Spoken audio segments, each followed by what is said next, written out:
It's too early, but that's okay. My gym workout was phenomenal. Before I went home, I decided to stop over at my mother's house. I haven't seen my mother in 2 months. I know she's going to be very surprised to see me. I can't wait. What the? I couldn't believe what I was seeing.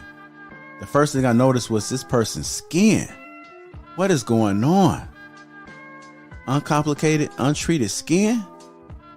Who is this guy? I had to take a step back, but then I realized it was my brother. But look at his skin. Have you guys ever seen anything like that? I had to take a closer look and figure out what was going on. Best believe I crept up on him. Peep this. I'm still looking at his skin, trying to figure out how did we get here. I could do nothing but shake my head. He could definitely use my help. I had to get to the bottom of this. He definitely needed some game about his skin. I'm just staring at it, like looking at it. Come on, bro. I knew what to do. I had to reach in my bag and get that Tiege Hanley. Uncomplicated skincare for men. Bro, this is why I'm excited to have Tiege Hanley as the sponsor of today's video. They have helped me start and maintain my skincare routine by making the entire process uncomplicated. Honestly, it's the best skincare system for guys like you and me. I recommend you start with their level 1 system, which comes with all the basics. A daily face wash to get rid of the dirt and the grime on your skin, a 2 times per week exfoliating scrub to get rid of the dead skin cells, an AM moisturizer with SPF 20 because you should always be protecting your skin from the sun, and a PM moisturizer to help your skin stay hydrated and healthy throughout the night. My brother was so excited. My favorite part about Tiege Hanley is that every box comes with an instruction card that tells you when to use each product, how much to use, and in what order. They really make the process of achieving and maintaining amazing skin easy. Shout out to Tiege Hanley. And because Tiege Hanley is sponsoring today's video, they're offering my viewers a great deal. Just click the first link in the description, and not only will you get Tiege Hanley for the best possible price, but they'll also give you a free gift with your first box. Click that link and get started today for just $30. Feel the Tiege. Let the Tiege force be with you. That's right, family. Feel the Tiege. It's almost go time.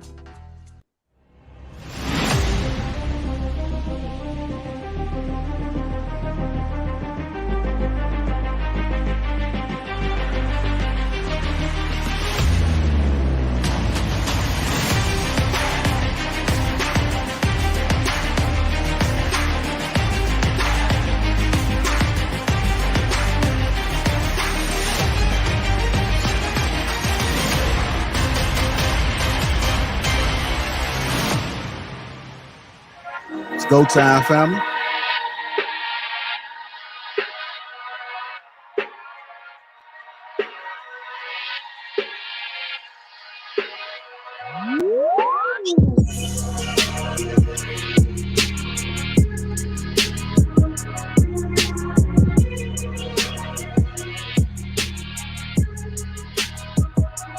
What's going on, family? Welcome to Lapeef-ING Sundays. It's just the crew. We got Miss Kelly Connections, Miss Taken, Bruiser, Balance, Red Couch, La Original, Sierra, Curves, Hink in the Basement, and me myself, I'm Lapeef J.I. Welcome to Lapeef-ING Sundays on the Lapeef Network. What's going on, family? What's going on? How y'all doing? What's good? What's good? What's good? Good morning. How's everyone? Happy Sunday. Good to go? Good. Happy Sunday. Happy Sunday. What's happening now? What's up? What's going on, Hank? Brother? What's going on, big brother? You good? Right on? Yeah, I'm good, man. Went to church this morning. Man. Right on. Praise the Lord. Oh, Hank back in the building. He back Deacon there. and his first lady. Huh? Never left. What'd you say, Curves? I said the deacon and his first lady. The deacon. Oh, is that what they call him? Okay. Yeah, I'm saying he looked like the deacon and his first lady up there.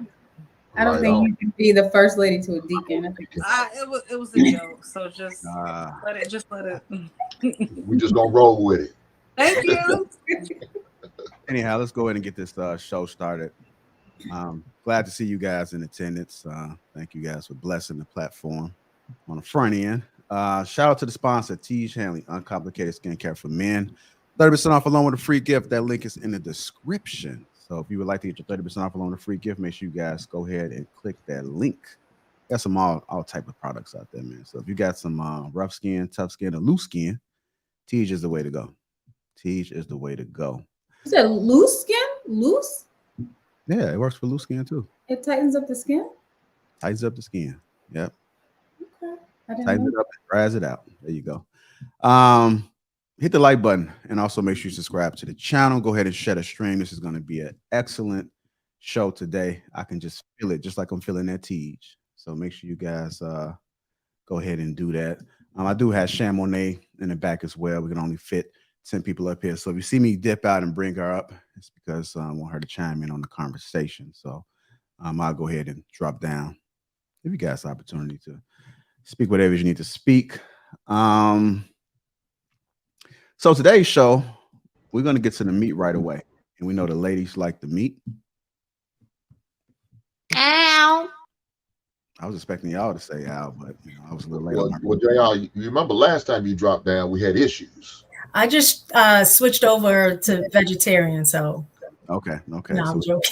we got plant-based, and we got the meat eaters out there. So when I say drop down, meaning not disappear, so I still be in the background. So it won't Okay, right on. It's just only to try to squeeze everybody in to get these perspectives flowing. So we do have Red Couch Podcast. You want to go ahead and introduce yourself. We also have La Original. Some of you guys may have seen the clip, and I'm going to play that, but I do want to introduce them first. His channel and platform is pinned in the description, so make sure you guys go ahead and give him a follow. But go ahead and introduce yourself, sir. All right. Thank you very much for having me on this great platform. All of these wonderful people on this wonderful Sunday. Red Couch with Burn. That's my channel, as you can see. And I guess, my video or our video went viral a couple of days ago. Yesterday, it was crazy. And I'm a podcaster, also a digital creator, just a creative in general, art, anything. And I'm happy to be here. And I'm also, her name is Tasia, right? So you call me her La Original. Don't say my real name. What? It's out there. I don't care. Don't say my real name. It's on the flyer. It is what it is. Okay. All right. This is what it's like. My bad. I forgot. Are you sure you want to step down? No, I'm gonna be out. Everything's gonna be under control. It's not that type of show, y'all. So you guys, I got your back, Hank. Okay, yeah, there we go. I don't need nobody to get my back. Well, what's going on? La Original, what do you want us to call you? T? What do you prefer to go by? L. Say L? L, like E-L.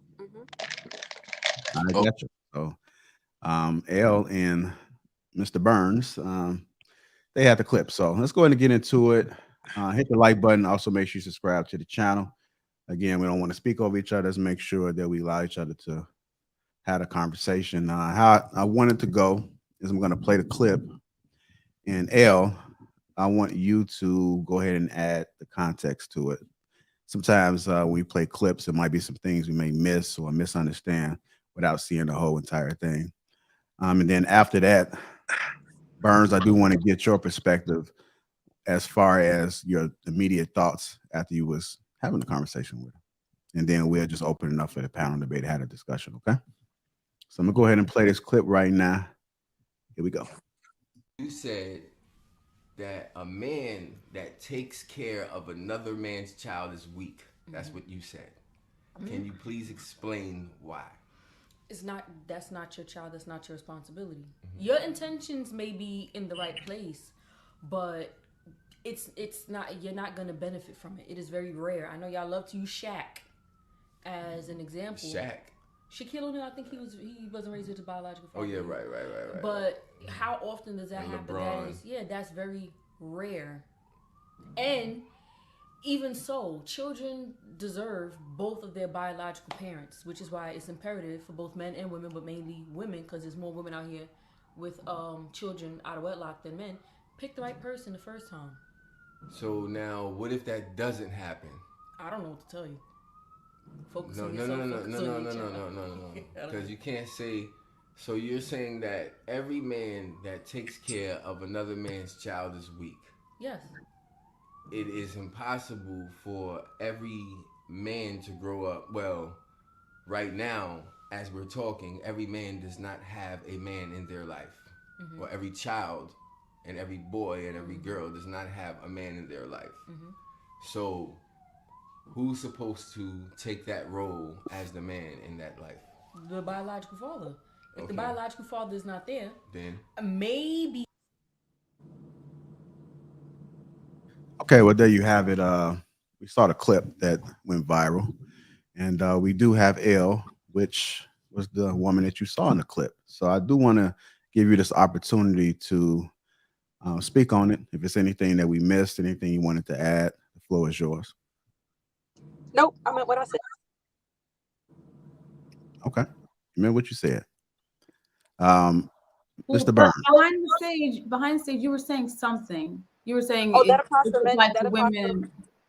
to men and women. I'm a woman. I'm childless. I'm not. I refuse to play stepmommy to anybody's child. If I'm gonna raise a child, it's gonna be my own. I don't date men with children. For what? I don't have any kids. I would prefer to be with someone who doesn't have kids either. I don't see how I would benefit from raising an egg I didn't hatch. Okay. Red Couch, Mr. Burns. You were the one asking her the question, and you heard what she had to say on that particular clip, and you hearing what she has to say right now. I would like to get your thoughts on it, sir. And you muted, just so you know. I can't hear you. You're muted. You're muted. Got to unmute. Once you try to do this, try to go back in, come back out. I think when you get a phone call sometimes. Are you on your phone? No, you're not on your phone? Just try to go back out and come back in, and we'll start there. Okay, sorry about the apologies. You know, we are doing a live stream. I want to go to let me go ahead, El. You want to say something? You came off the mic. Oh no. Okay. I'm gonna go ahead and go to Bruiser. I'm gonna get your thoughts on this, sir. Hold on one second. He just came back up. Mic check. Yeah, I'm here. Can you hear me? No, hold on one second, Bruiser. Go ahead, Burn. Can you hear me now? Yeah, I can hear you now. Go ahead. You can hear me now. So, as a disclaimer, my phone is going off the hook. So that's that's what's happening right now. So that's why you it's like it's crazy. So many notifications. So I would say the reason why I asked her the question is because we have this argument all the time. And you know, a lot of people tore her up in the comments. They tore her up, boy. I'm telling you, a whole lot of negativity. Well, you know, right, exactly, because she's gonna speak for herself, but you know, just right now I would say that she's not really the type of person that's fazed by it at all. She speaks her mind. That is the type of person that she is. So, and she's stuck on that thing right there. I do not agree. I believe that men that take care of other women's children or other men's children, because obviously it was made by two people, child was made by two people, are very strong. I myself have had bad experience. Here's the contradiction, is that I've had bad experiences with women with children, and that have taken advantage of me in the past. And so that's kind of where, like, I get some of her points when she talks about this on this level. But on that level, as far as being weak, no, I believe that we are strong when we help our women out, because sometimes men can end up in some weird situations, jail, death, just, you know, they live down the street and they just don't want to be in their child's life, whatever it is. Like, we should be there to help our people out, and that's it. It's like what a lot of people in the comments said. it takes a village to raise a child. We always heard that growing up. So yeah, that's how I feel. I have a question. Why does it make a man weak? Like, what is your definition of weakness in that aspect? L. Is that for L or for Burns? Yeah, that's for L. Okay. L, go ahead. Check the comments real quick. Oh, okay. She's yeah. The back check? Yeah, it's in the back chat. Like it's what she Can said. talk and drive? I get it when you can't text and drive, but talk and drive, that's a different one right there. No, maybe her phone is on her lap and it's the job that she does, but she'll come back in. Trust me, she'll come back in. Yeah. All right. I want to go and get another perspective until she's in a safe place to respond. Go ahead, Bruiser. What are your thoughts? Let me ask this: is there anybody that agrees with L? Does anybody agree? Is everybody against it? Okay, so nobody agrees with her. Bruiser, go ahead and give your take on it. I mean, I agree to an extent that men who do that, but it need to be some context behind it, and I think that's what Red Couch was trying to get her to. Okay. So let me add a little bit more. She also said that there's no benefit from it. There is no benefit. There is no way that a man will benefit off of raising another man's child. There's no way that anyone would benefit off of the situation. And specifically, she said, yeah, that's basically it. That's what she said. And so her point is, I think that people kind of took it out of context also in a way, because she's coming from her standpoint of her beliefs in the Bible. And she's gonna look, I saw the faces and saw the faces. So she's gonna explain that when she comes in, because a lot of people use the argument and said, Joseph took care of Jesus, right? And you know, that wasn't his father. God was his father, or Immaculate Conception. But she said that Jesus wasn't born out of sex, right? So, you know, if you watch the whole video itself, if you go back and watch it, you know, whoever's on the chat, whoever's watching right now, if you ever get a chance to go back and watch the video, she explains herself, and also the full video will be dropping on March 1st. But yeah, that's the context of it. And there were people that agreed with her. There was a lot of men that agreed with her.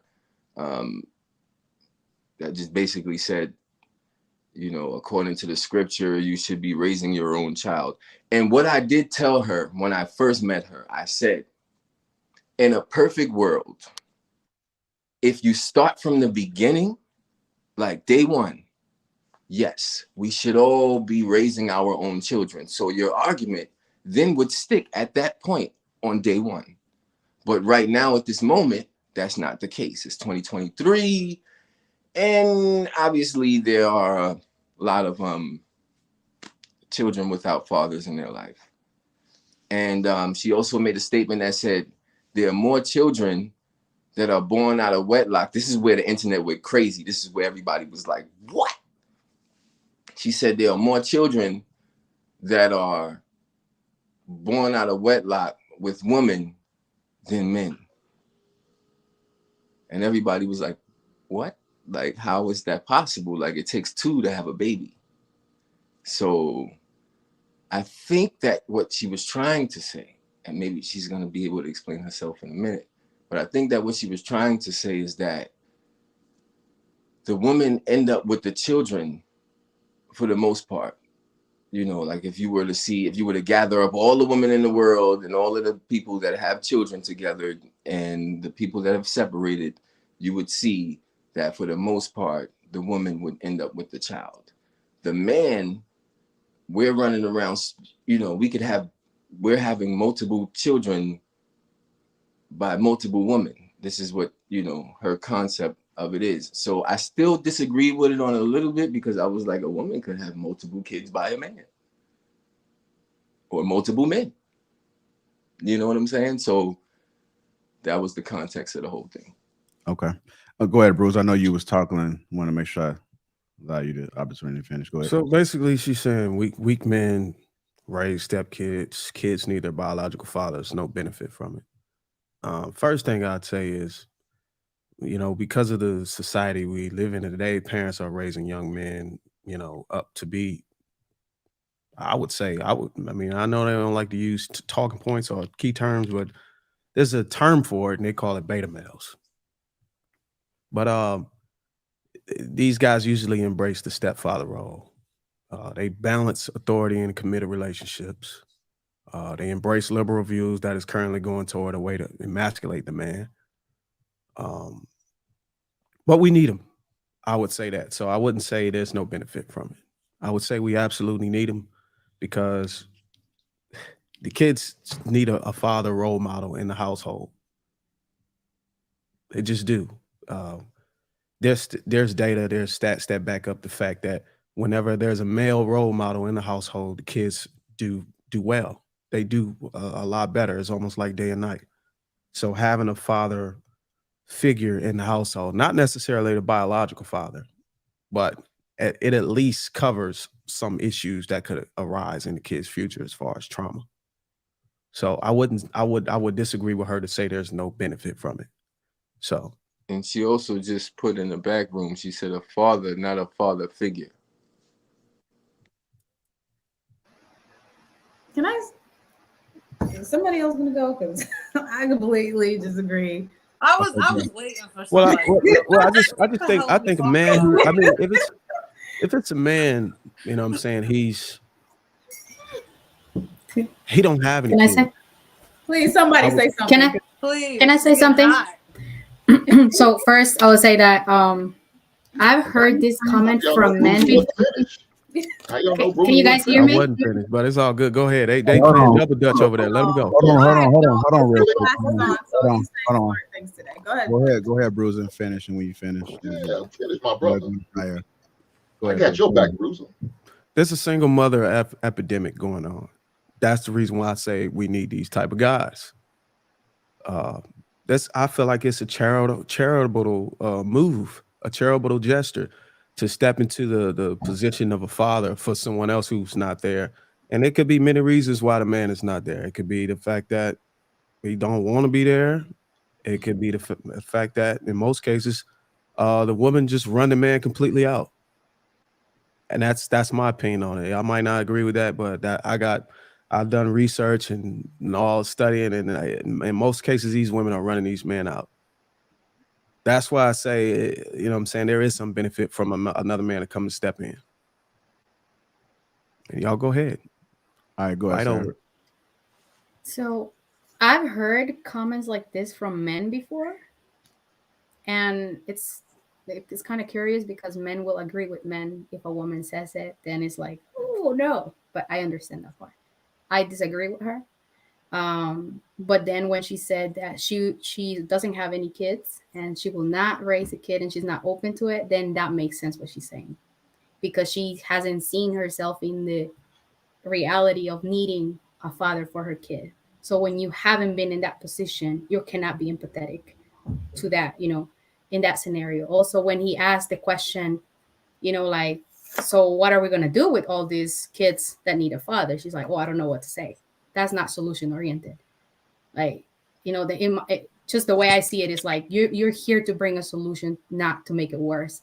Like, you cannot, you know, be born again and or erase your past and no, you're going to make it better. You're here to improve. We all make mistakes. We're humans. And you cannot just spit up and think like this could not happen to you. Because it can. Here. Or it can. No, I'm not saying to you directly. You know, you have your opinion, and I respect it. I'm saying there is not like you can talk now. There's a lot of people that there's a lot of. Yeah, we're gonna let her finish, and then I know Kelly Connections had a question for you, Elle, and then we'll move it like that. Go ahead, sir. So I respect the opinion. It's just that it's not just her. It's not just her opinion. There's a lot of people who think this way, you know. So I understand Red Couch point where and Bruiser as well, that there's kids that need their father. And I think the problem is when that father is not doing the right thing. or that woman is not doing the right thing as well, because there's a lot of women to take advantage of men like this. And there's also men that comes to a woman's life not respecting the kids and thinking that, you know, they're not being a model, a father to follow, the leader that needs to be. And I'm saying it from a personal experience. My father raised a kid that is not his kid, and he calls him dad, and he's my brother. So, you know, when you have been in that situation, then you think differently. But when you haven't, you can't empathize with none of this. That's it. All right, go ahead, Kelly. Connection and extra question to L. So my question is, what makes a man weak that does that? Why do you? Because you are taking it upon yourself to clean up a mess that you did not make. That's not your responsibility. That woman, whoever had that baby, right? A lot of these women, they only want a good man after they have a baby by a man that they should have never dealt with. Now you're going to take it upon yourself to come and clean up a mess that she made because she was being reckless with her coochie, and you're not going to benefit. How many stepdads are in sexless marriages? So if you choose the wrong person, that's on you. So I guess my issue with the way that you're speaking about it is we're not talking about the woman and the man, the two adults. We're talking about the children. And I don't consider children to be a mess. So they are the side effect of the decisions that the two adults make. So that's my issue with it. And I feel like, yes, you should get married before you have sex. You should stay with the person that you married and raise your family together. But the reality is that isn't happening. Do I agree biblically that should happen? Yes. But what about the widow? What about the woman whose husband died?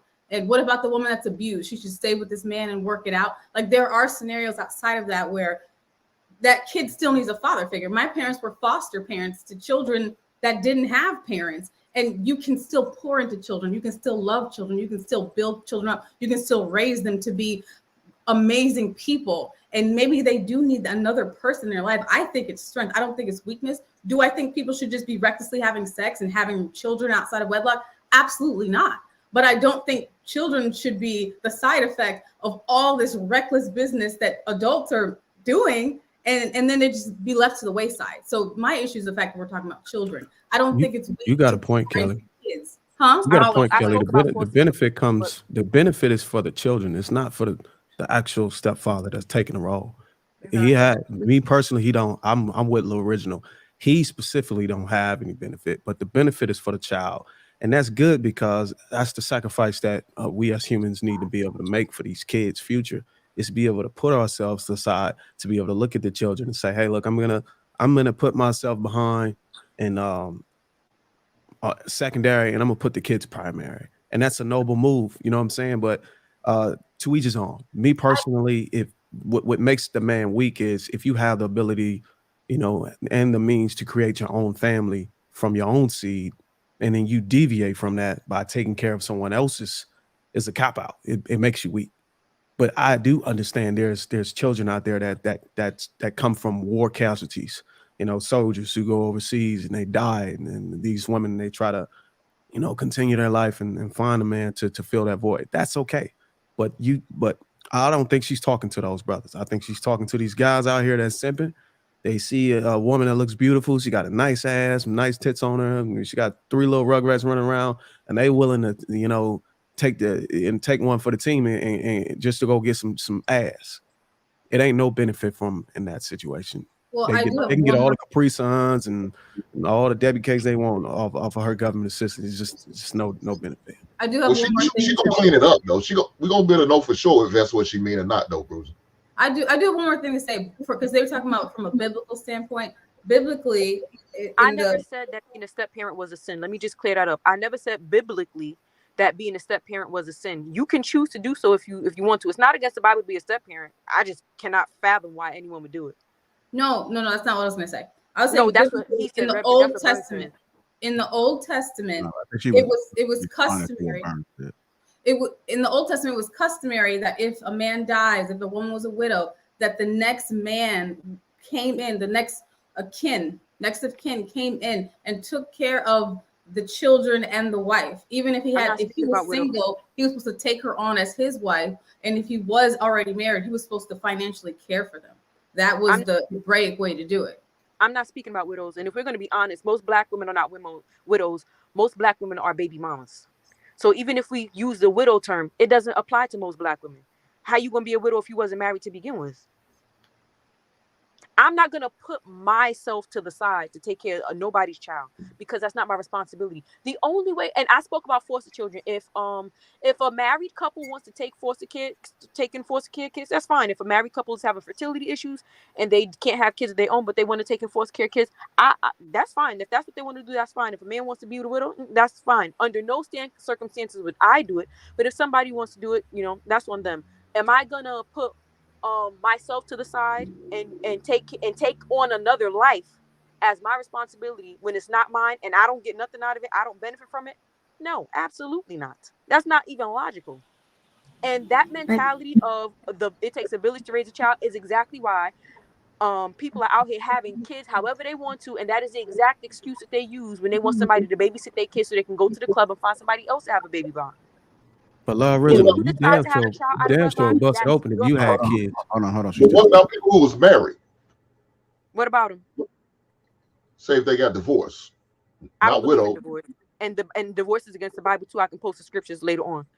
Divorce is against the Bible. When you get married, it's too different. Let's leave the Bible where the Bible is. But people do get divorced. I'm gonna always people do a lot of shit that's in the Bible. So well, then that's on them. We need to stop that bullshit. That's on them. If a person gets married and they do not understand what God's criteria for marriage is, because honestly, if people knew what the Bible said about marriage, a lot of people wouldn't do it. So if you go into what is supposed to be a holy union where you're going before God and you don't have no clue what his prerequisite is or what his expectations are for the union that you're about to get in, that's on you if you find out later on.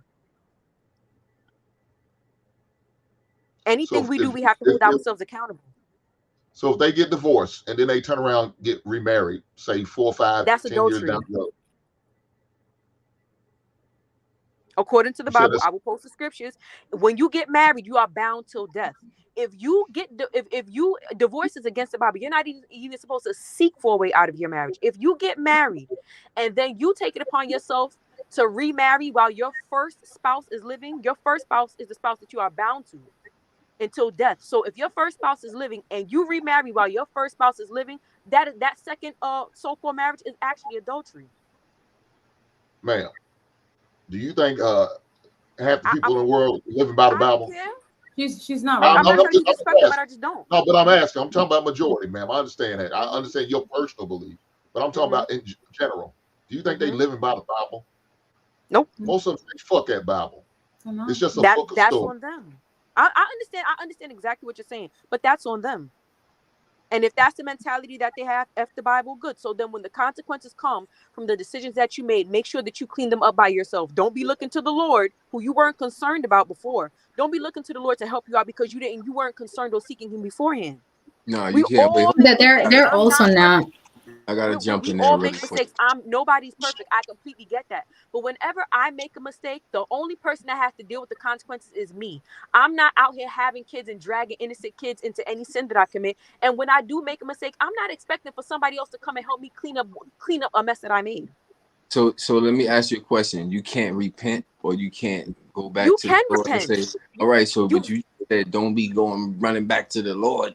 I said you shouldn't wait until you get yourself into a situation and then be looking for God to help you when you had no regard for God before. All right, but now you made the mistake and now you gotta, God, I'm sorry, I didn't know, I'm sorry, God. Okay, you repent, right? You repent, right? You had a kid out of wedlock, you repent. Okay, fine. Your focus should be the child. You got women out here that had a baby. They're not with the baby father anymore for whatever reason. Why is looking for a new man your priority? Why is your child not your priority? You have no clue the amount of people I know who are raped and molested by their. We gotta be easy. We gotta be easy I'm not on saying those words. I'm not saying that. We're not allowed to say the R word. Hey, I'm sorry. Great. People who were touched on by their step parent. And I know that everyone is not like that. I'm not saying that everybody's like that. But had that parent waited until their child was grown and out of the house to then seek some companionship as opposed to putting their child's safety second to their desire to have a partner, that might have not taken place. Children deserve their biological parents. And now that it has taken place, what is the solution? Focus on your child. Point Okay. blank, period. And so now when another man can, because you know that sex is a part of life, and that has to happen to continue life. So when another man meets this young lady, is she supposed to refuse him? Yes. Or why?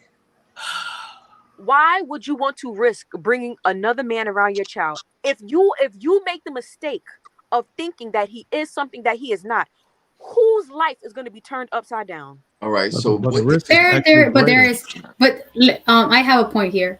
There is biological fathers. Well, there is biological fathers that are abused and raped their own But kids. majority of the time, it's not the biological father. You're absolutely 100% right. But majority of the time, it is not the biological father. So let me ask you a question. So these bull daggers can't have babies then, because neither one of them having kids, right? They getting falsely inseminated. If you're living that rainbow flag lifestyle, you shouldn't eat. You don't need to have no kids, because children shouldn't be around that. In my personal, you pick your side. Stay there. Bull daggers don't stand a chance. I think. Curbs, did you have something to say? Yeah, because sometimes people just aren't good parents, women or men. If you happen to get knocked up, and let's say the woman is, let's put it on the woman this time. She's a crackhead and she decided to choose drugs over her kid. Is the father not supposed to ever find love and find somebody to fill in that? Because at the end of the day, it's not just about the two people involved. It's about the children. And I think that's the part that you're missing. No, I got that part. My thing is, why would I take on a child that's not mine? I don't benefit from it. No, I hear what you're saying. And the government does it every week. When y'all get your goddamn checks. Hold on, the let government check that all the goddamn time. Let Curbs finish and then you go next. Go ahead, Curbs. It just sounds like it comes from a very selfish place, and I understand. Like, if you don't have a kid and you don't want to do that for yourself, I get it. You don't have no kids, cool. And if you decide to choose a man that doesn't have, that's cool. But there's other kids out here that do need that, and if somebody wants to step in and help, I don't think that they should be called weak or names. And I just like that. That's a goofy statement to even make, because then it'll be everybody gets to choose what they do. Now, if you decide I choose not to do this, that's perfectly fine. You don't have to, to try to make fun or make somebody's wrong for literally saving a life. These are children. These are children who may not, if they don't have a mom or dad in their life, or they don't have this other person to help them. Now, what does their life look like when they grow up? Who did I make fun of? You know, the people that do the most craziest shit, the killings, who did I make fun of? Who did I make fun of? She said because you're calling them weak. Like calling them weak. Okay, how is that making fun of somebody? That's my opinion. That's not me making fun of somebody. That's just my personal. But if I was berating the person, then that'd be different. But I didn't make fun of anyone. A person may be berated by your. Can I? If that's how they feel. It's people that say way worse. I know Hink wanted to go next. No, it's okay, and there's nothing wrong with you having your opinion. I think that's what these type of platforms are for. Everybody is up to have their own opinion. But what I'm saying is, to say that else is wrong, weak for doing for them and help someone else's life, it's just like, why? How many men get screwed over by doing exactly what you just said, right? How many men get screwed over? Let's be very clear. You could sit there and help a woman take care of another man's baby. If she wants to, she will still cheat on you. If you marry her, she will still leave you if that's what she wants to do. And then she can turn around and put you on child support for that same child. How exactly does the man benefit? You're going to save somebody else's life while ruining your own, possibly? For some coochie? We know he don't benefit. When a lot of them are still smashing their baby fathers? That man usually still have access to that pussy. Let's be very clear. Sometimes I can't speak for everybody else, and everybody's situation is not like that. Every situation isn't the same. But for me personally, I'd have to be a goofball to sit up there and take care of a child that doesn't belong to me And the only benefit is the child is getting the benefit. I don't get nothing out of it. I can sit there and help a man take care of his child. He can still turn around and cheat on me. That's So negative thinking. that must have been like an experience. No, that's you've seen in realistic. the All right, past or hold on, something? L. Hold on, That's L. You got to give realistic. Curtis. Hold on, L. You got to give Curtis a chance to respond. Go ahead, Curtis. That's not the case for everybody. Like I know plenty of families have their blended families. Maybe two people had kids on the other side that ended up getting together, and it works fine. Like I think maybe what you've seen has been tainted, and not to say that can't happen, but that's not every single case. Everything is Does anybody know? Does anybody know the failure rate for blended families? Anybody know the failure rate? Yeah, it's like nobody. Oh, okay. Do you know? Why? There's a reason for it. But there's also 16% of children in America that are inside of a blended family. So I do think those I'm talking about the failure rate. It has a very high failure rate for a reason. I'm not saying that all blended families fail. I'm not saying that there aren't situations where it does work, but it is rare. Are you talking about marriages? Or are you talking about just boyfriend and girlfriend, right? Children thrive when they are raised in a household with their biological parents. Children that are raised in blended families, they often do not turn out better than children raised by single mothers. When your first family didn't work out, the biological family didn't work out, and then you in a blended family and that don't work out, what type of trauma do you think that does to the child? How do you think they start to look at relationships? Now y'all all see what I be going through. I don't disagree. This is coming from a standpoint of doing it right the first time. I feel your pain, OG. So you are gone from that. But what I'm saying is, that's how I was raised. Hold on, L. You got to let her finish. I'm one of 5 children, and my parents were married. They were pastors. We were born all from the same family, and my parents were married until my father passed away. So I understand having your 2 biological parents. Yes, you thrive, but unfortunately, that's not really the world we live in. What is the statistic for single parenthood? So all those children should just get thrown away, and all those children don't deserve to have a male figure in their life or a female figure in their life. Deserve a lot, but unfortunately, a lot of times, and I can only speak for the Black community, for some reason, Black people don't really think Black children deserve much, because if they did, they do better. I don't have no kids, right? If I ever decide to have a child, I would love my child enough to make sure that they are not a bastard.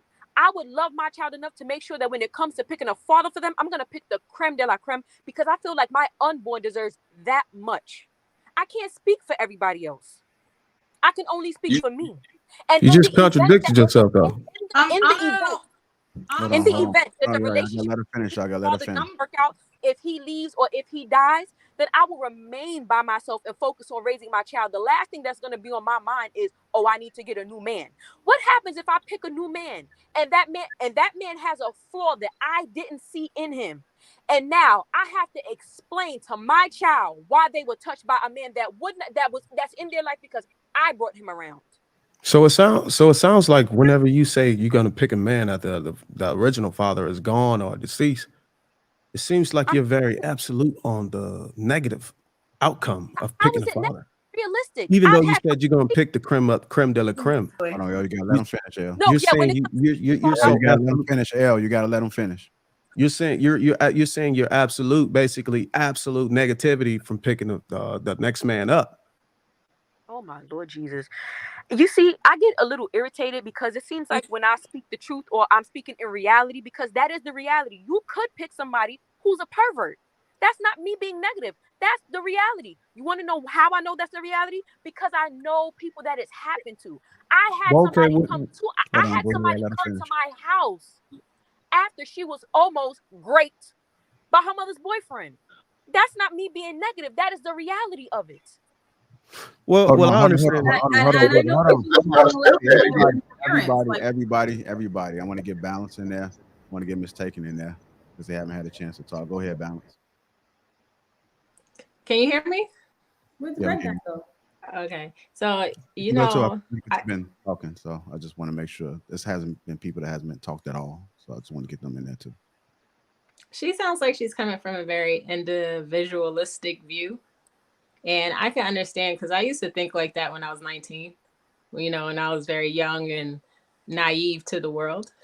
And, you know, I used to always think that if I don't have children, I'm going to marry a man who doesn't have children and we're going to have our own family. But if we're really being realistic about the state of what America is today and the state of what our culture is today, the majority of us either come from a broken family or we're raising a broken family. And it is unfortunate, but I don't have an individualistic mindset. I think about the kids, right? So we're tribal by nature as people. And I think the most important thing are the children. So it's not always about how I feel or what I want. Because if I had it my way, yeah, I would definitely want that perfect family. But that's not realistic to what we're living in. So if we're talking about reality, the reality is that's not the majority of our families. So I'm not going to say that if a man had, and a lot of our brothers did have babies as teenagers, 19, 20. A lot of our brothers, and they're great men at 35. But I'm not going to throw them away and throw their children away because they made bad decisions or decisions they weren't expecting to make when they were 19, 20, 21. That's a part of life. So, but like I said, I thought like her at 19, and I also was very religious at 19 too. And I would throw the Bible at people. But realistically, a lot of people don't live by it. And that's okay. And to each his own. I don't have any issue with somebody choosing to live their life how they want and choosing not to be a step parent. But I have men in my family that are step parents and they're extremely strong men. It takes an extremely strong man, in my opinion, to take care of a child that did not come from him. And to actually care about that child and care about that child's well-being and raise that child into a man, into a woman that did not come from him. That takes strength. There's nothing weak about that. So honestly, I think that's very offensive to call men that do that weak. And I'm talking about the majority of them. You may have certain men that may do it for sex, but in actuality, it takes a lot of honor to do that. And I have a lot of respect for them. And so that's how I feel about it. And, you know, like I said, I thought like that when I was younger, but I think, you know, life experience will grow people up and teach people more about the world, and they may have different views. Cause like I said, I thought like that at 19. And now that I'm older, I'm like, no, I don't think like that anymore. You know, and I can look at the community and say, yo, sometimes it's okay to be a step parent. Every situation is not going to be perfect. And I also don't have any children myself. So yeah, that's how I feel about it, JR. Okay. Elle, did you want to respond? Or? I disagree with everything she said. I said what I said, and I'm standing on it. You raising another man's kids, in my opinion, you're weak. I don't see the strength in taking on a nut you didn't bust. Okay. We're gonna go. Can I say? Hold on one second. Let me get to Miss Taken. We'll swing it back to Kelly, and then I want to get Shantae in there too. Go ahead. Can I get in there too, JR? Yeah, I got you. I kind of feel a little bit like with what Balancing Codes was saying. I don't think it makes a man weak or a woman weak making the choice to step in and be the parent for the, be a step parent for the, the other, biological parent that's not there. In terms of the benefit, I think it all depends on what that other step parent brings to the table in regards to what they are pouring into that child. Because I've also seen where in my family, where there have been step parents and the kids actually, after they've gotten older, have then turned around and help with taking care of the stepfather or the stepmom. Because that's how much of an influence and positive, benefit that they received growing up. And that's their way of thanking them, knowing that they didn't have to do it, but they chose to do it. So I don't think it's weak at all when somebody steps in a position that they don't have to be in and pour into somebody to make them great, to make them better.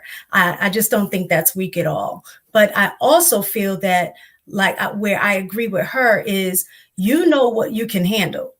And if you know that that's not a position you ever want to be in, then you make that choice to not do that. You deal with somebody who don't have children, and that's it. I don't think there's anything wrong with that. You know what you want. then that's what you go for.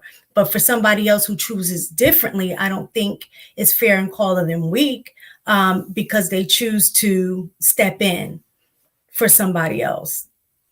That's my opinion on that. All right. Curves, you there? Did you want to say something? We'll go to Hink. You on mute? Okay. No, All right, go ahead. I Hink. had said what I wanted to say. Okay. All right, go ahead, Hink. Hey man, y'all little bastards don't stand a chance, baby. Fuck your kids. That's what she said. Once you have kids, y'all don't stand a chance. So let me say this. They don't respect the men, the fathers, the biological fathers. What makes you think they're gonna respect the stepfathers? I'm going to disagree with you on that. Men, period, don't get the respect that they deserve. We don't at all. Y'all show it every day. This is one example right here. She's calling a man weak because he takes on a responsibility of another woman and man's mistakes or decision. This is no respect. None at all. So guess what? You motherfuckers ain't got a chance, man. So as far as family, we're not talking about family. Because if you're not married, if you're unmarried and you look at get a family, the average woman got a child. The average woman has at least one child, some two. So how we making marriages and making families together if we're not getting married? You can't be, because most of y'all have kids. So if that's the case, only people gonna get married is the people who don't have kids, and everybody else is gonna have to sit out there and suffer. So I'm gonna keep on coming over, and I'm gonna dick your mothers down and not give a shit because I'm not gonna marry your ass. You gonna not be my stepson or my stepdaughter. I'm not gonna give. I'm just gonna lay meat in them all goddamn night, all goddamn day. I want one exception for me because there's plenty of baby mamas out here, plenty of them, and they all need loving by him. I'm here for your hoes, and I'm gonna knock them down, and I'm gonna lie to your whole ass on the way out the goddamn door. Okay. All right, go ahead, Kelly Connections, and then Red Couch. I know you say you disagreed. Yeah, I think Balance has something to say. Okay, go ahead, Balance. No? Go ahead, Balance. I think the thing about YouTube that's funny, people have all of these speaking points that's not reality. They don't live that way. Even Hank, what you just said, as a man who's been divorced and now you're trying to get remarried to a woman who, whatever, your situation. And I know you have, like, this is not, people say this on YouTube, but they're not living this. That's the part that really is strange to me. And well, Balance, I'm saying hold on, Hank, hold on. Let her finish. Okay. And not just you, Hank, you know, a lot of people, I think, you know, YouTube, people just say these speaking points that they hear and they regurgitate the same stuff over and over and over because it's like, yeah, it sounds great. But in reality, people are not living this way. And like I said before, there are a lot of great men that had children early and now they're older in life and they want to be married and have families. I'm not going to say they're not good enough because they had a child at 20, at 21. Like, it just doesn't make sense. Men and women alike, people change, develop, mature. Like anything else, they mature. You could have been in a gang at 19. You could have been anything, and then you grow and mature out of it. Like the judgmental that comes with YouTube, I really don't know where it comes from or why, but I think people got to worry about themselves and their own lives and what they want to do and not judge others and call them weak or call them anything. Like, do what you do in your life. Focus on what you need to work on in your life, but I'm not going to sit and call somebody else weak because what they decide or they don't decide to do. Like, okay. Let me say this real fast, man. I don't totally disagree with L saying. If my son has no kids, I would never encourage him to date or marry a woman with kids. But if he has kids, no, you can't sit there and say you can't date a woman with kids. You sound like a goddamn hypocrite. So I wouldn't do that. But, you know, as far as me, I don't have no problem with it. None at all. I have kids. I don't have a problem with dating a single married woman with kids. Again, Balance, I was just saying this to be bullshit and funny because this is a damn joke. That's my point. We don't care about it. We don't care about each other. We don't care about each other. That's just lack of love. That's all that is. To call a man weak because he's part helping a woman out, marrying a woman, and raising the kids. I mean, again, the government does it every week for some of these heifers. May I They interject? play stepdaddy all the goddamn time. May I But interject? nobody, I ain't sending your money back. Talking about your government. I don't want none of your assistance. I Yeah, don't want go none ahead. of your Section 8 home. Yeah, I go don't ahead. want none of your welfare check. You guys notice that the cultures, right? Because let's be clear. Like when it comes to the Black community, we are at the bottom. The cultures that thrive are comprised majority of nuclear families. The cultures that do very well so because the nuclear family structure is just about the only family structure. And when people want to leave the hood and go to the suburbs, those suburbs are comprised of mainly nuclear families. It's only other cultures don't tolerate, oh, she made a mistake at 19. You make a mistake and have a baby out of wedlock, in other cultures, you will get cut off. They don't take having kids out of wedlock lightly. And because they know the ramifications or how detrimental it is to have a baby out of wedlock and they don't tolerate that mess, they tend to do very well. But in the Black community, where Black men are expected to be the cleanup men, or more so Black men being the cleanup men than vice versa. But once again, the communities that thrive are built off of nuclear families. And even when it comes to the Black community, it was not always this way. Way back then, and I know times have changed, but way back in the day, Black people were getting married and then having children. And that is when we were doing the best and we were the strongest. We've gotten weak over the decades. I want to respond to her point because I listen, the way I live my life personally, I wouldn't have children outside of wedlock. So I don't believe in that personally. But if we're talking about the whole community, that's already the case. So what do you suggest we do about that? It's already done. You're speaking something that maybe you want to be, but that's not reality. So you think what's already done? Hold on, El, you gotta let her finish. El, you gotta let her finish. We want to talk. I'm just saying, like, because if we're here to be solution based, the majority of our culture is they're not married. So you're talking about it would be nice if it was like this. It was like this in the 60s and 70s. That's not today. So what's the solution for what it is today? That's what I'm asking her. To focus on themselves, and they need to only get in relationships with other childless people. For the people who have already made their mistake, let them figure it out. I'm not out here trying to help people who there's nothing that I can do because what's done is already done. So me as a childless person, what I'm gonna do is instead of doing what the majority of Black people are doing, I'm gonna go over here. If I choose to have kids, I'm gonna go over here and start my own family and do it the way that it should have been done, because that's all I can do. Now, for anybody that you want to go out here and you want to help this man with the baby that he made from whoever, God bless you. Good luck. Yeah, that was. I wanted to say something about it. Most likely, it will fail. Hold on. Based on the statistics. I want to get to Kelly Connections, and then I want to get Sham Monet back in here, so she can give her take. Go ahead, Kelly Connections. You got anything? You on mute? I can't hear you. You on mute? I was saying, I said everything I was going to say. I think it's an ignorant thought process. I do agree with doing it right from the very beginning. I don't like the thought of throwing children away. So, like, once you make the mistake, because a lot of people, we're talking about our community, a lot of people have already made the mistake.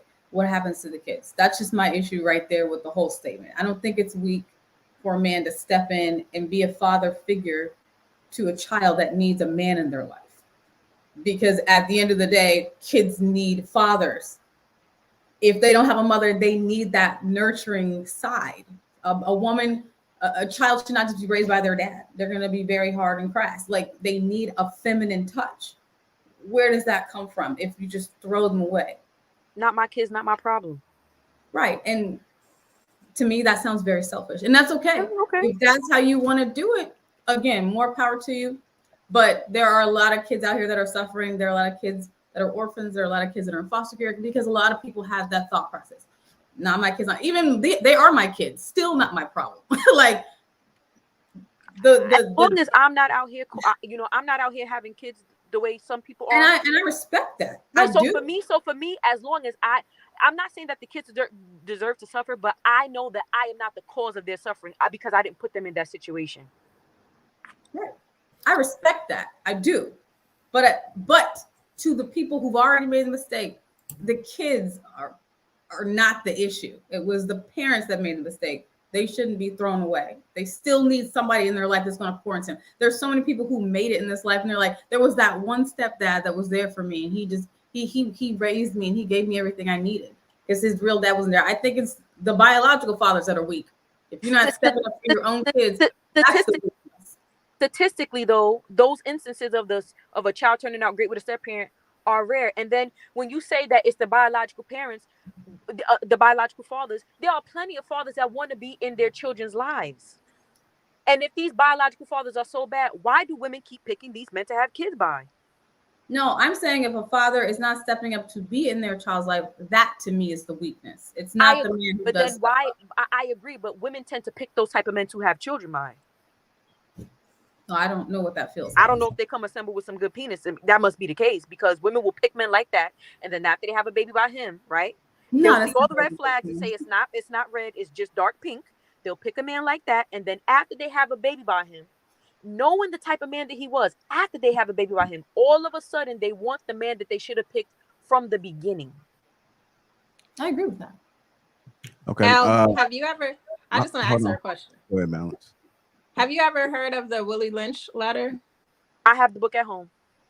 Okay, so I mean, I really want to know your thoughts about that, because really you're saying what you would do, and I think young women who don't have children should listen to you, right? And I respect that, but that's not the majority of our culture, and you don't have solutions for the majority. You just keep saying you don't know. So no, you say you don't know.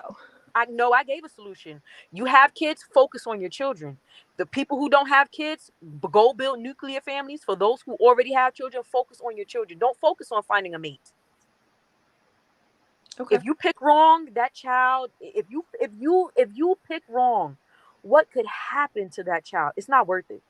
Put your desire for companionship on the back burner and focus on the child. When you want to date, you want a boyfriend, good. When your child is grown and out the house, then you can have a boyfriend or a girlfriend. So what do you do for a son that needs a male figure? Does he just become super feminine because his mom? Where's his biological father? So okay, so that is a solution. Get the biological father involved. That's what I'm asking. I'm asking in this case, where is the biological father? I want to answer. No. Okay. So that is the question I'm asking you. If the father is not involved, you need to re-engage him, make him be there.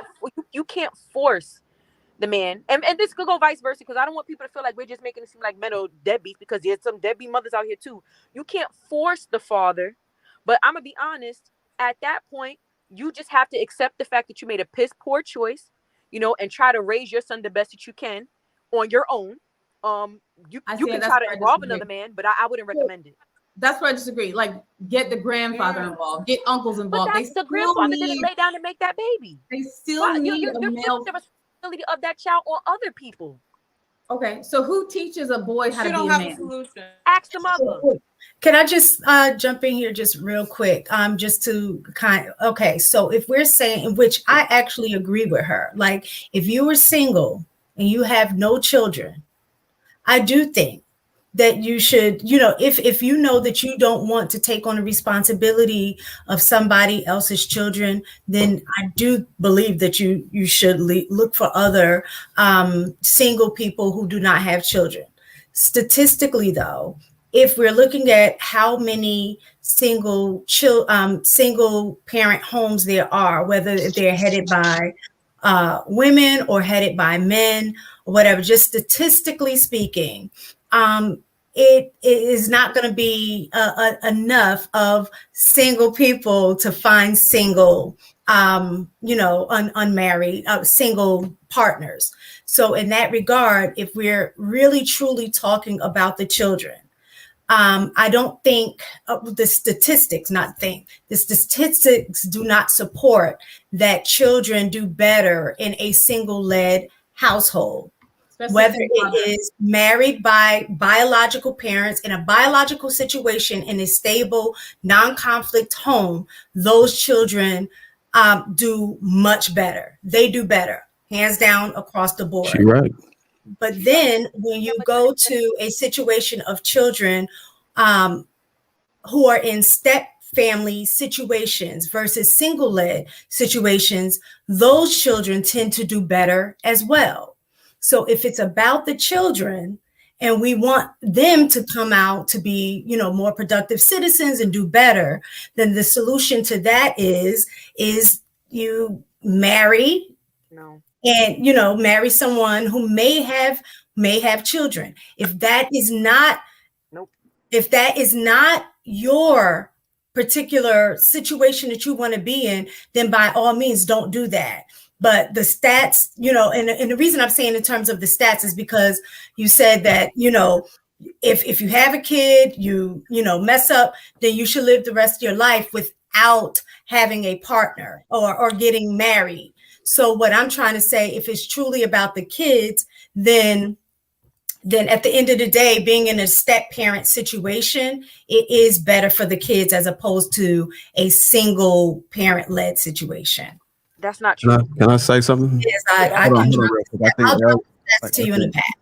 I think Elle wanted to respond to that for a second, and then we'll see who's gonna go next. Go ahead, Elle. That's not true. Children do not do that much better in blended families. I'll drop the study to you in the back. They don't. Children should be if children do so good in blended families, then why do blended families fail? Majority. Well, if you look at the stats in general, just in terms of marriage in general, those stats aren't good within itself. So of course, hold on. I agree with you. Marriage in general, when you look at the stats on marriages that, make it the long run, the stats are not that good. So, and that's with biological parents or whatever first marriages. So the stats also do show that second marriages, the more marriages you have after that, the likelihood of them ending in divorce increases. So I give you that. But what I'm talking about is in terms of the outcomes of the children that are when you look at the single-led households versus the married-led households, whether they are first marriages or second marriages. It's just basically saying that when you have a father and a mother in the home, the outcome for the kids typically are better. That's all I'm saying. Hey, mistaken. Hold on, you guys. Hold on. I do want to get Sham Monet in there. She's been in the back waiting patiently. Let me get her in, and then so I'm gonna drop down. But please, nobody talk over her, and then we'll get the rotation. Keep it going. Look, I felt like I was on the outside of the club trying to get in. Real fast, not gonna take long. Listen, I agree with a lot of what this young lady is saying. LA, if I'm taking it from her standpoint, let's just take it from she does not have any kids. I don't want anybody to sit on here saying it's better for a person who doesn't have kids to go in a situation with a person who does have kids. I would not preach that at all. Now, if you just so happen to find someone and he has a child, that's something that you have to take the conversation you have to have for yourself. But if you're going to go out looking for mates, I would not suggest that you go to the guy who has kids, especially if you're not ready to be a stepmom, pinpoint blank. Okay, so I agree with you on that. Everything that she said, I absolutely agree with. And I always said, ma'am, you're popping. Is everybody muted? I'm popping. Thank you. I'm sorry. No, the sound. The audio. No, it was a joke, girl. Can you hear me now? Am I still popping? We can hear you, but it's popping though. Go again. I'll go. Can you hear me?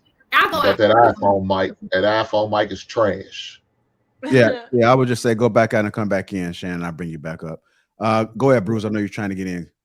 Yeah, so what I wanted to say is it's important, to understand the context behind it all. Don't let yourself get caught up in the first layer of what she's saying.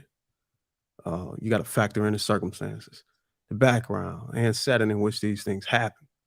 But keep in mind that the data supports the fact that the kids do better when a woman remarries and the kids have some sense of masculinity raising them to be men. And that's just a fact. When a woman says that a single mom shouldn't get remarried or attempt to present a replica of a nuclear family for the children, is actually more detrimental to the children. So it is worse for the children to have no man, period, as a parent in a household, even if the parent is non-biological. But when you talk about the Black community, you want to talk about the Black community specifically. I tend to not talk about, I try to stay away from that, because when you actually have a community, a Black economy circulating in and out, political figures moderating policy, educational resources, media representation, and justice system that defends Black people in the courtroom, when you have an actual community, you have these things. And when you have these things, when a father is removed from the household, the children, they will actually still flourish because of the community, the village that has been established among Black people, in which today, unfortunately, we do not have, and we will never have them, because women actually believe they can raise these kids alone without any essence of a father. We'll never get there. That's all I wanted to say. Well, let me say this, man. Y'all stop teaching these single mothers this, man, because the only thing I'm gonna teach a goddamn kid is how to properly dispose of a condom down the toilet and flush. The hell with this, man. It's obvious. We don't believe in marriage. We don't want marriage. We don't want these people to get together. Ain't gonna be no tribe or village. Shit. Again, I'm knocking on the back door. You let me in when them kids are asleep. And when they up, I'm not gonna be around. Let me ask you a question. Are you serious, or are you being sarcastic? I'm bullshitting. I'm bullshitting my ass off. Now, again, I agree with some things LA saying. I just don't agree with all. Again, I would not encourage a son who doesn't have any kids to marry a woman with kids. I would not tell him to make that investment. It's a tough ask to ask any young man who has no kids to marry a woman with kids. I would never do that. But if he has kids and to date a woman with kids, I don't have a problem with that. If he said there and say, Daddy, she has a kid, I got a kid, we gonna make it work. Okay, I say, son, this is what you need to look out for. This is what you need to worry about. This is what you need to be concerned with. These are the positives, these are the negatives. And I help them out as best I can. Again, don't tell these women that, because I want to keep knocking on them back doors and knocking them down. So let them baby mamas alone. They don't never get married. Yo, Hank, you're funny as fuck for that. I want to get Shan back in there real quick. Okay, am I popping? Am I still popping? You good now?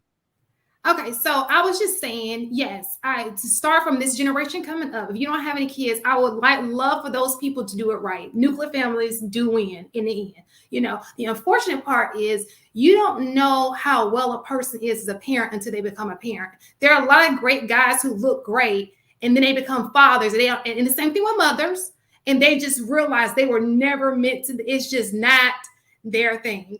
You know, I think that everybody thinks that every man is this father and every woman is going to be this great mother. And it's a lot of women, I can speak on women, especially, who find out once they have a kid that I was not made for this life, you know? And I think that that's what the gray area, you know, of course, that's not the majority, but that's a lot of people.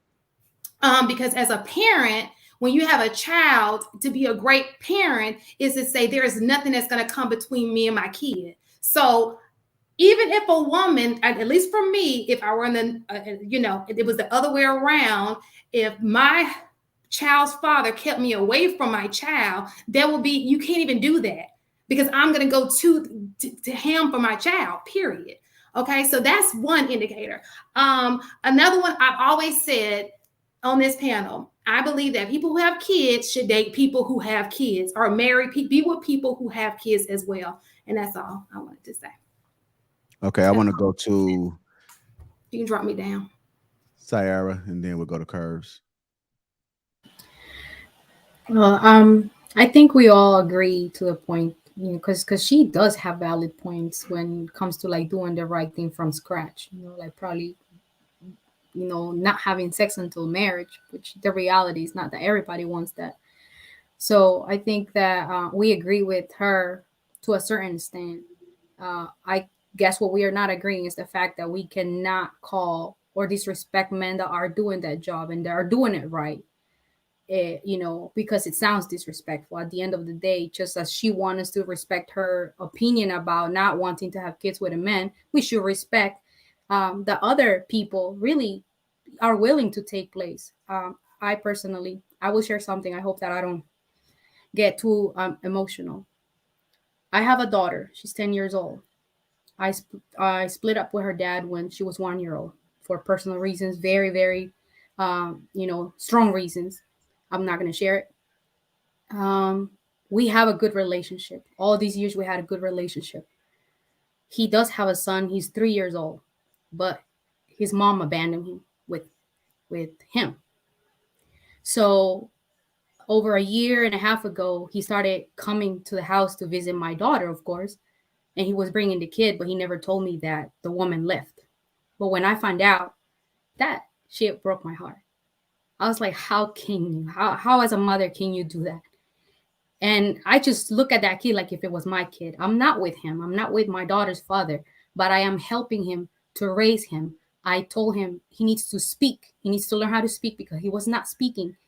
I told him, oh, I'm sorry, I'm emotional because this is sensitive. Like, how can you see somebody, even though it's not my problem, it doesn't benefits me of anything. I'm not going back to this man. It's simply a self-rewarding thing to say, I am going to help this kid. I'm going to love this kid because I have extra love to give. I'm going to do it for my daughter, to have him around. He's welcome to my house. My family welcomes him. Obviously, he's the father of my daughter, and welcome the kid. He's welcome to birthday, to Christmas, to anything. He is around. So if I have the extra love to do it, why am I not going to do it? Well, I'm going to say, fuck this kid. No, I'm not going to do that. I'm not, simply not. And I don't care what you think. I don't care if you think that I'm weak or if you think that I'm whatever. I don't care. That's what I am, and we should respect that. That's simply the point. Like, you know, we understand, we respect your point, your opinion, and everybody else's. It's respected. But if someone wants to do it, we shouldn't disrespect these people that really wants to give that extra mile for someone. If it doesn't benefit them, then they are the ones to say that. Simple as that. Go ahead, Curves. Hold on, Red Couch. I got you right after Curves. Go ahead, Curves, and then after Couch, we'll go back to Elle to see if she wants to chime in.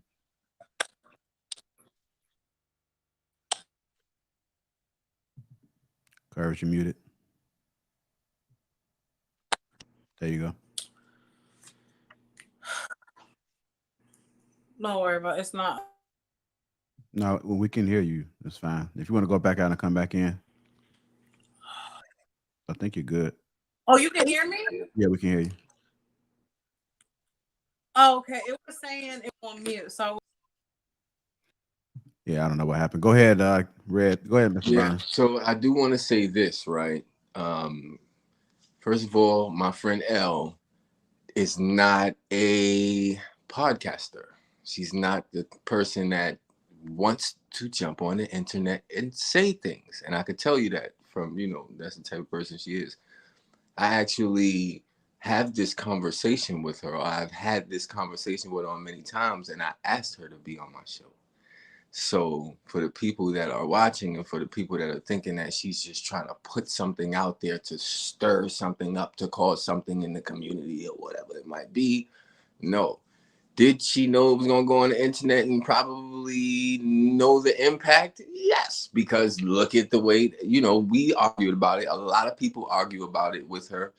And so, yeah, and that's her point of view on that. So as far as my point of view, like I said, I want to know, I want to go back and I want to ask my friend Elle a question, right? Because I had, you know, my phone is buzzing. She said something before. She said that she's going to find, I don't know if you didn't say Fabio, but you said like another word, Prince Charming. I don't know. What was the word you used? You're going to find this. I don't know what you're talking about. I think you said like man, the perfect man for like, the perfect man for you, basically.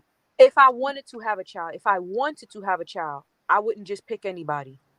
But I'm not looking to be with anybody. But if I ever decided, you know what, I want to start a family, because whoever I have a child by, my child is stuck with that person. Right. So now the reason why I wanted to bring that back up, because you said creme de la creme, that's what the word you used before, is because there is no 100% guarantee that you would be able to choose creme de la creme, because I would. That's what God is for. What do you say now? That's what God is for. You pray. In my opinion, you would pray and fast and let him do the choosing.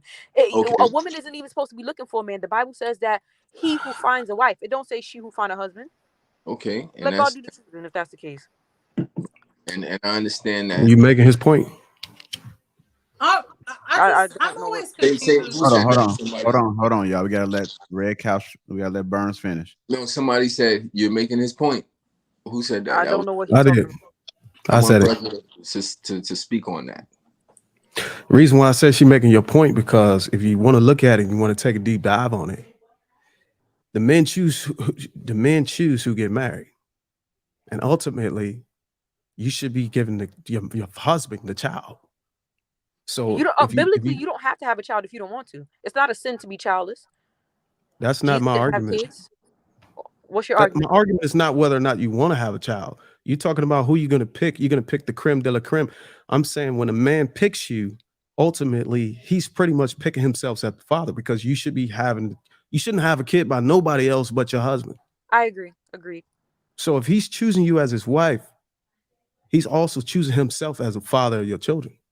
But there are couples that if you don't decide deviate not to have kids and have a child. There are married couples that decide not to have children. So what?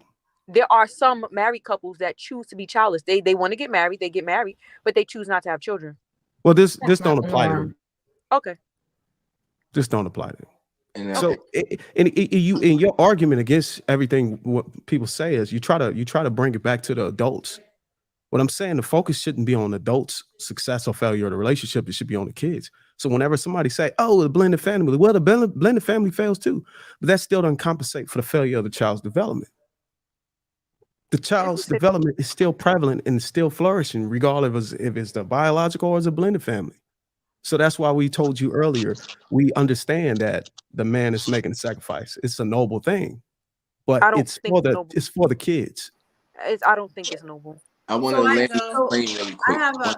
Hold on, y'all. Let's let Burns finish, and then I just want to land this plane really quick because it was a question. It's a question. Also, it's going to end in question format. Is to my friend L is how do you think, right, these children without fathers are going to end up, right? And I know you said it's not your problem and you don't care about it or whatever, right? Because if you say if it's not your problem and you don't care about it, right, then that means that it is a selfish thought, right? It is, and I don't mean it, this is my friend, so, y'all can't be dope. You know what I'm saying? I don't want to talk bad about it, but at the end of the day, let's just have a conversation. Right. Right. She always, and this is what I'm saying. A lot of people was tearing up in the comments, but she can actually go back and forth and have a meaningful conversation and not curse you out unless you curse her out. Then it's over. Cause I don't even want to get in an argument with no woman.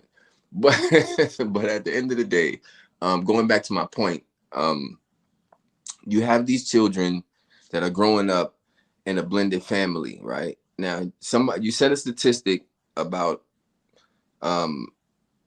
children being raised in a single home, right?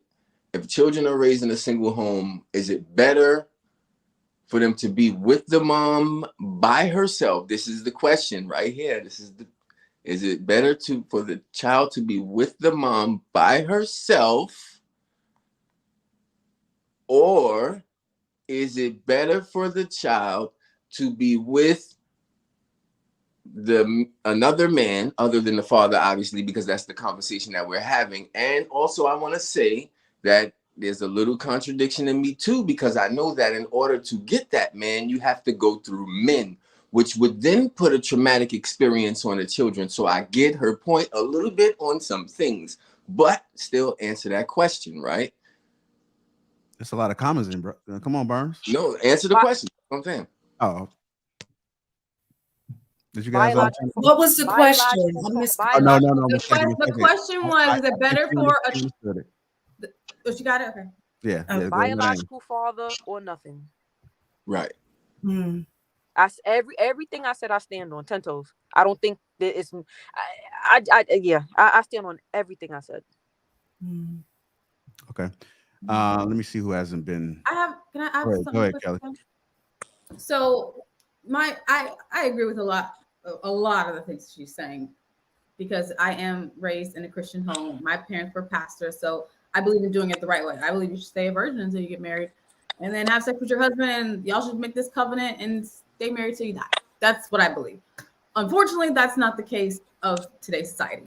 So that being said, my parents, who had 5 children, who raised them all to adulthood very well, successfully, they also took on how many? At least 10 foster children. And there was one kid, they were the type of parents. No, it was 17. It was like 17. Okay, 17. It was a lot because I didn't live there when they were, because they had them for years. They were taking care of other people's children. The parents were on drugs. The parents were abusive. The parents were in jail. There were so many things that the parents were doing wrong. So these kids didn't have anybody to raise them. So my issue is calling someone who's raising other people's kids because they didn't step up to the plate weak. That is, to me, that just, it's ignorant. So there was one, hold on, let me finish. There was one kid and he stayed with us the longest because sometimes the parents would go back to court and they would get their rights back, or they would do whatever the court deemed necessary for them to get their children back. So my parents would pretty much be interim parents until their parents came back into the picture. There was one kid who had gone from foster home to foster home, adoption home to adoption home, and he was beat, he was abused, he was battered, he was treated like crap by people who adopted him, by his biological parents, and he was run all through the system. And when he got with us, he stayed with us the longest out of any family that had ever been with him, and he took our family on as his own. When he became an adult, he invited us to his wedding. He ended up going to college. But these are things that were not, he probably would have been a criminal. He probably would have been in jail if my parents didn't pour into him the way they did. We brought him to church. They taught him the biblical principles. So they poured into this child that everyone else threw away. Like, he had marks on his back, like he was beaten like a slave. They treated him very, very badly. He had like literally beat with a switch. Yes, they really abused this kid. But he grew up and he said he thanked my parents. He thanked our family. He said, you guys were the only family that I knew. Like, because he stayed with us, I think, at least 5 years from the time he came to the time he became an adult. And he invited us to his graduation. He graduated from high school, graduated from college, got married. He wanted my dad to be in his wedding. Like, he was like, we gave him a chance when everyone else was throwing him away. So that is why I think it's important to pour into children, because you never know what you could do in a child's life. Maybe their mother's a crackhead. Maybe their mother is abusive. This stuff happens. What about the kid? Did anybody hear me when I said that if a married couple wants to adopt children out of the foster care system, that I didn't think that was a problem? Nobody heard me when I said that? Yeah. Okay. I heard. Okay. I think Balance wanted to chime in. Yeah, I didn't know, Kelly, your family was a foster family. My family too. They adopted and fostered many, many children. So that grew my extended family, and they became very different people than what they would have. So I love that. I wanted to just add on to my personal experience as a woman who had to court with men with children and without children. And in my personal experience, men without children, in my experience, were more selfish. We're more focused on themselves and self-centered, and couldn't really think outside of just what they wanted and their needs. And really, it's different once you're like a 40-year-old or a 35-year-old man that never had kids and never had a family. And then my experience with men with children, they really knew how to be a team. They were more open-minded to a lot of things, and they weren't all about self. They weren't just self-centered, because they went through life without just having to think about themselves, like for 30, 40 years. So they have a different mindset. And again, this has been my experience. So like I said, when I was younger, I was like, since I don't have any children, I'm only going to court with men who don't have any children. And in my experience, that didn't work for me. But then I've courted with a man now who I'm with now, who has children, and it's been the best situation. I don't mind being a stepmother, but again, I didn't think like this at 19. Now I'm like, you know what? It's a beautiful thing to be a step parent, and I think it's something that should be honored and respected. And I'm gonna leave it there. Okay. Anybody else? The floor is open. And sometimes you can give a child what their parents don't even have. Sometimes their parents aren't good communicators. Sometimes they don't even have a relationship with their parents, but they're there. And maybe you coming into their life can develop different things in them that they didn't have. even with their own parents. I just don't think you should just leave kids out in the open. Just bring them in, raise them up, and teach them right. Even if you are not a step parent, even if you see a child that needs some guidance, you should be willing to give that. It's not F the kids. The kids are our future. Whatever this world is going to be, it's going to come from what we're doing to the kids right now. If there was anything wrong with giving guidance, I said raising somebody's child was the issue. Guidance, you can. There's nothing wrong with guidance. Raising is something completely different because you are responsible for that person's life. Yeah, I would adopt someone else's child. Like if they were married and their wife gave up their rights and their wife gave up their rights to them completely, or their wife wasn't in the picture, or their wife died, I would adopt their children. I would treat them just like they were my own. I would pour into them just like they came from my body. Because they're children that had nothing to do with what the parents did. I respect your bystanders. I would not, but I respect your decision to do I absolutely would.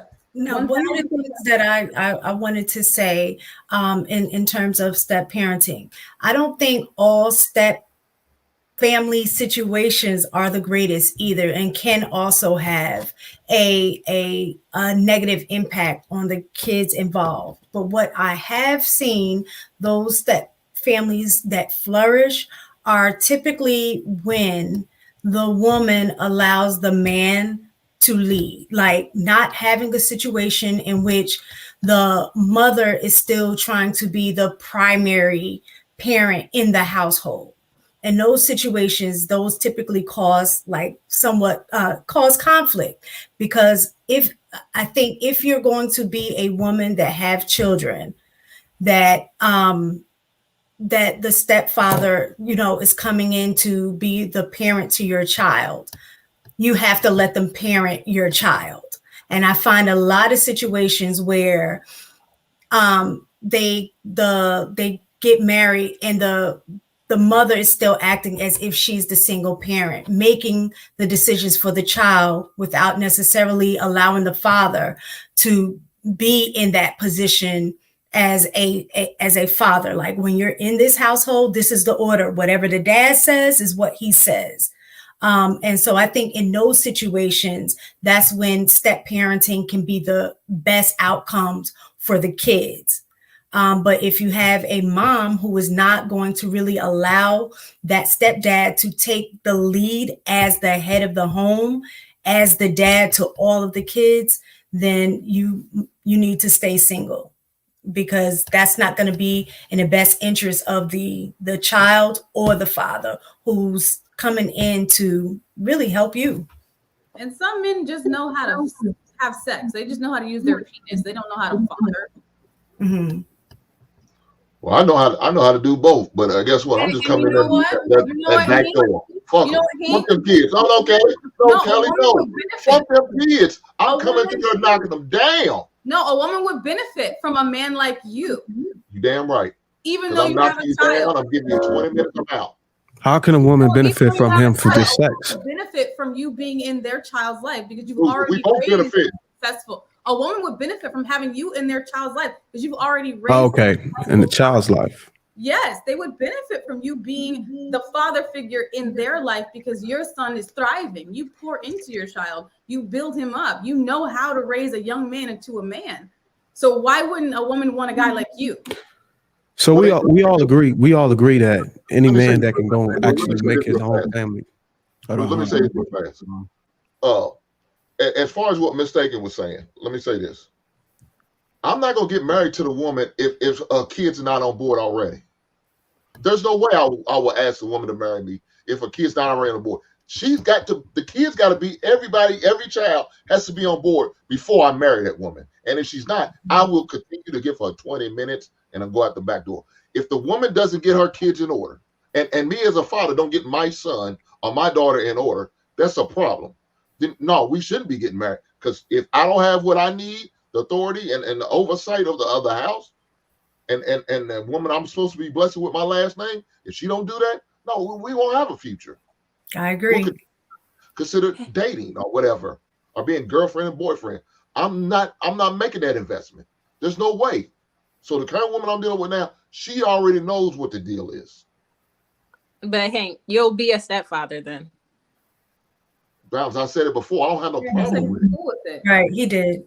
Right. I think it does. It takes the man to set the tone of the direction of the way that family is going to be, bottom line. And those are the only successful like step parenting situations that I've ever seen is when the man sets the tone for the way it's going to be in his household. And getting both of those women on board, the stepmom and the biological mom. If those situations are not taken care of and handled, by the man to set the tone between both women and the children that's going to be in the home, yeah, is rough. But if you have the man that's going to do that, then I've seen situations not just with the children, but even between the baby mothers, the step parent and the biological mom also flourish as well. And I don't want Elle to think I'm coming for her or we're coming for her. I agree with a lot of, and even the chat agrees with a lot of things that you're saying. I do. I just from a biblical perspective of someone that does have a relationship with God, I know that people make mistakes. Do I think our community needs a reset? Absolutely.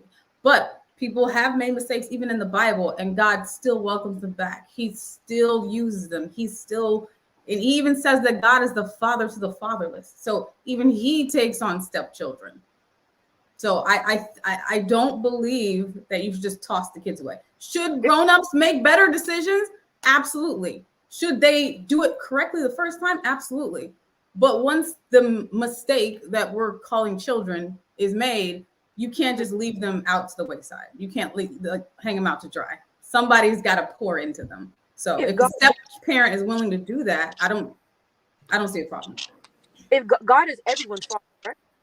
No, absolutely not. God is everyone's creator. Everyone is God's creation, but everyone's not. They're his child. Okay. Tap in March 1st. That's where the whole show is going down on the Red Couch with Burn. A whole hour of this. Or actually, hour but yes, she actually goes further into it, and we bring up the Bible, and it's a lot of Bible conversation in there too. But there's some things that she didn't say today that she's gonna be saying on the show March 1st. So subscribe. I just looked at the amount of people in the chat. I'm like, wow, this is like, oh, I didn't notice. It's a great topic. I want to know what the people in the chat are saying. I can't really read it because the computer's too far, but I want to see, or hear. A lot of people are like, she's speaking facts, she's speaking the truth, she's just watch the replay. You can watch it on the replay. Just live. I want them to hear us with the reaction too. You feel me? Yeah. Hey, man, let me ask you this: why'd you put it so far? Do we have any super chats? Why'd you release it? We have so many super chats. Why'd you wait till March, knowing this was going to jump off like this? Like you never know when things gonna jump off. I mean, you can have great discussion. And it happened overnight, but at the same time, this was kind of like, y'all, if you want me to be real, I actually said a prayer and was like, God, stop playing. We got to do something, and we got to have a conversation. And then that's what happened. Like the next day, it just, Well, the Lord bless you not to bring this conversation to a Thursday show, because she probably would have got this. What now? I don't know. Somebody might have.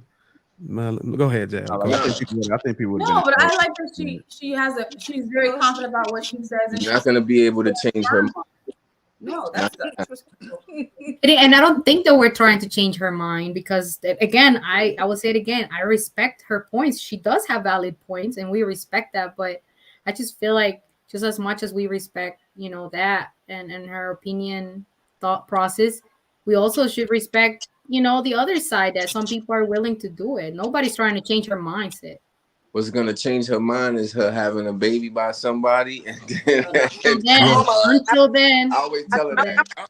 Some people like Is LA gonna be looking? Hold on. I think Elle trying to say something. I think she's trying to say something. Go ahead, Elle. Nah, it'll never happen. I'm pretty sure that there are people who would like for me to be in a screwed up relationship, have a kid, and all that. It's not gonna happen. I absolutely do not. I want It ain't gonna take for you to have a screwed I'm up rooting for you to relationship. win. I'm not.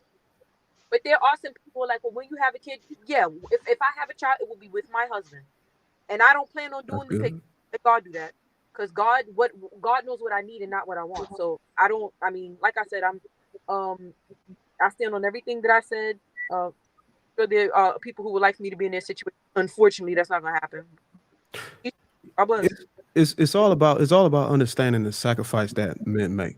You can look at it from a woman's point of view all day, but you actually got to ask the man that's in these trenches that's actually doing these things. Some people think that men are weak for being stepfathers, and some people think that men are weak for. I mean, it's all about your sacrifice. What sacrifice are you choosing? You choosing to be a stepfather? Are you choosing to put a uniform on and a flag on your shoulder and go die for your country? Some people think those same men are weak, but inevitably it's a sacrifice that you make it, and it might not be for you. And you've excluded yourself from the benefits for the sake of someone else or something else. So it's power in that. That's why I say it's more important to put clarity on it and context behind it. Because if you're a man like Russell Wilson, who's a beta he man, has the ability to go and create his own household, his own family, but he rather do that. No power to him. But that's not what I'm going to teach my sons. God bless him. All right. Does anybody else want to chime in on it?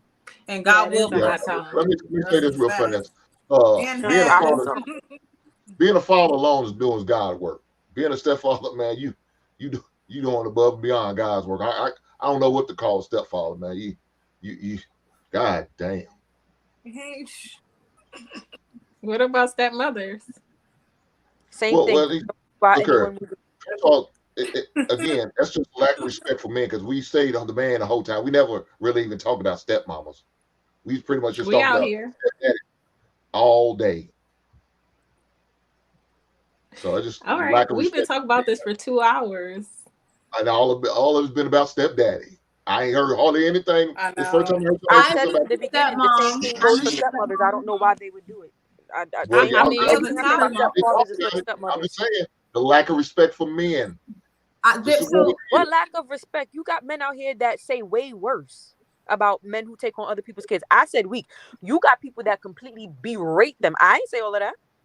No, but for overall message, it's still about it's about the man. Even other men the same thing disrespect goes other for men. Women. I said the same thing about stepmothers. Even other men disrespect other men. It doesn't matter.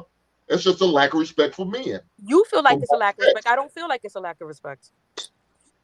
Okay, I don't feel like a man is if you call a man weak, that's disrespectful. Yeah. I don't know what it is disrespectful. If you're displaying a weak characteristic like taking care of a nut you didn't bust, and I don't know what to tell you. It is what it is. Same thing goes for stepmothers. To each their own.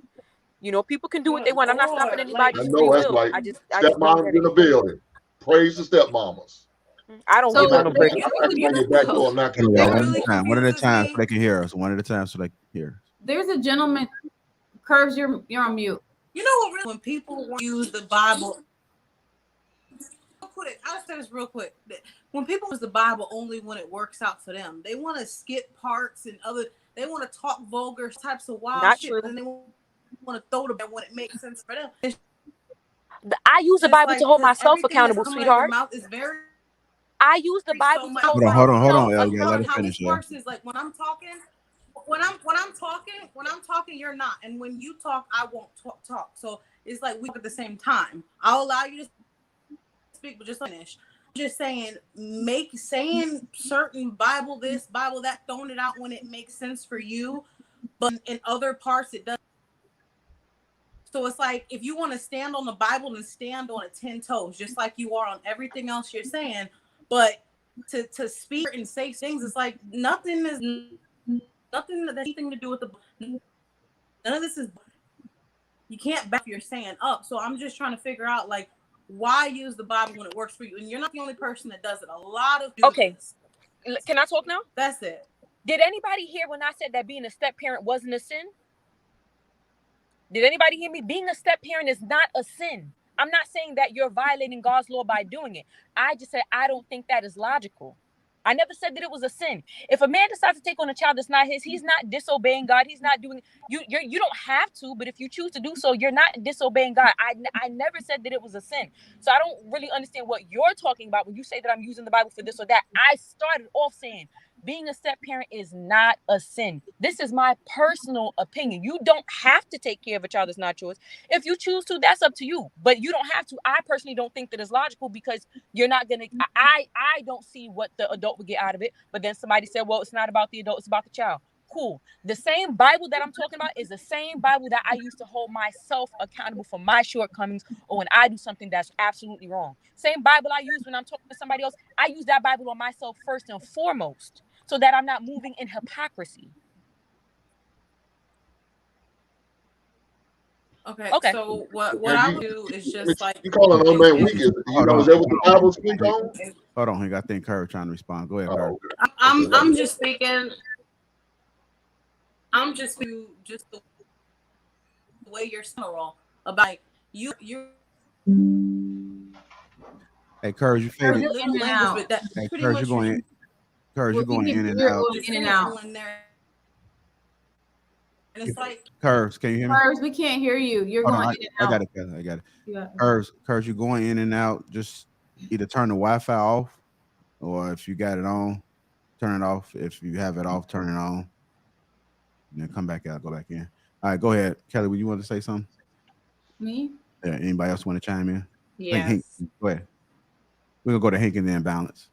No, what I was saying, you calling a man weak. I mean, I'm sure that wasn't in your good book, right? I'm sure that wasn't in there, but yeah, right. You still using Ahab that term. Wasn't Ahab labeled as weak? There are men in the Bible that were weak. Did God call that man weak, or was that one of the fellow disciples calling him weak? Was he weak? Was that God? Did God call him weak? Was the one of the disciples weak? I don't know. Was he weak? I don't give a shit about Ahab. I'll go look it up and so that when I give an answer, it's the correct You don't know. one. How are you supposed to know? I guess the question is, was he saying that he's weak in relation to him being somebody's stepfather? Ahab? Well, that's what I'm saying.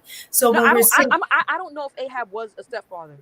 I was just speaking in terms of using the term weak. I mean, I don't know what other term y'all want me to use. That's how I see it. Okay, but why did you use Ahab as an example then? Because Ahab was weak. Okay, well, why was he weak? What made him weak? He let Jezebel rule. He wasn't the head. Anytime a man, he wasn't a stepdad, so he was weak to the putty. Oh, that's a lot of men. That's a lot of men weak then. When I was saying you were saying that when you were saying that using the term weak is disrespectful, I don't see it that way. That's just I just don't see it that way because I feel like there's way worse words. As your woman, you don't see it that way. As a man, you call another man weak. There are men that say the same thing. I don't care about other men. I'm not talking to another man. I'm talking to L. Okay, well, that's how I see it. Listen to what I'm saying, though. Listen what I'm saying. I heard women call other women bitches. Is it okay if I call you a bitch? If that's listen, if you see me that way and that's what you want to use, cool, I would recommend it. You know how women get out of hand when a man calls a woman a female dog? Come on, man. I think once again, I said what I said, and I'm gonna stand on it. Hey, I don't have no disagreement with you. I ain't got no beef with you, L. We good. Also, I want to just chime in and say that I don't want the tone. Hold on, I don't want the tone of this whole thing to change because in the beginning that's what we said we were gonna do. And I hear, voices getting a little bit up there. You know what I'm saying? And look, everybody's feeling a little bit like, So. Oh, that's how I talk, big brother. I'm sorry. He protected his prize. No, I'm just kidding. Okay, I don't blame you. That's my friend. Go ahead, Kelly. Hold on. I understand. I think someone said it in the beginning that Jesus's father was a stepdad. Joseph. Oh my God. People have been saying this, right? Jesus, how is Jesus? If Jesus was God's son, right? Who raised God him? is not a man. God is a spirit, right? God is a spirit, correct? God is a person. Oh, God is a spirit. God is not a person. Okay, no, so God is a spirit. God is a spirit. Humans have a spirit, right? God is a person. Go ahead. Okay, so God is a spirit, right? And Jesus is considered God in the flesh, no? Depends on religion. What religion? So Jesus was immaculate conception. Nobody bust a nut and marry and she had a baby. Right. We're talking about kids that are here because someone bust a nut. It's not the same. But you said something about raising someone else's children. If Joseph didn't bust and marry and Jesus wasn't his child, why was he raising Jesus? He should have just left Mary to do it all by herself. Jesus, was he just there? If Jesus is God in the flesh, does God need to be raised? He didn't know. Still an infant. He still needed to learn. We'll agree to disagree, because we're not going to get anywhere with that one. Joseph taught Jesus how to be a carpenter, right? He taught him how to be a man. Oh, well, Jesus didn't start his ministry until he was 30, and he was baptized by John the Baptist. That is when the Holy Spirit descended upon him, and that's when he became God. So Jesus didn't have the Holy Spirit from birth? Jesus didn't have the Holy Spirit from birth? No. Okay. When John the Baptist when he baptized him at 30, that's when his ministry began for 3 years before he gave up his life on the cross. If Jesus is God in the flesh, if Jesus is God in the flesh and God is the Holy Spirit only descended upon Jesus once he got baptized? It was never present before? Not inside of him, no. It was around. Oh, okay. All right. Well, yeah, that's what I went over to the how people were raised and what different, like, because there's Baptists and everybody believes different things. Catholic, everybody has their own belief, so we don't know what her belief is. That may be the case for what she was taught, so I don't even see no sense in arguing that. There wasn't no argument. I was asking because I to be honest wasn't quite sure, so I'm not saying that what she's saying isn't true. I would just go look in the Bible for myself, and if she's right, she's right. Cool. So that's again, the bulldaggers ain't getting nutted in, but yet they are having babies. And somebody got to be a step parent. No, somebody doesn't have to. Why? They can make the choice to, but they don't have to. If they want to have a child, ma'am, some of them get falsely inseminated, right?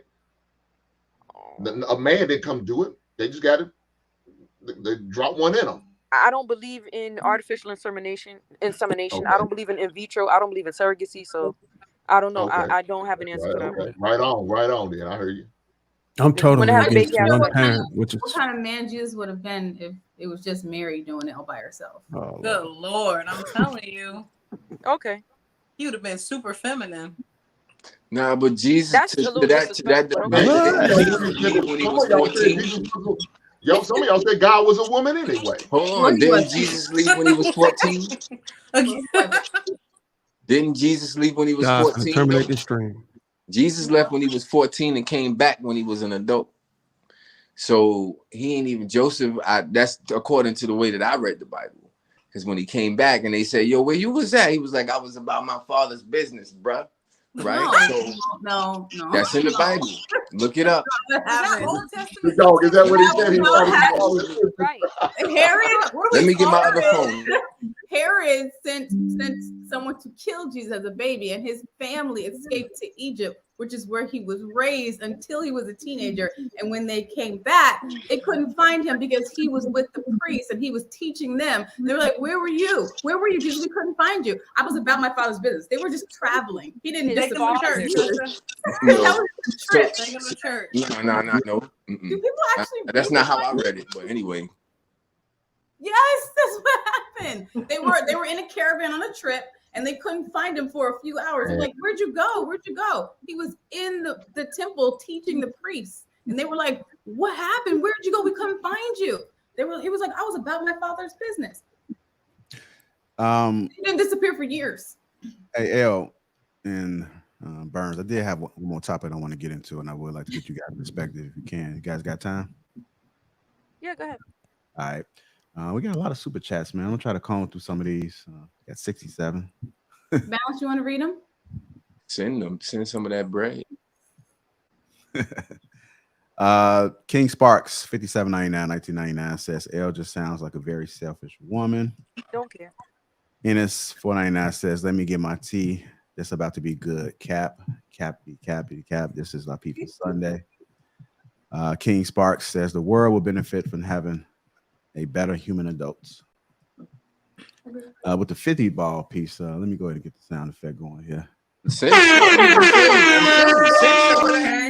Michael Jones says, "Good afternoon, everyone. An excellent panel. Today was going to be a dope show when right off the bat. La Original said, Ninja, don't say my real name, LOL. Another one. Marriage, Politics, and Sports says, men used to consider courageous for being stepdads back when women were more appreciative. The modern women are more careless with their wound and offer no additional respect for modern stepdads. I would not call the guy weak, foolish, maybe." You want to finish reading, Kelly? All right. Ines Louie 199. Be a man and speak for yourself. Hold your own. Nuts. Sorry, you see the emoji. King Spark 5799. Who's gonna take care of the sons of our war heroes? Marriage, Politics, and Sports $5. Grown women have to stop saying having kids out of wedlock is a mistake. It lacks accountability. Ray Alexander $5. Is it possible to have a single mother epidemic without also having absent father epidemic as well? The father and mother must be held accountable. Nicholas Gonzalez 199. Single mom homes prone to jail kids is weak. The New Vintage $5. If you have a kid with a weak man, your kid does not deserve a role model, whoever the father is, good or bad as the role model. Marcus Evans $5. What up, panel? Let's have a good show on Sunday. King Spark 5799. Thank you again. Elle wouldn't even help an old lady across the street. Oh. I don't believe that. Xavier Foster $2. What should the kid do? Good question. Simone $4.99. People quote the Bible but still eat bottom feeder creatures and hate in their hearts. That's true. You're not really supposed to have a shrimp or lobster, biblically speaking. Albase $2. Hank, WTF you doing? La Original is on our side. Simone, have hate. Thank you for clarifying. John the Baptist $5. Accountability. Marcus $5. Brother JR, please have La Original. Is it La or L? Am I saying? She said you can call her L. That's what they say. You can call me L. That's what my friends call me. Okay. You can call me La. It doesn't matter. Okay. Please have L on both Thursdays and Sundays. Yeah, we're going to speak about that. Bizzle $10. I agree mostly with L, and I appreciate her holding men and women accountable. I'm a childless man dating women. Single mothers, no disrespect, are a deal breaker for me. $100. Thank you so much. L came in guns blazing. There is no benefit, none. For a man coming in playing stepdad, the question if her child acts up, can you spank him? When he do something wrong? Nope, because she is calling child services if I do. Thank you. Nicholas Gonzalez 199. Stepfather called weak by women who look for them. John the Baptist $5. It's not a mistake if you say the F word. First Titans $4.99. It's called adultery. Marriage, Politics, and Sports $5. Can you make Black men responsible to fix messes they didn't make? John the Baptist $5. L holding accountability strong. John the Baptist, second marriage ends 67% in divorce rate. First Titans $4.99. L, thank you for bringing sense to the folks who usually have none. King Spark $4.99. L is living in pure fear. John the Baptist $20. Thank you. Enter ye in the straight gate, for the wide is the gate. For wide is the gate and broad is the way that leadeth to destruction, and many there be which go in thereat. Matthew 7:13. Just because everyone is doing it doesn't mean good or godly. Satan's favorite Pookie. Okay. L the L the I'm sorry. Okay. Smoke weed every day. Sorry, this is a funny name. L, the truth y'all wouldn't know if it slapped y'all in the face. Let her speak. She is desperately needed in the Black community. Y'all trying so bad. Y'all missing the point. Shaking my head. Sherwin Thomas $2. Bring L back, 35 and childless, and I ain't doing it.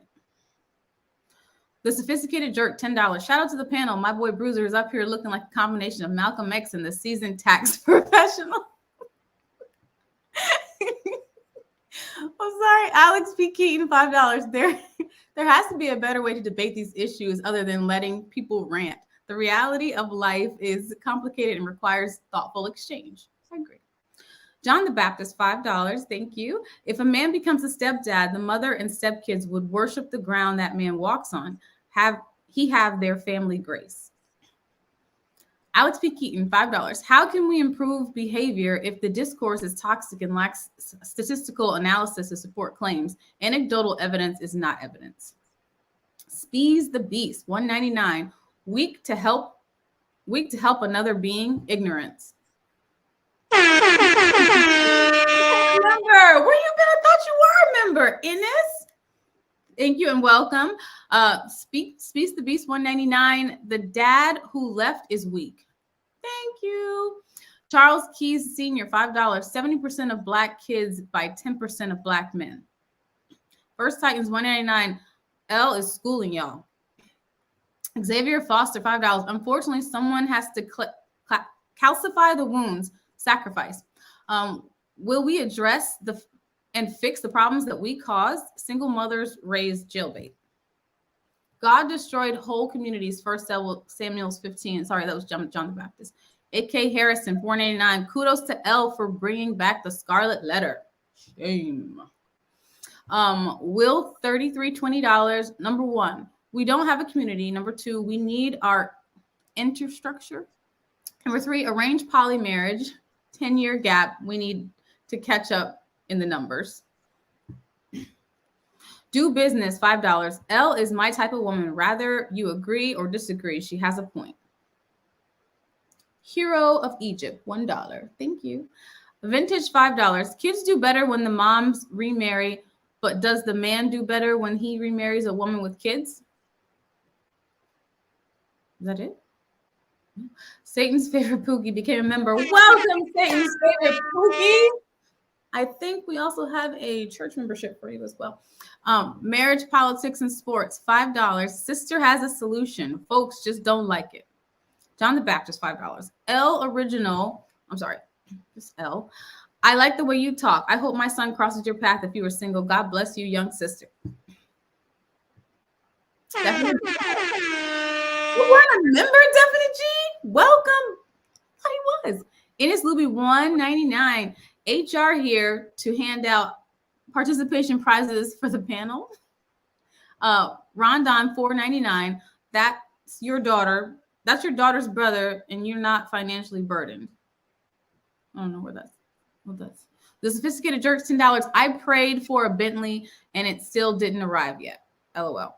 Vintage, $5. Successful people are selfish in every way. Broken. People always focus on other outcomes prior to their own.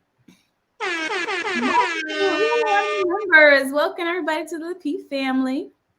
John the Baptist, $5. Balance being a stepmom does not equal being a stepdad.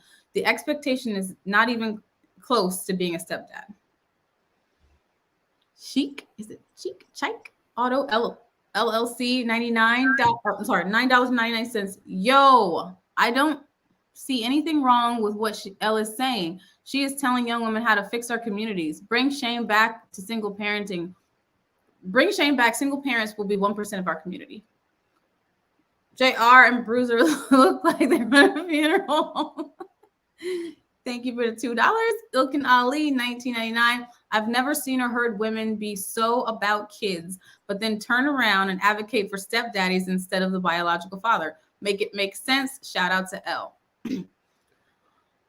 Raw D oppressed, $2. Damn, it's Thursday already. Okay. Empress became a member. Thank you. Michael Richardson, $5. The Holy Ghost is the Spirit, Son, God, and the Holy Ghost. It's a Trinity. Yep. Okay. John the Baptist, $2. Joseph did not teach Jesus. Jesus taught Joseph. Okay. Yes. As an infant, he definitely taught his stepdad. Alex P. Keaton, $5. Tell me Tell me you're not a biblical scholar without telling me you're not a biblical scholar. We're almost there. Chic Auto LLC at 199. Jesus was 12 years old when he was in the temple to preach. Michael Richardson, $5. The truth is, people use the Bible to control the narrative. God is you, Hank. Look just like you. $100. Woo! Thank you. Me University, $2. Mistake, yes, but so is speaking at times. Hawk, $2. You find people do know the Bible is fiction. It's not, but okay. Cheek Auto LLC 199. God bless L. I appreciate you guys' patience. That's all super chats. Thank you guys for becoming members and also supporting the platform. Okay. Now it's time to go ahead and get to our last and final topic. This is something that came up. I want to get you guys' perspective, but it is Jonathan Majors Hollywood Most Wanted Ebony magazine cover photo. As you guys know, Creed, was it Creed 3? 2? Creed 3. Mm-hmm. 3 is coming out. And, also Ant-Man. Okay. And Jonathan Majors is one of the actors that's on there. He's probably the other guy that just popped out of nowhere. You know, a lot of ladies was feeling some of his previous photos, but this one in particular, and I know we've had this discussion when I first started the platform about emasculating the man. I just want to get you guys' thoughts about this real quick. Go ahead, Mr. Burns. I'm gonna go to you. He would make a great stepdad. He's getting another phone call, but you there, Burns? Mic check. Yeah, no, I'm still here. Remember, I told you my phone is I got you. When you see this photo, emasculating a man, I see the photo.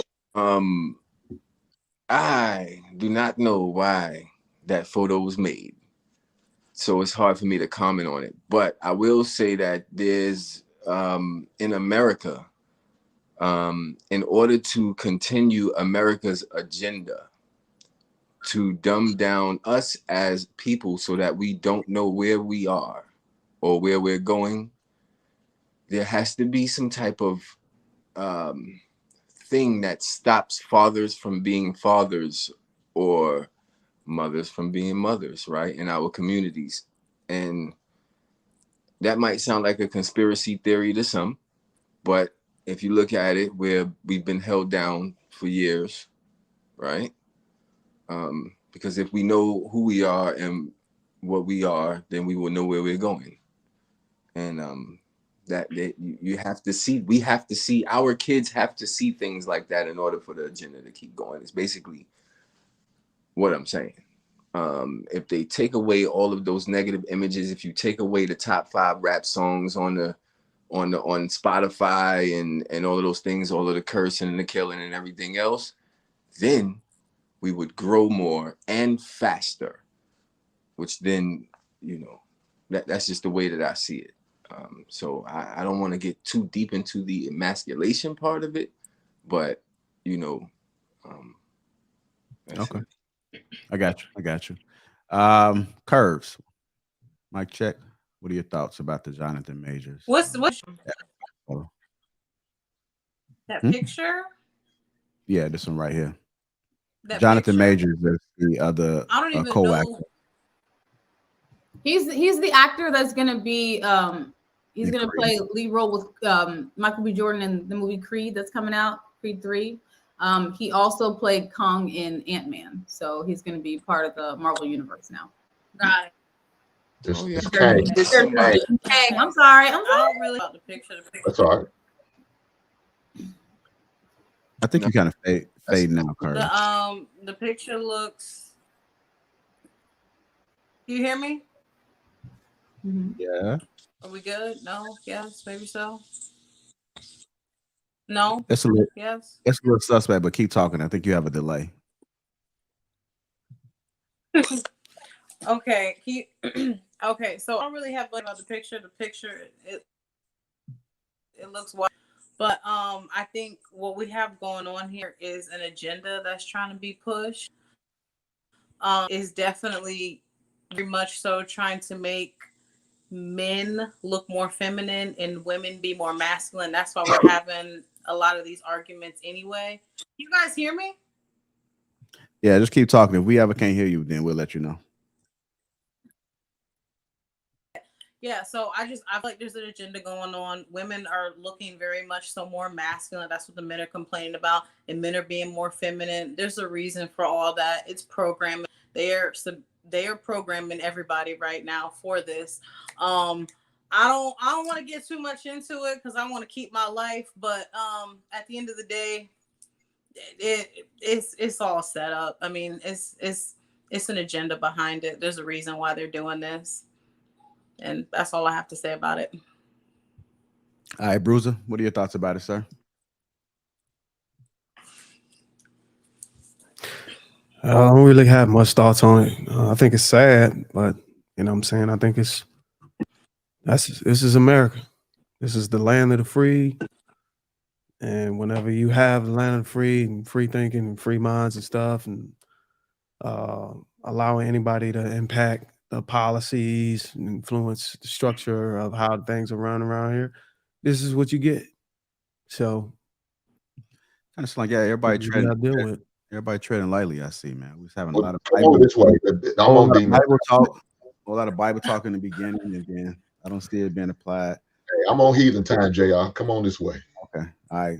Brother Hink, what are your thoughts about it, sir? Fuck this. I ain't got no life, so I'm gonna speak on it. Again, this is just a lack of respect of black men. They don't give a shit about us. And the curse that they said they making women look masculine, I haven't seen it. What have they done to make a woman look masculine? It's all about feminize the man. So as our hold on, let me finish. Our favorite panelist, L, that's weak. To me, that's weak. What they're doing to us black men, that's weak. And so what is it?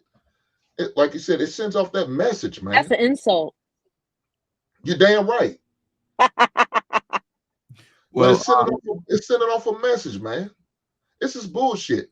That again, no respect for the black men. Yet our black women still find a way to continue to disrespect us, even though society's doing it on a regular basis, even though the media is doing it on a regular basis, even though our employers are doing it on the regular basis, the government doing it to us on a regular basis. We can't go home and be satisfied. Fuck that. I ain't trying to hear that shit. Woman king, and there ain't nothing masculine about. Them bitches gonna sit there and claim we're independent, we're strong. They would never say they masculine. Now, truthfully, they are. And I agree with my man, Amela the Elephant.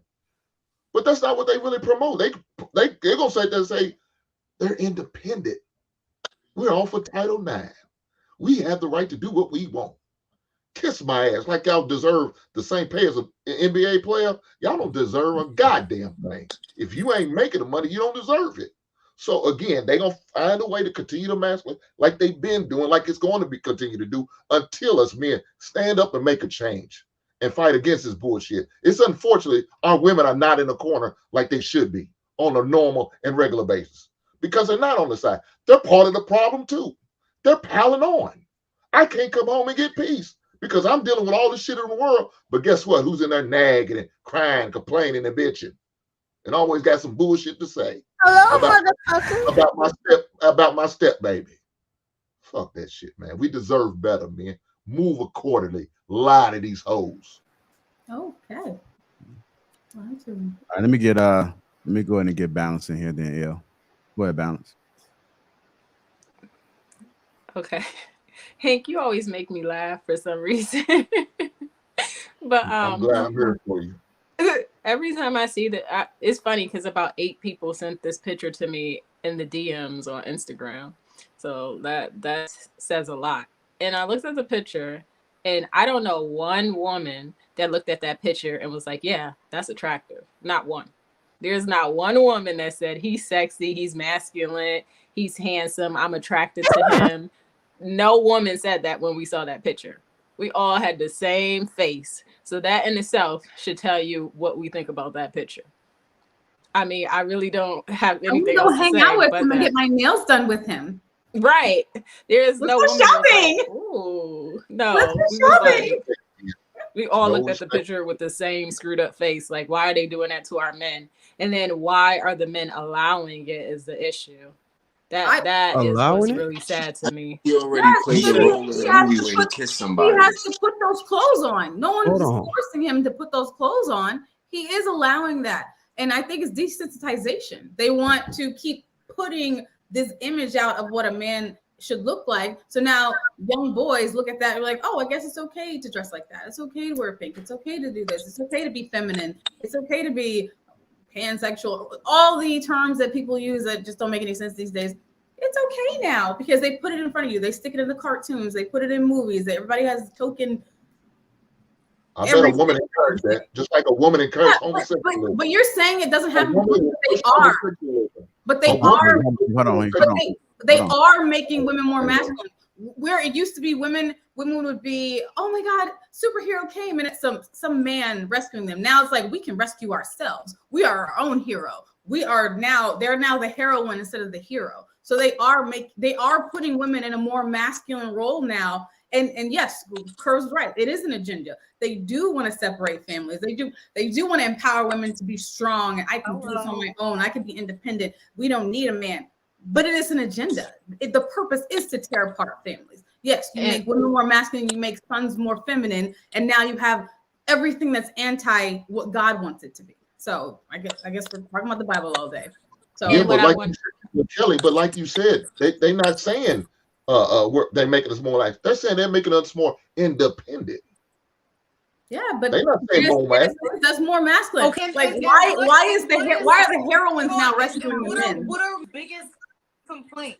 What are men's biggest complaints right now about that y'all bought into the white woman's feminism? And that y'all white women bought into the women feminism. That's our biggest complaint. Women are being, excuse me, sir. Women are being too independent, which right is they are being too masculine. They act as though they're men. That is what they are saying on like all platforms. They're pushing that agenda. Have you not heard that? No, what I heard is what I've seen is the white woman's feminism. Y'all bought into it. That's the problem. No, y'all bought into the white woman's problem. Hold on, you guys. Hold on. When Curves talk, she has a delay. So y'all gonna keep over talking her because she's getting it like 3 seconds late. So for the sake of it, just give it like 3 seconds after you get done and then respond. Go ahead, Curves. And I would come from it. They're not saying that independent, and then after that, women are so independent. They're chasing their career. They don't need a man. They're being more masculine. Like, where is that coming from? And then women are saying in return, being more feminine. They're not being provided. These are the arguments going on all forms. Why do you think this is a thing? Is it just because? I'm done. It's because the rainbow is being y'all bought into that white woman feminism. That's where it came from. Y'all bought into that bullshit. They sold y'all on a dream and y'all bought it. Like you buy every goddamn thing else. What it started for something earlier than that though. My bad, Balance. Go ahead. No, you're good. I was gonna say because I was gonna finish with this. Yes, we're pointing out the problem. And I know, Sundays are like the solution day, which is why I like Sundays. This is the problem. These are the agendas. But I think the solution is promoting family. The solution is promoting the people that are doing it the right way, like we like to say, promoting those people, giving them a platform and letting them speak and guide us, right? Because all the time we're promoting all the problems and issues and who we don't want to see more of, but we keep promoting it, right? And we keep talking about it and talking about how it's the biggest issues that we have in the community. But it's like, we need to promote the solutions. Like, I think we should also, have people on here who are successfully married and talk about how they did it and how they're raising their children. People that are in successfully blended families and how they're doing that. Like, we should have those discussions as well, because that in itself is bringing the family together, because obviously there's an agenda to keep us separated and to keep us apart. And then when we bring people on the panel that are like, yeah, and let the single moms live with their with their issues and, you know, raise their kids on their own. That's a separatist mindset. And it's keeping our families divided as well within our community. And it's not helping us. So I think we definitely need to learn how to come together as a culture, as a family, as a community, and promote what we do want to see more of. So yeah. But this is Heck yeah. this is another Yes, this is balance. another young man. Well, that came from a single parent household, specifically a single mother household. So the influence on him, a male influence, was not there for him. And his father, if you look at his background, his father resurfaced not too long ago after being absent for 17 years. And this man was, his neighbors were like drug dealers and all this other kind of stuff. So this goes back to what we was just saying earlier on the first topic. This is the product of, this is where it all stems from. Not having that nucleus there in household, whether you like it or not. Once these kids get outside of that household and you know, they got to go and try to raise themselves, and they subject to all these other impressions and influences that's out here in the outside world. We know we can't control that, but we can at least control what's within the walls of our household. And if we're not there to impress these kids in a way to where they can go out here and navigate through all the bullshit, we can't really say nothing. You know what I'm saying? After they're gone, that's it. All right, let me go ahead and get Ellen now. Yeah, what are your thoughts about the Jonathan photo? And That nigga look gay. all right, we can't use that word on. Oh, sorry. That Negro looks gay. No, not that. Oh, we can't use. Oh, sorry. I'm sorry. I didn't know the Bible says you we shall use not the N word, but we can't use the G word. Homosexual. No, you're not supposed to use either on you. Correct term. So. He look okay. That man of African descent looks extremely zesty. Zesty. Zesty. Yeah, he looked real zesty. Michelle Nuclear Buck families up only. That's it. No, even that wouldn't help. See, that's the thing about it. These women will they welcome in that lifestyle. Not me. A man would not open the door to that bullshit. Yeah. You have a point. You have a point. So having what do you strong mean? Can you male elaborate? influence in the home that is against that lifestyle, yes, that can definitely play a huge role in a young man and a young woman's life. If you have parents who are like, free to be me, free to choose, free to do what you like, let's just, you can decide your own sex. That's when it becomes an issue. But when you have, if this is my house, these are the rules, and this is what you will abide by, this is what God says about it, it's very rare for a guy to switch over to the other side. It's just rare because the father sets the tone in the home. The guy in the photo, he wasn't raised with his father, right? Yeah, Bruiser said his dad disappeared 17 years, just resurfaced. Why did his mom pick him to have a baby with? You said why did who? Why did that man's mom pick that guy to have a baby with? That's not an answer that any of us can give. Oh, okay. Anybody on the anybody on this panel right now got? I'm just making a point. I wasn't looking for a real Why do y'all answer. pick y'all men to have kids? That's the answer. But why did the dad just resurface? Why didn't he stay in that young man's life, even if they weren't together? Why didn't he be a strong male role model for him? He probably wasn't father material from the jump, but the mother overlooked those red flags. Now, I'm not putting all the blame on the woman. I'm not putting all the blame on the women, but the reason why I harp on the woman is because at the end of the day, we are the ones that have to carry the baby. I would not want to carry a baby from a deadbeat. This is why. So just off the baby. So when does he become a deadbeat? Listen, I really don't care. He gives you the seed or before he gives you the seed? Huh? I'm sorry. Say that again. How do you know he's a deadbeat father until he's a father? I honestly believe that there are signs as to whether a man will be a good father before he becomes a father. What? There's signs. Before a man has a child, there are signs. I believe that women, What are for the the signs? most part, not everybody, but I think that majority of the time, if you spend enough time with a person and you get to know them and you pay attention, if you have discernment, right? And you see how they are when they're comfortable, right? Because people always expose themselves when they're comfortable. I believe that there are that you will know whether a person, for the most part, I'm not saying 100%, but for the most part, I say at least 85 to 92%. You'll know whether that person is parent material or not before you even have a child with them. How do you know that? What are the signs to look for to know that, hey, this guy's a parent material? Father-like qualities. Even if the person isn't a father, do they have father-like qualities? Okay, what are father-like You have qualities? children. You have children. What are father-like qualities? I'm gonna ask you because I don't have no kids. I didn't when I married my wife, I didn't look for mother-like qualities. I looked for a wife. When she became my wife, so she when bear my children. she was your wife, right? Before she was your wife, you looked for wife-like qualities, right? So Yeah, that's all. you didn't. That's it. That's it. You didn't try to see if there was anything in her that might say, oh, you know what, she might be a good mom.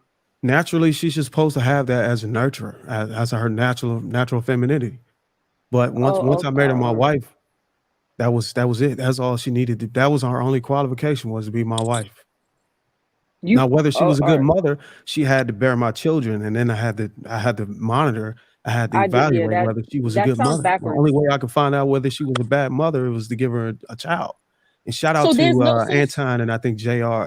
It kind of educated me on that last month. So the only way to know if someone will be a good parent is for them to have the baby and then see if they suck or not. The only way to know that somebody's a bad parent is they got to be a parent. I disagree. The only way to know is a bad cop. He has to be a cop first. I disagree. That makes no sense. That's just logic. It makes a lot of. I know men. I know men that have no children, but I believe that they would be great fathers. Yeah, but how do you know that? Let's say, I mean, I could be good with kids, but I can't stand these motherfuckers. Yeah, I disagree with that. In order to be good at anything you do, you have to actually go attempt it. I disagree. I totally agree with that. I know men that you could train men. You could train hundreds of men to go and fight in a war. I know men you could train basic training, AIT, whatever. Give them a gun, put them on the range. The only way to know that they actually gonna be productive and excel, you got to put them on the battlefield. Okay, so I know men that have children, and they and the some of the women that they have children about are trash. And when they tell me stories of when they were just dating before there was a baby, I'm like, I done picked out like 4 or 5 red flags, and maybe you shouldn't have no baby by her before there was a baby. So when the baby did come, well, the fact that she's a terrible mom, married, or there are some of them are married men and some are not. But when they tell me their story, it's like, well, you didn't see that she wasn't really gonna be a good mom, because based on what you're telling me before she even got pregnant, seems like she would be a crappy mom. So you mean to tell me you didn't see no signs that maybe she wasn't mom material? No, I didn't. Like I said, I didn't. No, I'm not saying you. I'm saying those particular men. Okay. Not you, but those particular men. It's like, well, based on what you're telling me, when y'all was dating, That's why it's important to marry before you carry. No, that's my. I completely. Sorry. I completely agree. But what I'm saying is, if you want children, right? Because usually, if you want children, you want children before you get married. You know whether you want to get married or not. You know if you want kids or not. Only reason why I would only reason why I would have any kids, only reason why I even get married is because I want to have a family. I understand what you're saying, but what I'm saying is, you have some people who are not married, but they know that they want to get married. You have some people who don't have children, but they know that they want to have children. That's what I'm trying to say. Right? Yeah, that's true. There's people out there that actually want to have children before they even have any thoughts of being married. But that's not what I'm saying. That's like suicide. That's like. It's detrimental. That's not what I'm saying. That's not. Yeah, you're missing what I'm saying. What I'm saying is, there are people, right? Like, there are people who know there are unmarried and single people who know that they want to be married and have kids. That's what I'm trying to say. They don't have kids yet. They're not married yet, but they know that is what they want. They know that that's the family structure they want. They want to get married. They want to have kids, even though it hasn't happened yet. That's what true. I was trying to say. That's true. You got some people that want kids and they don't want to get married. You got people that want to get married and they don't want to have kids. But what I'm saying is that there are people who, it hasn't happened yet, but they know what they want down the line. And what I'm saying is that you don't have to have a baby by somebody to know that they would be a horrible parent or a good parent. There are signs beforehand, in my opinion. Well, there's a criteria as far as how to finding somebody who's worthy and have the resources to be able to care for the child and have the I'm not talking mental about. stability I'm to not. be able to deal Oh, with, okay. you know, the development of a child, just taking care of them. But I'm telling you that whenever you do have a child, I don't think you don't. I think you stated you don't have kids. I'm No. saying when you actually have a child and you hold them, like whenever I held my son in the air, I had my whole mentality change. Yeah, some just click. But not There were everybody things is that like went that. through my brain psychologically that never even came into my mind before. And I fundamentally believe that it'll never happen unless I'm actually holding my child. So you weren't prepared to have a child until you had one. I didn't say I wasn't prepared. No, I'm asking. I'm asking for clarity so that I'm not, The mixing your words. the preparation resides in your ability to be a husband to your wife. Once I was Okay. considered a Okay. husband to my Okay. wife, and I I met those agree. qualifications and I met that criteria to be able to run a household, then the children that came in would flourish from whatever my Okay. abilities as being a husband. I agree. I agree. And we I together agree. as parents, Well, because when you got to understand, it takes two. That's why they say I get married. completely It takes agree. two. You can't meet the criteria to be a father without a mother. You I need a mother. completely You agree. need both I parents. It's agree. critical. It's called a nucleus. Nuclear families. Right. So y'all need it. Y'all complement one another whenever y'all actually rearing the child. I agree. So y'all two as one become a I parents agree. that put the child in the best position for his development. That's why Can I they ask say, you hey, look, you should one? get married. You shouldn't be just trying to find a worthy seed Agree. I or agree. sperm. But Can I ask L, you another question? but I L, wanted to ask Bruiser a question real quick. So prior to getting married, right? There were signs, there were things that you looked for in your wife to know whether or not she would be a good wife, correct? Yes. Okay. And the same would go for a woman when it comes to a husband. Because I remember you saying that the man does pick the wife. But like for instance, if a man proposes to a woman and he wants to pick her as a wife, she could say no. And she could, the same way he could pick her or not pick her, she could pick him or not pick him. I mean, obviously he is, he has to be the one to propose, but okay. So when That was it. you get married to this man and you see how If you see his selflessness, then you'll be able to see, okay, he's able to set aside his own wants and needs for the sake of a child if we had a child. Because his whole mind and his focus is on keeping his household afloat. I agree. I agree. And he'll have those characteristics prior to marriage Yeah. so that you know that he's even husband. It's That very is difficult to do that. It's very great. difficult to see Great. that with a boyfriend that don't have any commitment. Okay, if you're well, dating somebody and you guys are not married yet, wouldn't he have to have, what I'm saying is he would have to have qualities that would show you, okay, he would be a good husband. You can't just marry You somebody said randomly and be like, he had to oh, have. You said what are signs that he would be a good husband? what I'm saying is before you get married, right? If you make the decision that you're going to get married, it's because you saw husband or wife like qualities in that person prior to marriage. Right. Okay, I that saw was a it. woman Yeah, who so was we on the willing same to fit page. in my system. Okay, All right, and I'm that's gonna a blessing. That's a blessing. get Hank in there. Go ahead, Hank. well, I know one of the things she's talking about. You can never be prepared to have a kid. I don't care how much planning you think you're doing. It's you can never prepare to have a child because you never know what that child's going to bring. I mean, if you have a special needs child, I'm sure nobody's preparing for that. If you I agree. have some type of disability, no parents plan for that, so I agree. you never know. So From a I mean, financial aspect, you can prepare though. I'm not talking about everything else, that's but from a true. financial. Because again, if you have a special needs child, now your income may not appease to the special needs that the child has. Oh, If aside from special needs, you're absolutely right. Aside from but special needs, these are things you no, can't prepare for. you're absolutely right. But I'm just saying from a financial aspect, right? When I say from a financial aspect, because kids are expensive, and at this point, I feel like the best option is private school because the curriculum that they're trying to teach in public school when it comes to kids, I don't agree with because they're teaching things that I just don't think children need to know. But when I say from a financial aspect, just making sure that aside from a special needs child, even though you can try to prepare for that or incorporate that into your finances, I guess, because special needs children oftentimes the medical cost is astronomical. But aside from that, I'm asking you, do you feel like you can financially prepare yourself for a child? No, For the coming of a child? Okay. no, no, because again, you never know where your career may take. Your job may be moving from one state to another where the cost of living is way higher compared to where you came from. You never know. I mean, anything can happen in But at between. the very least, you should be financially stable prior to having the baby. Oh, now Yeah. I agree with that. I agree with that. Okay, so that's I ramble, but that's what I was trying to get. What I was trying to harp on. You should at least be financially, stable before you have a baby, because that's a big bill. Not So saying I'm not saying kids are bills. I'm sorry. I have a friend who was raised in the church, because I was raised in church. A lot of my friends, they surround that. So I have a friend who did it the right way. I'm speaking about her specifically because the guy she married, he looked like the poster child for what a father and a husband should be. They met in the church. He came from a Christian home. She was a Christian. They waited until they got married to have sex. They were virgins. They had the beautiful wedding. They had a wonderful 2 years.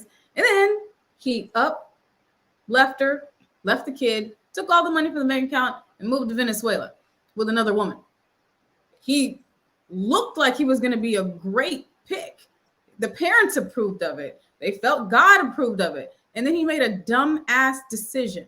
So you can prepare all day. The right person can pick you, but you really don't know what they're going to do. Should that woman who stayed a virgin till marriage, who had a child inside of marriage, should she be held responsible because the guy made a dumb decision? She did it right. Okay, so let me ask you a question. You said the parents felt like he was the right pick. The parents approved. They felt God brought them together. They met in the church. They were both Christians.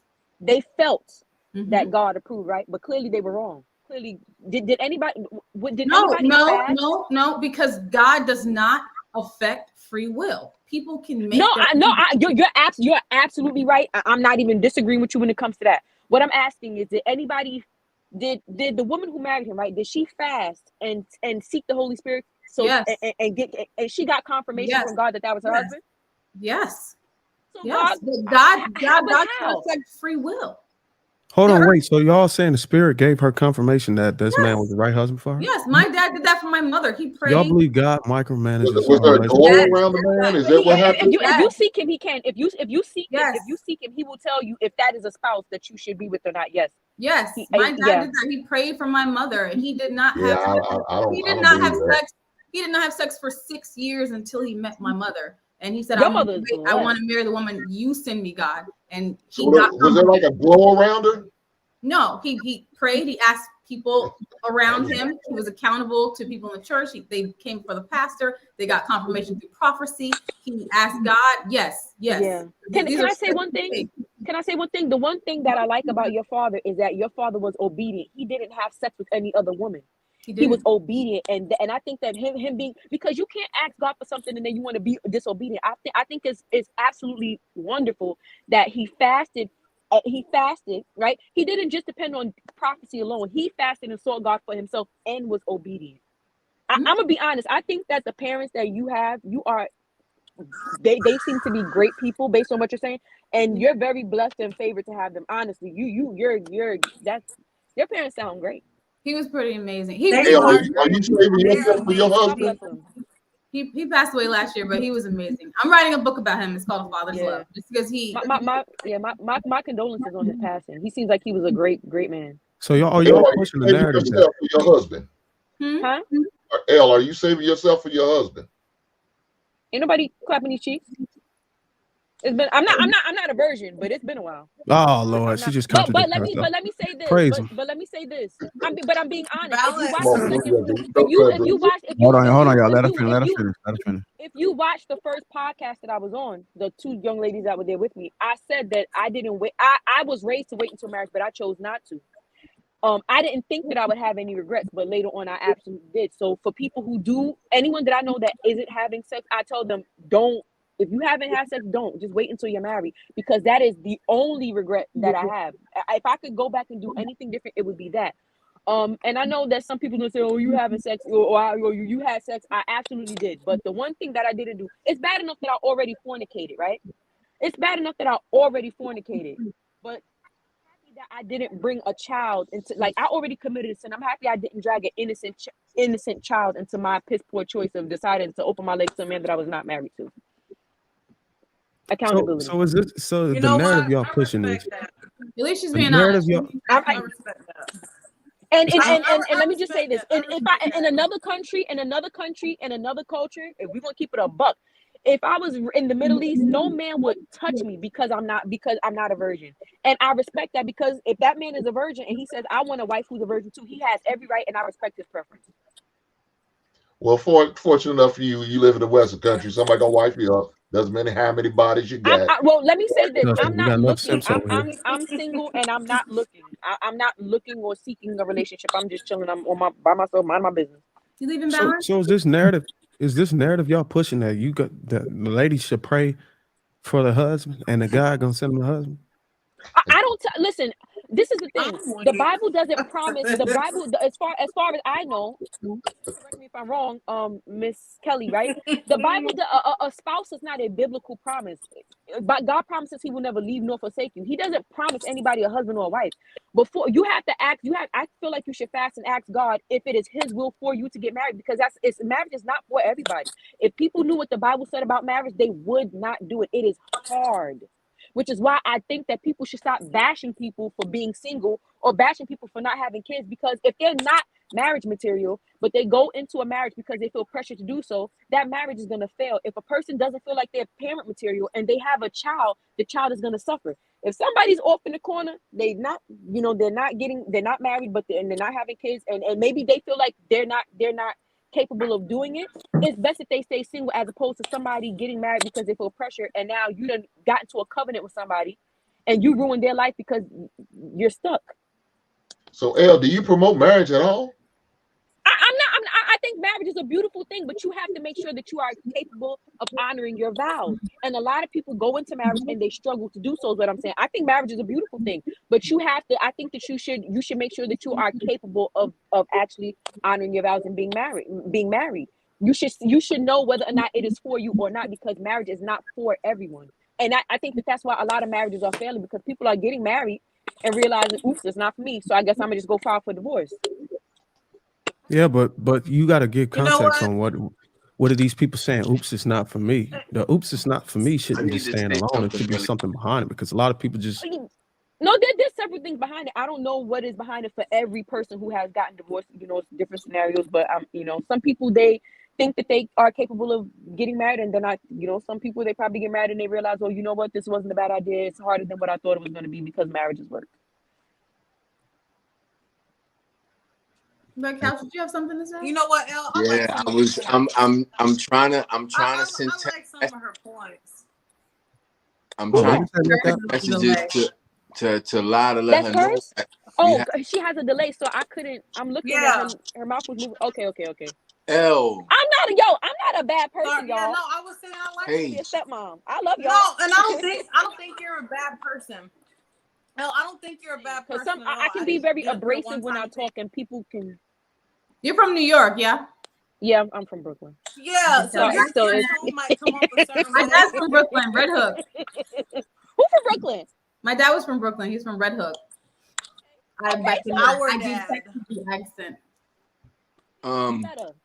I need to say this really quick. I'm jump in there, y'all. Just L, listen. Check your text messages. We have another show at 4:00, and we done went all the way. Who got a show? Listen, check your text messages. Hold on, Couch. Hey, L, just check your text messages. But we still got a show. We can't be doing all that on the show. Yeah.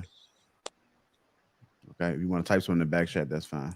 I tried, but I know, Bird, but you can't just come in like that. We still got a show. I'm sorry. No, it's cool. This is awesome. It was nice meeting y'all. All you ladies are very beautiful. Thank you. And no compliments for the man. Well, hey, there was a lack of respect for the hard ankles. Nice ball head. Dang. So I got a nice bald head. And I said you're handsome, and you got a nice bald head. Handsome. Oh, listen, I don't want no beef with nobody, right? I don't get many compliments. Trust me, I appreciate it. No, but you're married, so I'm trying to tread lightly. I don't want nobody wife in my DM. I know that's right. Hey, I know that's right. So you want to? I'm trying to be respectful. His wife probably got them hands too. She looked like All it. Say what? All right. I was saying your wife looked like she got hands. He said your wife probably got hands. No, she's very feminine. She don't get shook up by that comments women make or anything like that. We don't do that. I think Balance has something. When you coming off the mic, Balance? All right, Couch and Elle, if you guys gotta go, I understand. I know we're about to end the show shortly, but I appreciate you guys for hopping on. I'm I out. appreciate y'all Y'all have pulling a up. good one. All right, Thank peace. you. Thank you. But make sure you guys follow Red Couch's platform too. I do have that link. It's in the description, so make sure you guys give them a follow and look out for the full interview on March 1st. All right, thanks a lot. Sorry about that. No problem. All right, go ahead, Balance. That was eventful. No, I was just gonna say she sounds really idealistic.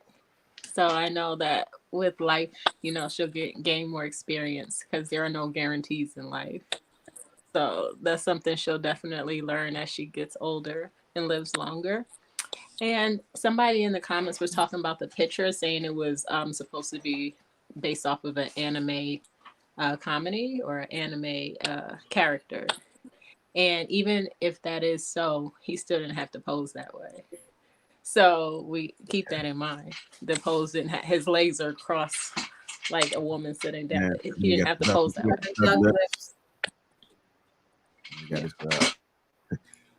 I wasn't expecting that when I seen that drop. I said, oh man, I said City Boys are down. We down. But it was a great show. Years, JR, didn't it? Huh?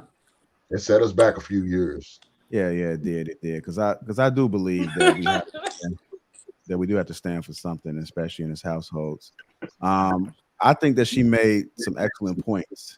And I think everybody on the panel made excellent points. I think we got to take the information and see where it fits, because I think men and women got to be accountable. And I said this on the show. One of the things that I learned is about my responsibility when it comes to corrupting the Black community or community in general. You know, what am I doing as a man that can affect things within my reach?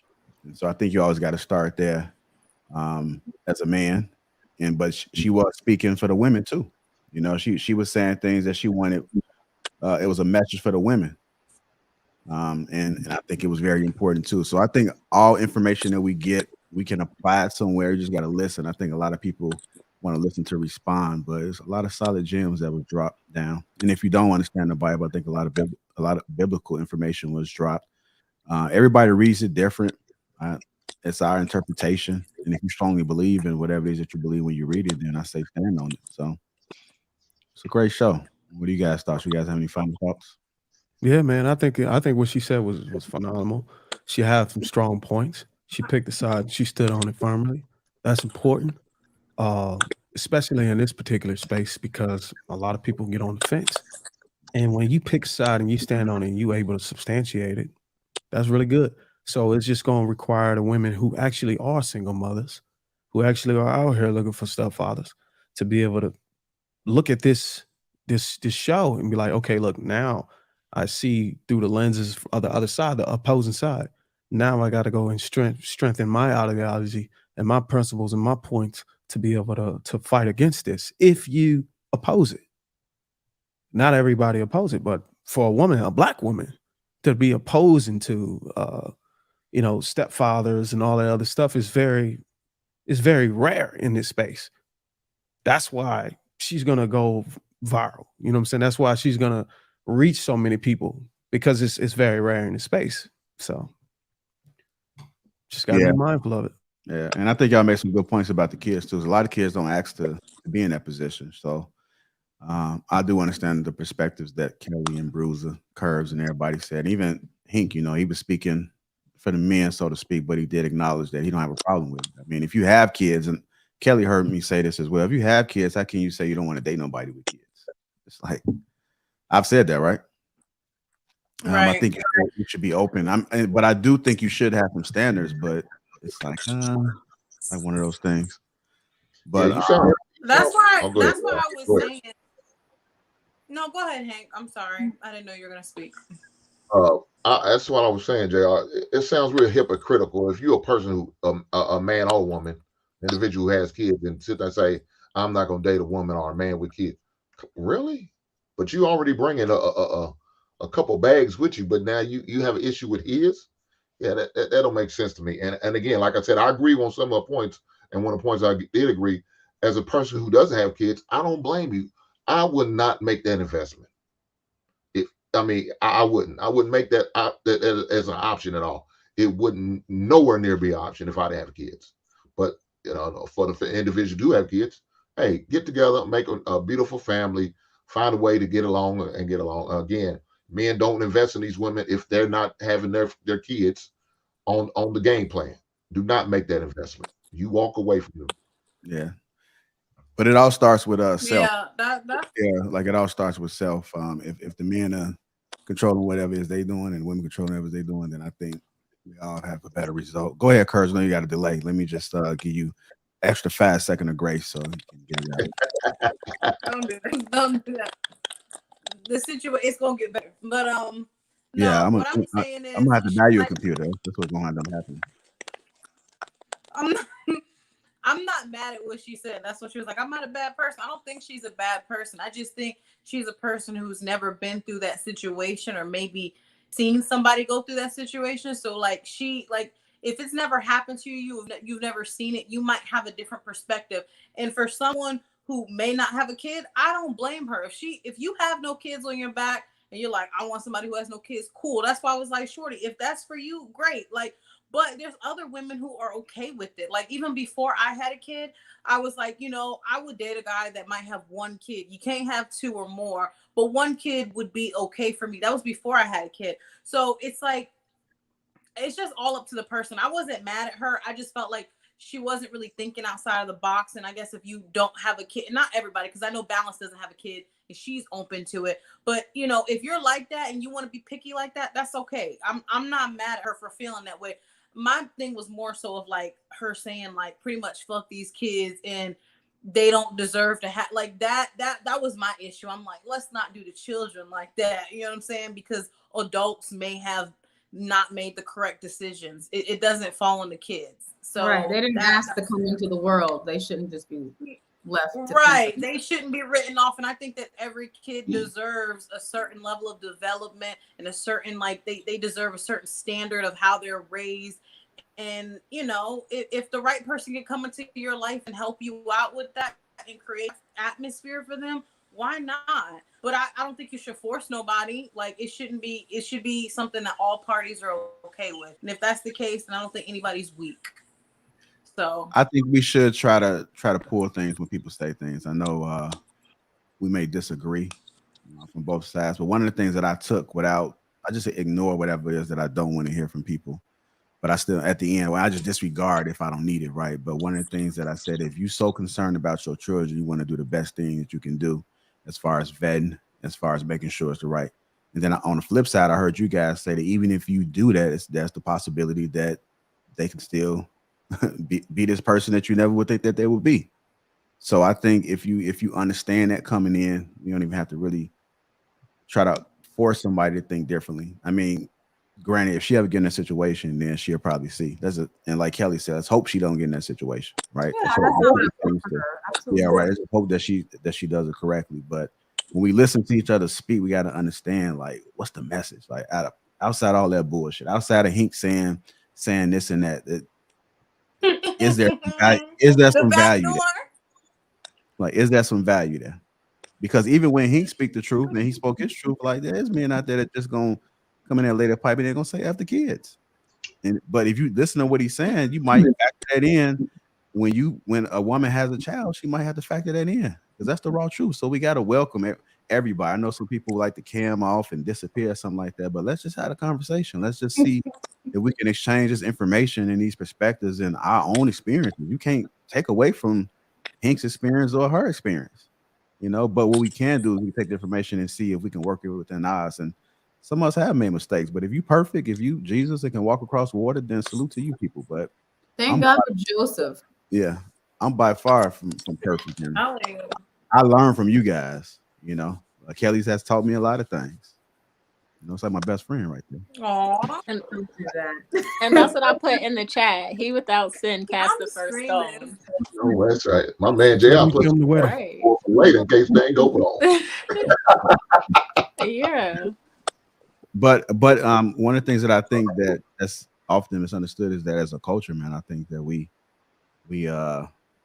fell in a lot of ways, man. So it starts within our house, starts with us. Let's change in our house first. You know, to me, I don't think you can do some things, but some people going to ignore you. They're not going to respond. But if you make your house together and your kids together, then when they get older, the cycle is going to change right there. You can't come on this panel and try to tell that person what to do. Like, hey, do this and do that. Especially if they don't know you, they don't respect you. But have an open mind to be able to listen. So I think it was a great discussion today. I rock with her. She was cool. My biggest issue is don't toss the kids out. All right. Well, we got a few more super chats. Let me get to these super chats. Kelly, keep taking him to church. Thank you. We went today. I know. Hey, and Kelly, I like how Sunday school is a must. Everybody was like, I like how she was like, "Oh, sound like you got good parents on you." You didn't even let them know, like, we got the same parents. You know what I'm saying? Both for. See, we just spoke on this about just, you know, I mean, like, she don't know. You don't know. You don't know. So, but you know. So just take it in and be like, oh, those are my parents. You know, root. You know, you got to be here. I'm gonna say it out loud. Like, we got the same parents. You know what I mean? We do have the same parents, same mom and dad, same good looks. Thank you, Balance. Thank you, Balance. And Balance, you gotta start giving me. You gotta start giving me some credit because I'm doing some work with her too. So it ain't just, you know, she doing some work on me now. It's some work I'm doing on her. I know it's mutual. It's mutual. You know that's right, big dog. Like you gotta. I know that's right. On it both ways now. Not that kind of work, Hank. Not that kind of work. Nah, it's I didn't say anything. Don't do that. Don't do that, Bruce. Don't do that. Don't do that. Bruce, are you funny? What did he say? I didn't even hear. Make tap into. He was just y'all being tap managed. into the solution tomorrow night. Yeah. Make sure you guys tap into the solution tomorrow. That's on the Lapeef Experience page. It's gonna be good. My wife will be here tomorrow. I think somebody asked her to. One of y'all asked her to come, right? Yeah, it's me. It's me. I love Okay, yeah. I'm gonna let her come in my place. Unless y'all want to vote, but I'll let her come. It won't be the same. You think it'll be the same? You can pull up. I don't know. I don't want her to get nervous with me. I was saying, do you think it'll be the same? Pull up on the back end. Just call in. You know, for the. I'll just call in. Hey, you can call in. Make sure you sit up in a separate room too. Because sometimes you sit in the same room. It's just a little different vibe. I'll let her sit here in the big seat. Okay, there you go. Check out LLC 199. It says God bless L original. Mr. How y'all say that? Tsukuyomi? Tsukuyomi. I seen him on a panel before. I think he used to come up when the mirror was on there. So salute to you for becoming a member, sir. I'm gonna go ahead and call you I don't know, Mr. There you go.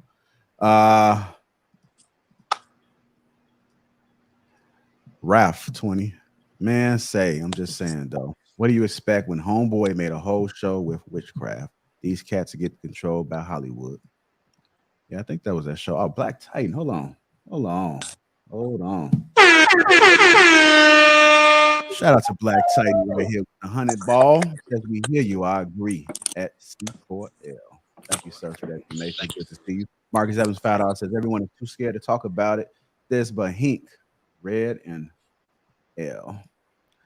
Express 1999 says we do not see the war being waged against us because we don't want to and because we are afraid.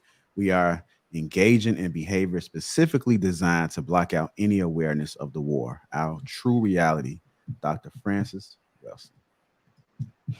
Alex P. Keaton, $10 says promoting family will not change anything. Cosby Show did not cause more black families. We now have less black families. A photo of a guy in pink is not a problem. So he's supporting it. David Murphy, 499 says, could someone please Google the word independent? Thanks. Uncle Stepdaddy, 499 says, Sunday Fun Day. What up, everyone? Wish I could join this dope conversation. See you dropping dropping the link, man. I'll probably be on all day if I start bringing people up here. Check Auto LLC 499 says balances is not the separatist mindset. Did I say that correctly? Yeah, separatist mindset. It's sad that you don't fit what she is saying. At Bruce, there are signs. Look at the family you are going into. Master Roshi, $35 with the foreign currency. You can tell if a man could be a deadbeat by simply seeing if that man has a purpose he's committed to and whether he has discipline, period. Satan's favorite, Pookie. This is what Kelly was laughing in 1999. Also, member says, fact, L, on God, everybody don't want to be married or have kids. It's different strokes for different folks. Uncle Stepdaddy says, baby daddies deserve respect too. And I think we might have had a few more. Reverend Bruiser, let the church say amen.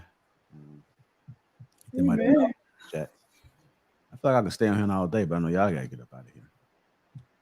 I know I got some other work to do too, man. It was a great show.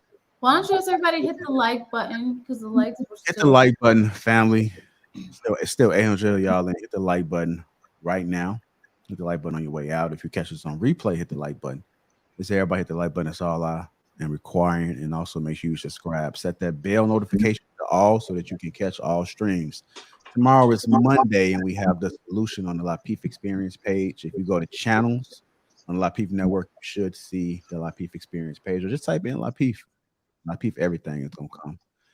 I want to thank the panel, Kelly Bruiser, Curves, Hink, and Balance. You can find Curves here on the Lapeef Experience on the Lapeef Network. Make sure you guys follow Bruiser's channel. What is it? Concur? It's Concur Network. Concur, CONCUR. Yeah, make sure you guys give them a follow. Also follow Balance and Stevens. If you go to her IG, pretty sure you'll be navigating. Hink in the Basement also has a show as well. Just put in Hink in the Basement, it should pop up. You just see that bearded man, then you know what time it is. You're on the right page. Tell them about Lapeef. Oh yeah, make sure you guys follow Lapeef. You know, me and Kelly Connections doing our thing over there. We're giving you a little bit of insight into our life.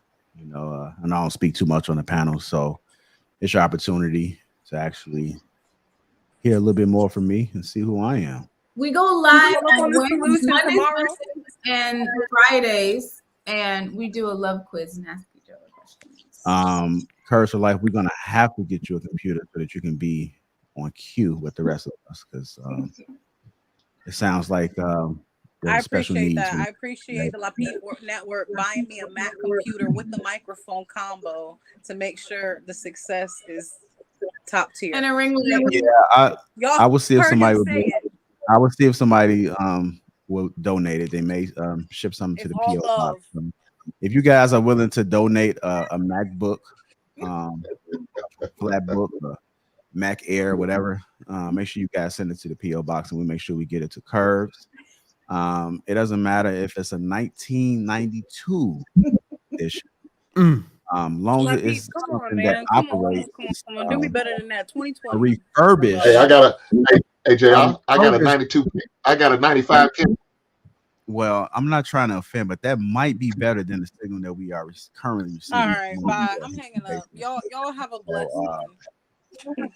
Talk to HR and see if you feel like that hurt feelings report, because I think you may need one Curse for Life. So, HR, if you're listening, got that Obama phone.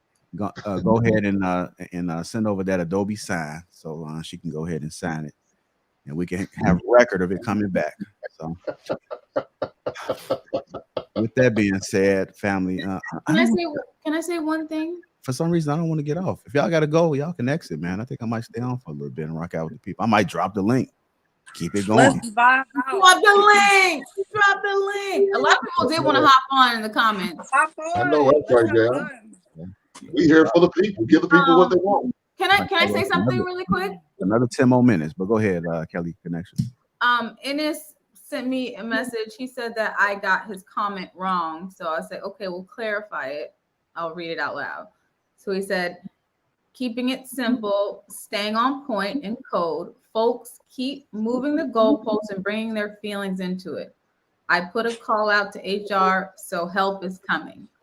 I told him I would read it because I messed up the point he was trying to make. So there it is. Okay, there you go. Shout out to Black Titan again, man. Good to see you and appreciate the donations. I just dropped the link. If you guys want to chime in, I'll be on here for another 10 minutes. Don't panic, panel if you are sticking around.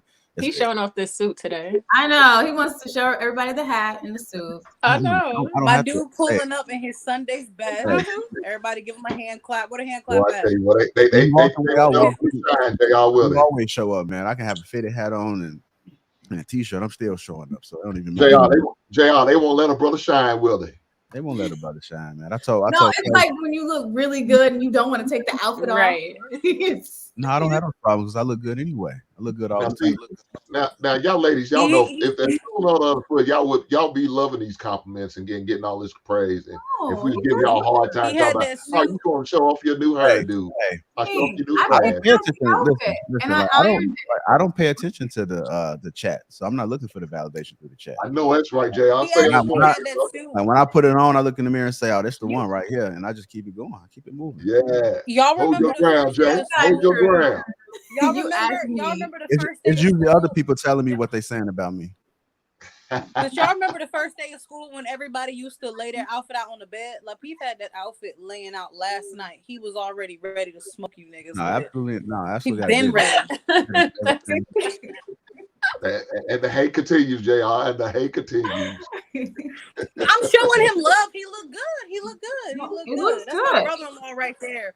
Y'all You showing him love by taking shots at the man, talking about he had it out like he was the first day of school. It looks good because he was ready. He already knew what time it was. He knew he was gonna step on the devil's neck today, so he had it ready last night. He already had the gun loaded. That's what I'm trying to tell you. There you go. After all the heathens, baby, I don't stand a chance with JR stepping out with that suit with the purple tie, baby. Hey, if you guys want to hop on for a second, and chime in on the discussion, I'm gonna be up here for another 10 more minutes. I know some of the panel members feeling guilty, so that's why they want to leave, but they sticking around because I made if you have to go, I understand. It's no pun intended. You will not get written up. Bruiser, I've been aware that you guys can clock out early. It's fine. Yo, what up, Curve? Hey, Bruiser. No, I just had a question. Yeah, about to take off like a track star. When the report cards was coming out. Again. Again. Well, y'all you love take the shots at the men, don't y'all? Ain't that a bitch? Go take a shot. I might need to go be a principal. There's a school right down the street. What'd you say? Give him back to the community, Bruce. Huh? I got a Coach Carter on. I'm a Coach Carter. All right, if nobody's coming up, I'm gonna wait 30 more seconds. Nobody hit that, 50 more seconds. Nobody hit that link, man. We're gonna get up out of here as a group. So I'll wait 50 more seconds. Stepdaddy Bruce, I see you, big brother. Stepdaddy Bruce, no sir. Not in my blood. Not in my blood, man. That's funny. His child protective services. You know, while we waiting on this, come up and take 50 seconds to cook, I just want to give the opportunity to say right now, thank you guys for tuning in. Thank you for all the constant support. Thank the panel members, man, because without you guys showing up and being committed, we would not be where we are today. So I appreciate everybody's perspectives and coming in. It was pleasant. I enjoyed myself. I'm feeling good, looking good. I'm on point today, man. But enough about me. I always said talk about myself. What kind of basketball shorts you got on? No, he's got a full suit. We went to church. Yeah, I see you, big brother. I see you, big brother. You're supposed to unbutton your jacket when you sit down, though, JL. I know that, man, but I wanted to keep my jacket together and look kind of plush in my square. I got you. I heard that. If it look good in a square, then we all good. Let me go ahead and bring up Enos. He came in. What's going on, brother? What's up, people? Can you hear me? Welcome. Hold on. If you coming up, why are you sending Kelly a message? Maybe he didn't know we were going to drop the link. Yeah, I know you guys are going to shut the show down. That's why I sent the message. Oh, okay. Oh, but you could have sent it to me, Amos. Yeah, I said what he said. So. Why you send it to another man's woman, man? You could have sent it to me. Could have sent a super chat. No, it's all good, man. I sent you the picture of the brother sitting on the couch. Yeah. No, it don't. Hey, if you're gonna hold some accountability, you hold it on the woman. You don't hold it on the man. So Yeah. So I just wanted to it was a different show today. It was like I definitely felt what Al was saying. She was like right on point. And I think basically the principle of what she's getting at is Beyond like it. it's sort of like what Anton was saying, like basically when he goes hard and says you just gotta like get rid of all the like people that don't deserve to be here, and it's a reset.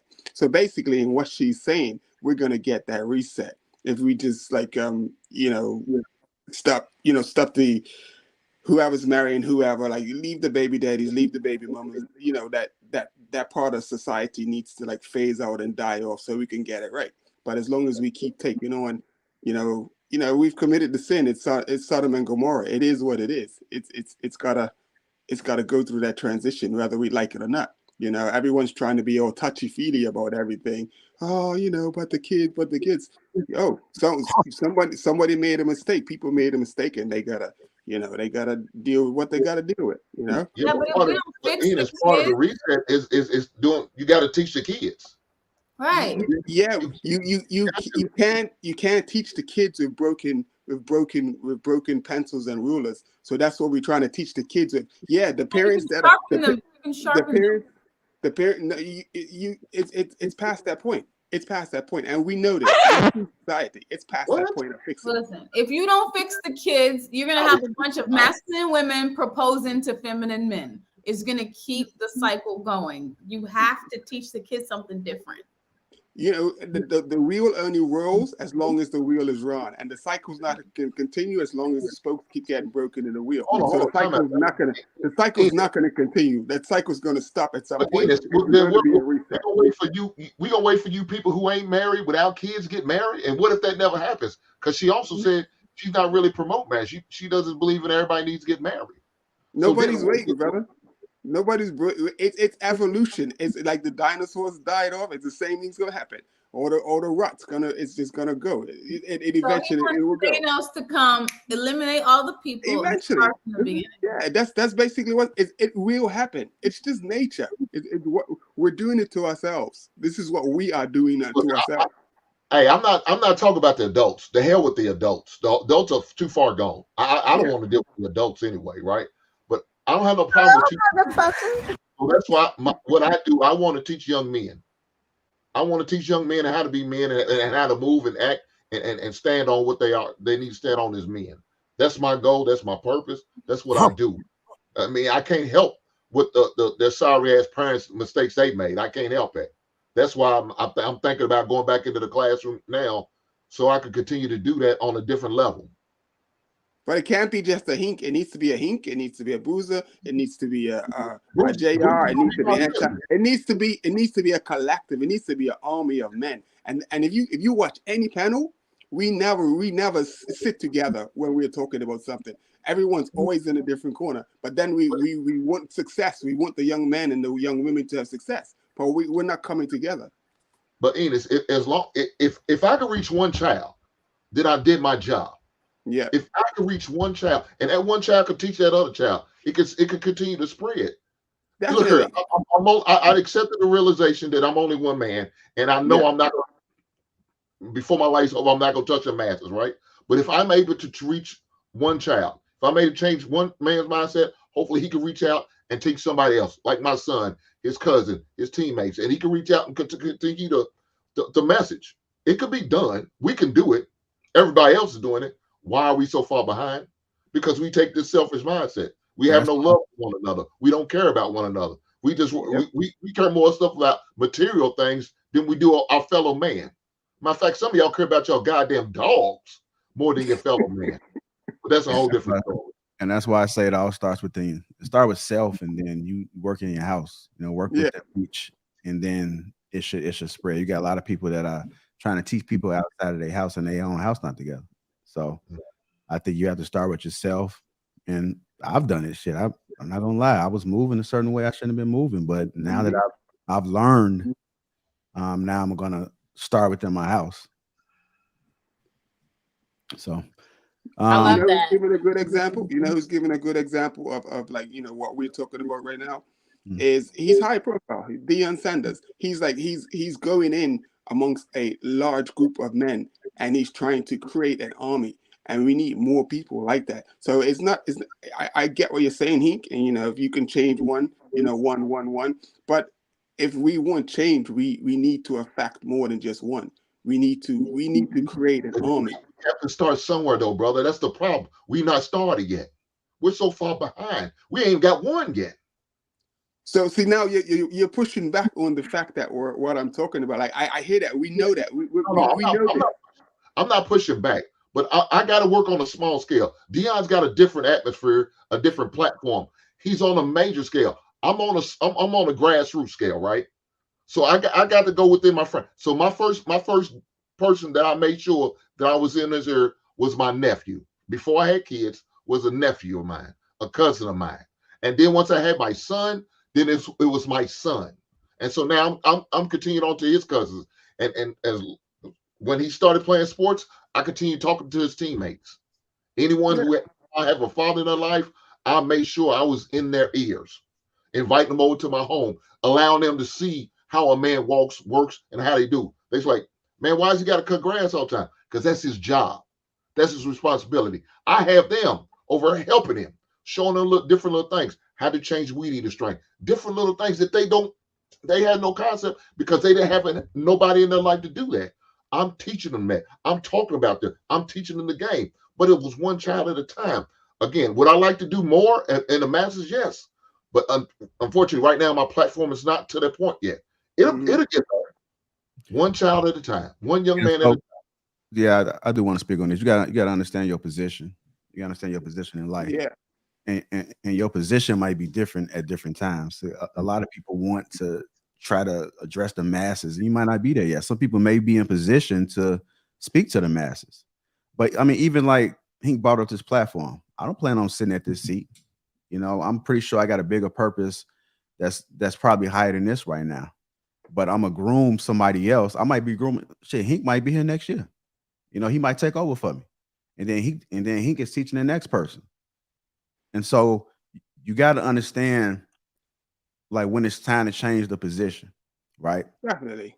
You got to understand, like, where you are. Like, I wasn't always in the position that I am right now, and I'm still learning. That's why I always say student of life, right? Because you're gonna always be a student. So no matter when you learn it, the fact that I've learned it and I'm applying it, that's where the change happens. No, I don't have to be the man. That's why you see me open up my platform to everybody else, because I don't care about being in front of the camera. Like, the message is bigger. If somebody has a bigger message, I want that message to get out there. I understand my position. Right now, I think my position is about to shift a little bit, and I might be more vocal, but my vocal might not be on YouTube. It might be something bigger than this. But while I'm working this, I want to still try to better everybody else that's behind me and that's on the side of me as well. We all human, and we all can pour into each other. You don't have to be selfish. That's why I'm so willing to give people like the opportunities or something like that, because I want to see them win. If people go higher than me, that's cool. I'm gonna still salute them. I'm just gonna do things at my own pace. So I think understanding your position at the moment and understand like what you can do. His position might be within his house, but then as he get his house in order, then he might be able to get his son's friends in order. They might look up and see his house is in order and be like, man, I want some of that game. And now he has this whole community around him. And that's how he built. He didn't necessarily have to go out there and find somebody random. He was controlling everything that was within him. And then he's witnessing his position change. So I think we can all contribute as long as we are contributing, whether it be one person. That's why even when I started the platform, the numbers were low, but I just kept being consistent. That's the key right there, is being consistent. If you be consistent and putting the message out there, if you be consistent and making sure your house is in order, then everything else is going to fall in line. If you're consistently doing the right thing, then eventually some good things will come. But you got to position yourself first before you're able to get there, if that makes sense. Yeah, if you ain't learning, you ain't living. That's what my grandpa told me. If you ain't learning, you're not living. You're dead. So every day is a learning day. So my father, to piggyback what JR and Hink were saying, my father was a pastor, and sometimes he would be asked to come speak at different churches. Sometimes it would be thousands of people. Sometimes the church would have 10 members, but he preached the same. He gave the same message. He said the point is, like, you never know who you're going to reach. You never know who's in the crowd. You never know what they need to hear from you. So you give it your all, just like there are 1,000 people in the room. And you never know, like, that one person Hink reaches, he could become the next Martin Luther King who could reach the masses. maybe what Hank poured into that young man helps him become who he needs to be. And then he's the one that reaches them. You never know what your impartation to a young person is going to do. You never know who you're talking to. You never know who you're raising. So you're supposed to pour into everyone that you can get your hands on. The point in this life is usually where your soul ends up. So you should pour everything that you can into young people. I don't think that should just be tossed to the wayside. That's the whole irritation from the girl earlier. But she was cool. She had made valid points, but you never know. You never know who you're dealing with. You never know what they're going to become. I don't think it was to the children. I don't think she was like she just said that if the person has children. I don't think not my problem, not my business. It was exactly. Yeah, but it wasn't that wasn't directed to like the for the kids to suffer. Yeah. It was directed to the adults that made the choice. That's the whole conversation is directed to the adults. No, but that's not true because if you the kids are just we can't talk over each other, y'all. Even though she wasn't specifically talking to the kids, like who feels that? Who's affected by that? It's the kids. So even though she's not, I'm sorry? Who made the choice? No, I get that. And you're right. The adults make the choice. There's no argument there. I'm not trying to justify any of that. But if what's already done is done, then what is the solution after that? Because we can't cry over something that's already happened. It's happened. So what next? So if gangrene sets in, what do you do? I'm sorry? You cut it off. If gangrene sets in, what do you do? I mean, I feel like that's spread to the rest of the body. You get rid of it, right? So this is the point get rid of what the child. Is that what you're saying? What am I missing? It sounds harsh, yes, but you don't want to get rid of the child. You're getting rid of the problem. The problem is these adults making these bad choices. So and this is the thing. It's okay. You can't get rid of the adults. If you feel that way and you feel like, listen, I don't want to date a woman with children, and the guy says the same thing on the opposite side, that's perfect. You guys find each other who don't feel that way, but not everybody feels that way. And that is my whole thing. I'm okay with people who are like-minded, and you should align with those people, and that would work best. If she found another guy who had the same thoughts and values and mores with her, perfect.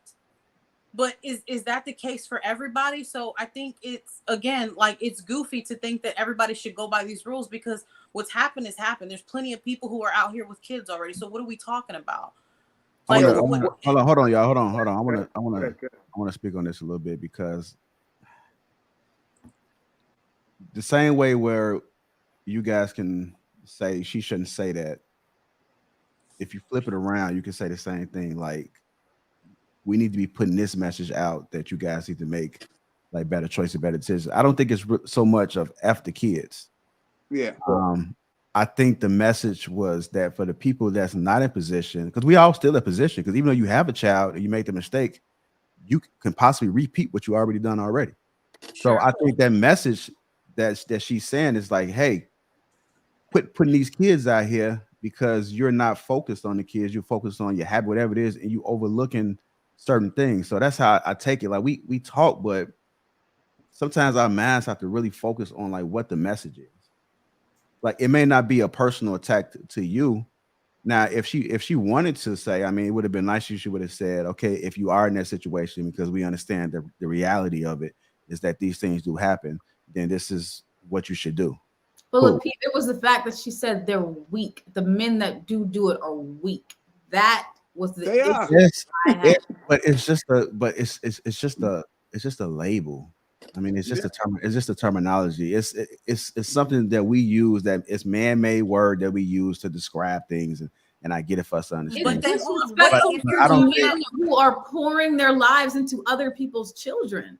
It's like okay, you said these are just words and just titles. It's like somebody calling you a bitch ass nigga. If you're not a bitch ass nigga, if somebody's saying that about you and your character and what you are, that is very disrespectful.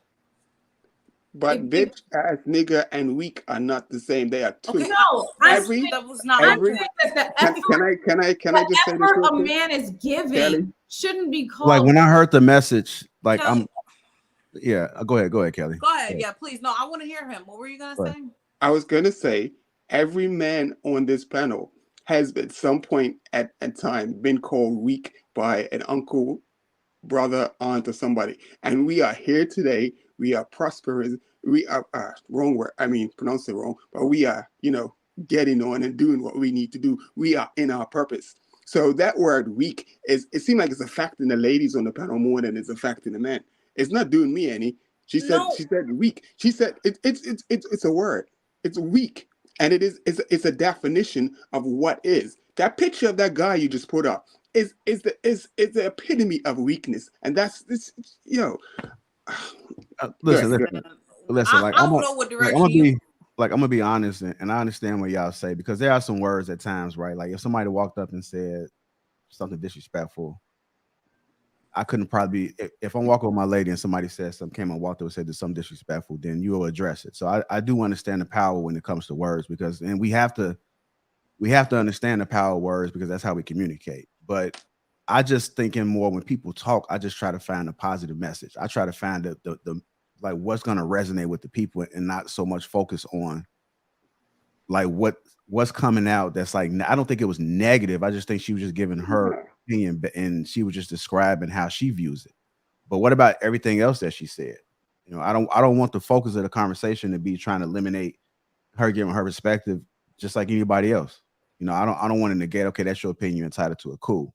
But I do think it was some power in some of the things that she was saying, and she was using the Bible as the resource for her foundation, is the way she thought. All the rest of stuff is just like words, just words. But when Enos said he didn't take it personal, I didn't take it personal. I get what she's trying to say. It might not be right. It wasn't a taking it personal thing. It's more of like just disrespect. He said the women are getting upset. I'm not getting upset. And she was referring to men being weak if they stepped in. I know she said men and women, but in the video she was talking about men specifically. So I was just saying that's doing a disservice to these men who may have found this woman that she loves, and now he's helping take care of her kid, and he's weak because he decided to step in. Like that was my issue. But like I said, if I didn't have any kids, and maybe if I was in her position, I would understand. I would be like, okay, cool. I wouldn't tell anybody who doesn't have kids to specifically look for a person with a kid. I'm not saying that. I respect it. It was just like, I think you can be respectful when you say things. Like you can allow somebody to feel the way they want to feel, but you respect how they feel as well, without being completely fucking disrespectful, because it is disrespectful. Whichever way you want to turn it is disrespectful. I want to ask you guys a question. Go ahead. I thought you was finished. I just want to ask a question. Like when the point was brought up, and I don't know who brought it up, about Russell Simmons, right? Russell Simmons or Russell Wilson? Yeah, Russell Wilson. When we talk about the nuclear family, like he had the opportunity to hop into a nuclear family, and I didn't really think about it until y'all brought it up. And I'm just only bringing this up just to get you guys' perspective on it, because we didn't really go deep into it. But do you think that he should have created a nuclear family instead of going into one that was already made? What do you guys think? Before anybody says anything, I want to say this quick. He could have done whatever the hell he wanted to. He's in that position, right? But he decided not to be a shallow human being. And he decided that he fell in love with the woman. And yes, she had a kid, and he wasn't afraid of that. He wasn't going to run because of that. He wasn't going to be like, oh, I could find a woman who's a virgin. Because he probably could have. You know how much he makes? He could do that if he wanted to. But he saw something in Sierra. He decided to stick with her, and he married her. And what's wrong with that? Because she had a child by a fuckboy previously. Okay, that happened. What next? So it's like, y'all like to talk about shit, but a lot of shit has already happened. So what you gonna do if it's already done? Put it in perspective. Sierra, gorgeous, amazing. Now, this is where the word weak really comes into play. It's because you have a choice. You could take the time, do the work, find you that woman that doesn't have any children. It's going to be committed to you. But you see the Sierra and like, God damn, sheesh, I want some of that. That looks tasty. And that's where the weakness comes in. You jump into that instead of doing the work, finding you that woman that's going to be for you, wholly for you and solely for you, so that you can produce a nuclear family and continue to contribute to society and build a community. But our weakness as men, we just like, oh, that's the easy coochie. We just run to the easy coochie. Where did he mess up at though? Let me know. Do I have to do that soliloquy all over again? I mean, I'm okay. So I don't think he didn't do the work, because he's a man who women throw themselves at. He could have you don't get it. You don't get it. You don't get it. I understand. Hold on. I get it. No, let him go, because I get it. I get it. He had options. He had so many women probably ready to be with him. But what you guys fail to realize in your YouTube talking points is the human element. If he fell in love with her, he doesn't really care about the virgin girl that could have been for him. And as far as Sierra goes, she has, in a way, uplifted him. She has brought him into arenas he wouldn't have been able to go in. She has supported him. She shines light on things that he was already doing, and now she makes him look more like a philanthropist now, because she sees the value in him. She is supporting him. So yeah, he took on a child that wasn't his own. Cool. But that's what he chose to do, and he's doing it well. And now those children have a great male role model in their lives, instead of the father that chose not to, or wasn't a good role model, or wasn't a good example. So I don't see weakness in that. I feel like that is actually a strength. You take on something that's not your own, and you care for and love it and pour value into it. Was that love or lust? Was that love or lust that he followed? He loves her. Why is that lust? Sure? He married her. You sure? Was it? You sure? I don't think you had an opportunity with Sierra, you would take the men who have these talking points. Kids are no kids. You would take every time. This is real. One at a time. Family, they can't hear us. Every time. The men who have these talking points, like, come on, let's be for real. What's your name? Let's be for real. Talking points? If you had it, hold on, because you talking about it right now, so we gotta talk about it. And then we gotta get balance, and she got something to say on it too. I'm sorry. Hey. I didn't hear what you said. I was just saying, go ahead, and then we got to get balance in there too. I just wanted to. Okay, cool. Balance. I got you in 1 second. Is that woman king coming out, Kurz? I'm sorry? Is that woman king coming out? Anyway, so I don't even know what that means, Hank. I don't. What the hell does that mean? Just so bullshit. It's like, I feel like the men who say this type of stuff are capped, because it's like, if you had any chance in hell with a woman like Sierra, you lying if you say you wouldn't hop on it. Like, you're capping. Like, you over there talking about women. You're lying. If Sierra was like, dude, like, if she was single and she was like, man, she had Future's kid, right? I'll sit on it tonight. I'm with all of that. You really about to sit up here and tell me, like, no, you for the street. I'm gonna rethink about all the women I can pop. You're not doing that. Tell me that you would do that. Please. It's lust. It's lust. I want to go out the balance. I'm gonna go out the balance. That's cool. We're gonna bust it down. That's what men do. Of course we're gonna bust it down. You're gonna come and you're gonna throw the kitty cat at me. I didn't say bust it down. No. You would marry her. She was like, I'm in love with you. You would marry her, because there are more quote unquote busted down women who have multiple kids and they still get wifed. So my thing is to you, a woman of a caliber of Sierra, okay, yeah, she had a baby daddy, but she went cool. You would come on. I feel like men need to stop capping. This is YouTube, but be real. Like, keep it G. You would not. You just gonna bust Sierra down? Because who are you gonna find? That's all she is a bust down. That's all she is a bust down. Y'all say this shit because it sounds good, but nobody. No, it doesn't sound. Wait. Firstly, let's back it up. I'm 52 years old. I'm 52 years old. When I was 22, 25, you could have got me with what you're saying. But right now, you are beautiful until you open your mouth, and that's the majority of women today. As soon as they start talking, beauty gone, because they just the stuff that they say, and you're doing it right now.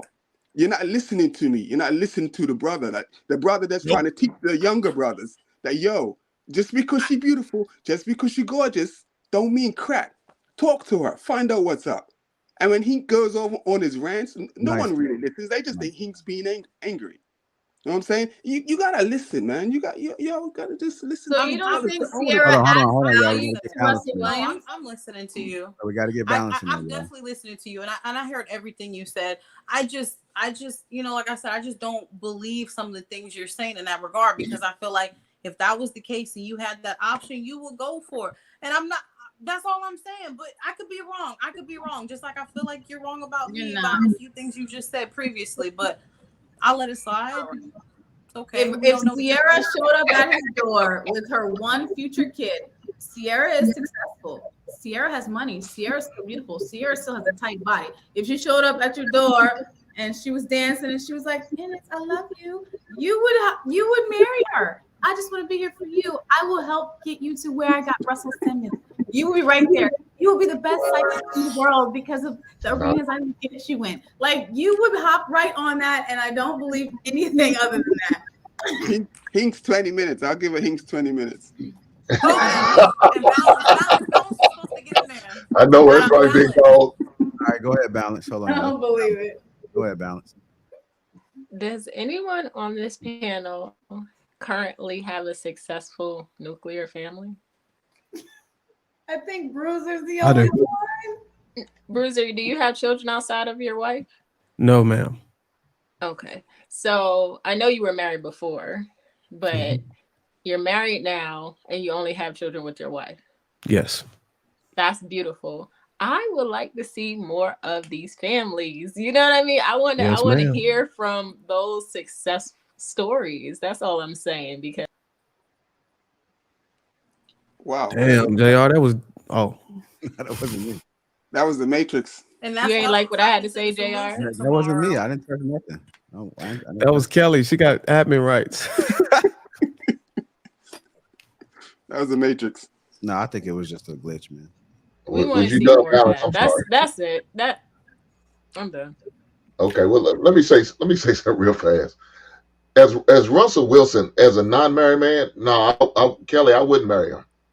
I'm a married man. I'm be a man with no kids. Again, I'm saying the same thing I've been saying. That's one thing I agree with L. If I'm a man, I have no kids. There's no way I will marry a woman or invest in a woman with kids. I wouldn't do that. If you were not married, but not right now in this moment, like in your current situation. Listen to what I'm saying. If I had no kids, if I'm Russell Wilson, I have no kids, I wouldn't marry a woman with kids. I would not. That I don't care who she is, how pretty she is. Now, again, I'm gonna come to the back door when them kids, when that boy sleep, and I'm gonna knock his mama down. And I'm gonna flush the condom down the toilet. And then I'm stepping out, I'm gone. But I wouldn't marry her. No, I wouldn't. I wouldn't want to make that investment. So that's the one thing I agree with L on. That's it. Other than that, I don't agree with L on the other stuff she was saying. But I agree with on this. As a man with no kids, no, I wouldn't make that investment. So, but Hank, you have kids, so no. So what he's saying, if he didn't have kids, if he was in a Russell position, right? A man with no kids. Okay. So what he's saying is that he would create a nuclear family. He would. Yeah. That was what he would promote. You say you want to see more of it, then it would make sense for him to go that route. In actions, not theory. In actions. Well, my action would not be to marry a woman. Right. If I have no kids, why should I marry her? Right. Like he's not saying now. He's saying since he has kids, he's open to dating a woman with kids. But if he can go back I get it. I don't have any children, like I was saying. Am I the only one on the panel with no children? Oh, so I'll speak for the people with no kids. To say that I'm open to people with children. Life happens, and I think we gotta be less judgmental. People, that's all right. No, look. So let me say something. I say I don't agree. No. If I'm a man in Russell Wilson's predicament situation, I would not invest. I would not do that. Not a man with no kid, because he had this little pearly white wife at first. You know, he could have made kids with her. They was married. He chose not to. He chose to leave her. Got a sister with a child. You know, his changed. But I would have did that. I know Kelly was saying, "No." I'm sorry. What'd you say, Kelly? Didn't she cheat on him? I don't know what she did. I care less.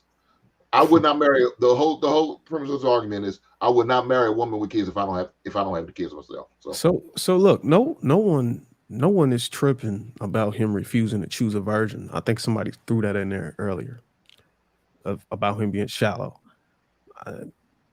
It is that when you see an exceptional man, you think he'd choose an exceptional woman. You know, men who see other men do these things find it difficult to see what it is about Sierra, that made Russell Wilson choose her besides her ability to grind her body on the floor or the amount of fame she accrued over her career. He saw some other things, but we're trying to figure out, is it, I believe it's possible that he could have found the same thing in a woman who didn't already have an impression from another man. That's all. I believe he could have too, but he chose who he wanted. That's true. Every man got the right to choose. You guys talk But all this when we crap. look Like at he looks happy. I don't right, think he doesn't look. he looks happy. But when we look at, well, you got to understand, when a man look at it, he look at it from the lens of, okay, would I tell my son to do that? Probably not. More often than not, he's not going to tell his son to do that. But then again, we understand that our kids are going to have to choose for themselves.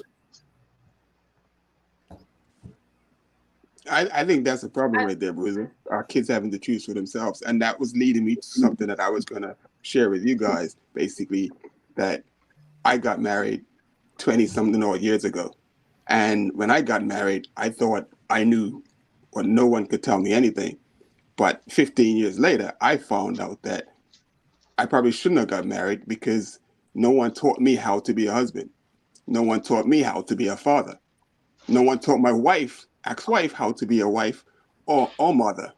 And then we went down here from there because we had no skills going into our relationship. And that's the problem with a lot of the relationships today. So that's the problem with Russell choosing Sierra, because no one taught him how to be a husband or how to pick a wife. And that is our main problem today. We have no idea how to pick. How do you know that? Because, okay, never mind. All right. Okay. Sorry. Are his parents still married? How do you know? You're right. I'm just giving you an example of myself and leading it into Mr. Russell West book, whatever his name is. That's a good question. And Is most Russell's men, parents together? Pardon me? Is Russell Wilson's parents nuclear?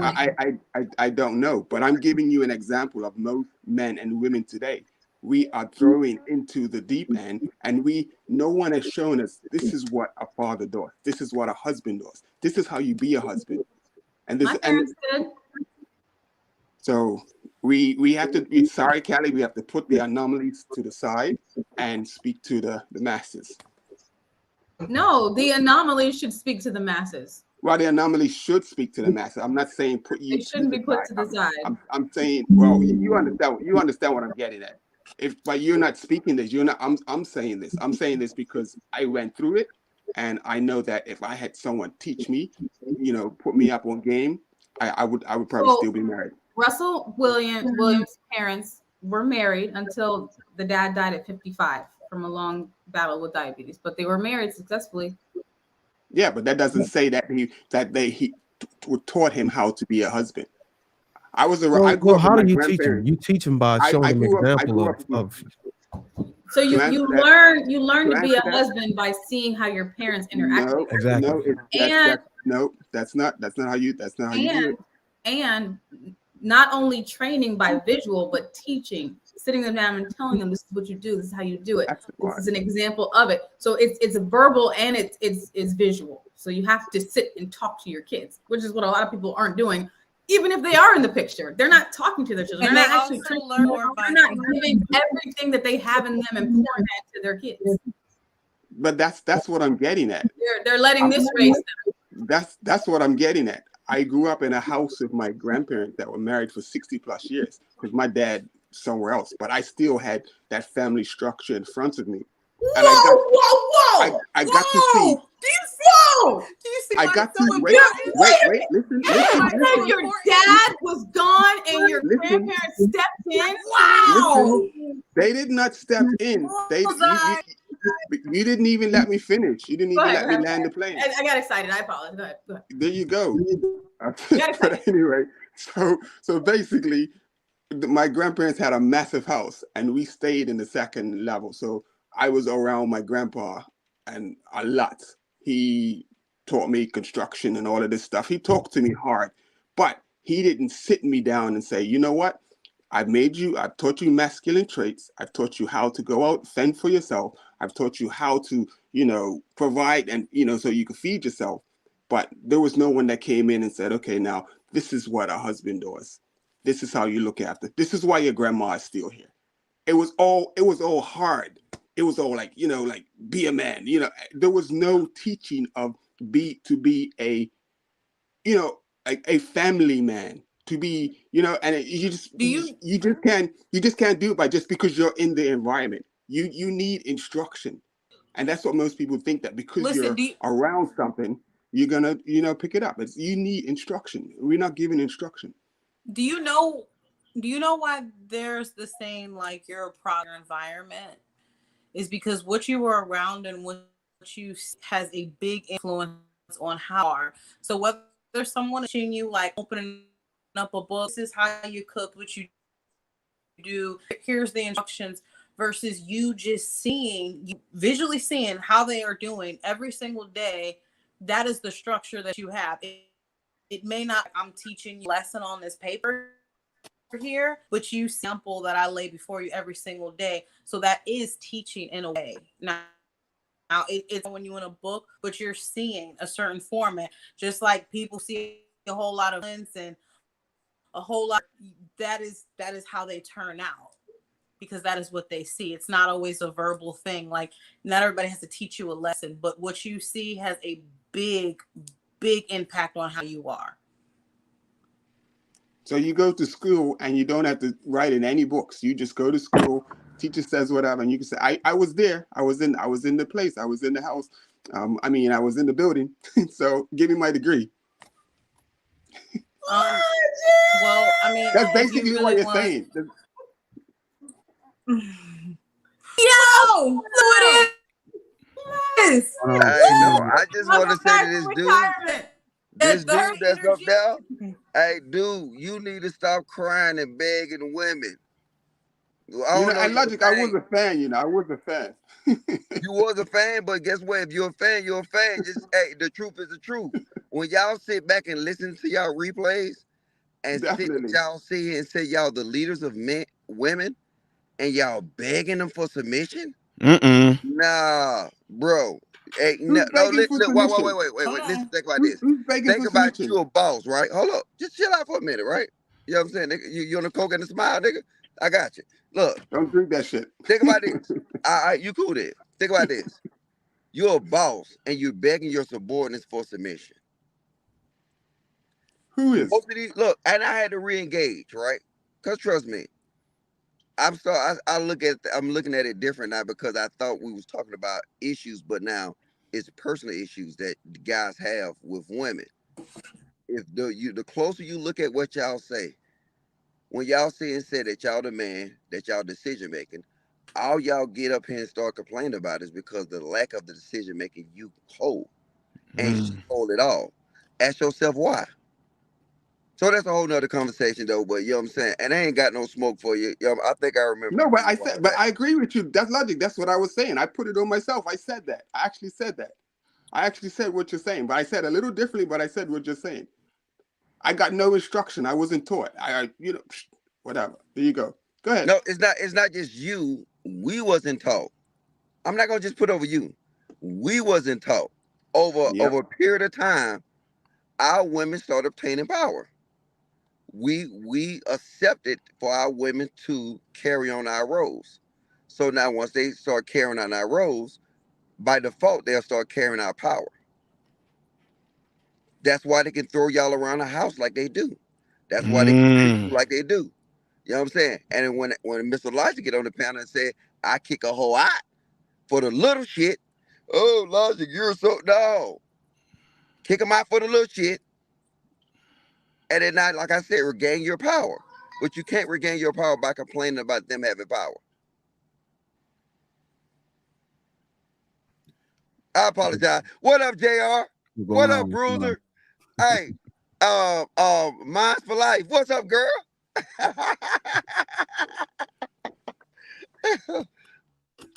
What's going on, Renaissance? What's going on, y'all? Shout out to the panel. It's been a really good discussion. Man, I don't even know where to kind of jump in on this, but a lot of stuff has been said. Woo, Lord. Look, earlier you guys were talking about there is no benefit to the man to help any young person out or something like that when it came to being a stepfather. And I just wanted to hone in on that. I literally, as a doctor, I am a byproduct of men who were not my father that poured into me. Okay. I'm a byproduct of that. One of them was a doctor. Okay. So I get what LA was saying earlier, and I'm not trying to go back on that. I get what she's saying on that. But what I was going to say is I agree that my sons are 21 and 19, and I would definitely know it's not even a question. You're not about to get with no woman to marry no woman that has children already. But that's not to say that as a man that you shouldn't be trying to help out the child themselves, because that's what I do as well. I help out young kids that are considered to be at risk, come from single parent homes, etc. Now, the benefit, since it seemed like a lot of people didn't have the answer for that, the benefit of helping out children that do not have fathers is so astronomical we can't even begin to even just comprehend it. But I'll give y'all an example of that. The benefit of this, say for example, the pastor, the doctor, and a few other men around my church and community that actually poured wisdom and knowledge into me. Look what they get the benefit from. They get free medical advice from me and basically treatment. Okay. Now, me and my wife, we've helped out 50 different kids. Okay. All these kids, every last one of them finished high school. 30 of them went off to college, and they didn't just get a degree in those studies. They got degrees in things that are going to matter, whether they were doctors, PAs, nurses, lawyers, etc., carpenters, engineers. Now, the benefit in that is one that got their degree in construction. I didn't have to build my deck. I got you, Mr. Todd, because of what you did for me. Another one as an accountant. I get my taxes done for free for the rest of my life because he became an accountant. So that's the benefits in helping children out. Now, I'm not saying as a stepfather, and that's what I'm saying, being weak because you did that, absolutely not. I have my wife, who I've been married to for 21 years, getting ready to come up on 22 years. These young kids that I helped out, am I a weak man for doing that? Absolutely not, because I do see the benefits of helping them, and I get to reap also the benefits of helping them. Now, to the guy, or I don't know, Mr. Ennis up at the top, I would say I disagree with you to an extent. And the reason why I'm saying it is this: 80% of what you're going to get and what you're going to learn as far as relationships and marriage is going to go is going to come by observation. That's why we have animals out there in nature right now. How do lions learn to do what they do? Lions cannot speak English, but yet at the same time, the male lions seem to grow up and do exactly what their dad did. The female lions seem to grow up and do exactly what the female lions did, but they don't speak English to each other, but yet they get to grow up and still repeat the same actions, and they know their role. So yeah, I would say that, yeah, like now in my family, I let my sons got to see me and my wife argue. You want to know why? Because my sons are going to be trained how to do that same exact thing once they do get married. Now, do I sit down and talk to them about certain things? Yes, but 80% of the time, they're learning how to thrive in the family, be a husband, etc. is going to come from what they see within our structure. So that's what I have to say on that right now. If any other thoughts come to me, I'll chime back in. So basically what you're saying is helping children. So you helping children. We were talking about actually being a father in a household as a stepfather, but you said helping children. I got nothing against helping children, but you're saying helping children so that if you live long enough for them to blossom into their purpose, that you can benefit from free services from them. That's the benefit. Is that what you're saying? Yeah, I'm saying that that's one of the benefits that comes with that. If you're helping kids out, not that you're doing that with the expectation of doing that. Because I do this. And that's also leading at the rate and percentage rate of them actually having a successful career going out to society. So there's so many factors that got to play in the long run for you to actually receive the benefit. And then we got to keep in mind that your benefit is not coming during the time or during your tenure as a stepfather. It's actually coming as a results of a career being planned out and the path being set for the kids as far as they're establishing themselves in their purpose and in their career. And then in turn, providing you services for what you did back in the day. So it's a gamble. It is a gamble. It's indirect benefit. It's not a direct benefit. The benefit is going to take place at a projected time in the future. That's fine. And that's helping kids, but we're talking about actually being a stepfather inside of the household. What is the benefit of that? What is the benefit of marrying this woman? And then let's say that fail. I think somebody stated earlier that the stepfather would have to pay child support from the kids. It's not his. Yeah. Is that If true? he Or is adopts, that Oh, like I'm absolutely with that. Like I think that's solely. I think right now one of the biggest things we do, we actually seem to not put any type of blame on the woman making their decision. So, for example, I had this talk with my own mom. My mom, my dad got 23 children, and me and my brothers, four of us are by my mom. So now I literally had, because once I became, of age, my mom only was able to take care of us to a certain extent. After a while, she pretty much told us, I can't take care of y'all no more. Whether y'all want to go to school, that's up to y'all, et cetera, et cetera. So me and my brothers, pretty much, we were going around Chicago picking cans to turn that stuff in for money. So let's just say speed ahead to where y'all know I am right now. I literally had to sit down and talk with mom and had to tell her I realized that you were a kid. But at the same time, mama, you knew that daddy was a womanizer. You knew that he already had kids, and yet you decided to still have 3 more of us by him. So that's your fault why we had to go through what we went through. Mama, you made a terrible decision. So even though she was y'all daddy, mama, you chose to do that with him 3 other times. So what I'm saying is that I think a lot of times we don't shame them enough for making these crazy decisions with sleeping around with these guys. But yet still, if a man do come in there, well, if you're not taking care of my kids, he don't have to, nor should he. But should he decide to do it, if a man decides, I'm loving this woman, and I know she got kids, it's not my responsibility, but yet I'm going to take that responsibility on anyway, I don't think that makes that man weak, but I definitely wouldn't advise a man to do that. All right. What's going on, SMS? Sweetie, how you doing, sir? Yeah, you can just call me Sweeney. Sweetie, okay. All right, so I'm a stepfather myself, and I wouldn't necessarily believe that I should be classified as weak. I'm also a product of a stepfather. You know what I mean? I'm a product of blended family. My wife is a product of blended family. I think what we get wrong here is that I see what she is saying, right? Where she's saying that they're weak, but I would have loved to ask her, what does it mean to be weak as a stepfather? Is it because stepfathers aren't revered anymore like they once used to be? Because here's the reality. The marriage rate in the Black community back in the 60s was 80%. People pretty much virtually cheated the same way that they cheat today. But all of us are still here. How? Either we are a product of fathers, mothers, stepfathers, and stepmothers, or we're a product of mothers, fathers, cheating wives and cheating husbands, or we're a combination of all of them. They all still got married. The problem was that now today, nobody values the nuclear family anymore. So somebody would go out and say, oh, I can make a baby, he can leave, or I can leave, and I don't need nobody else to come in. And that's what I come from. I come from a mother who understood that, hey, just because this one didn't do it, she went out and found a man that would. And that was my stepfather who made me everything that I am today. And now I'm a stepfather, and I'm revered in my family the same way that my father was revered. And I'm sure, I don't know how many of y'all come from had stepfathers in y'all lives, but I'm quite sure you wouldn't go to your stepfather and be like, hey, dog, I get it, you saved my life. I get it that you took care of me, but you're a weak ass nigga for that, bro.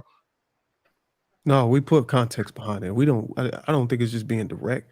And it sounds like you a breeder. I sound like you and your father is creating a repetition of breeding. I don't want to say breeding stepfathers, but it kind of sounds like that. Like maybe your kids are going to come about and you're going to tell your sons it's okay to be a stepfather. Is that correct?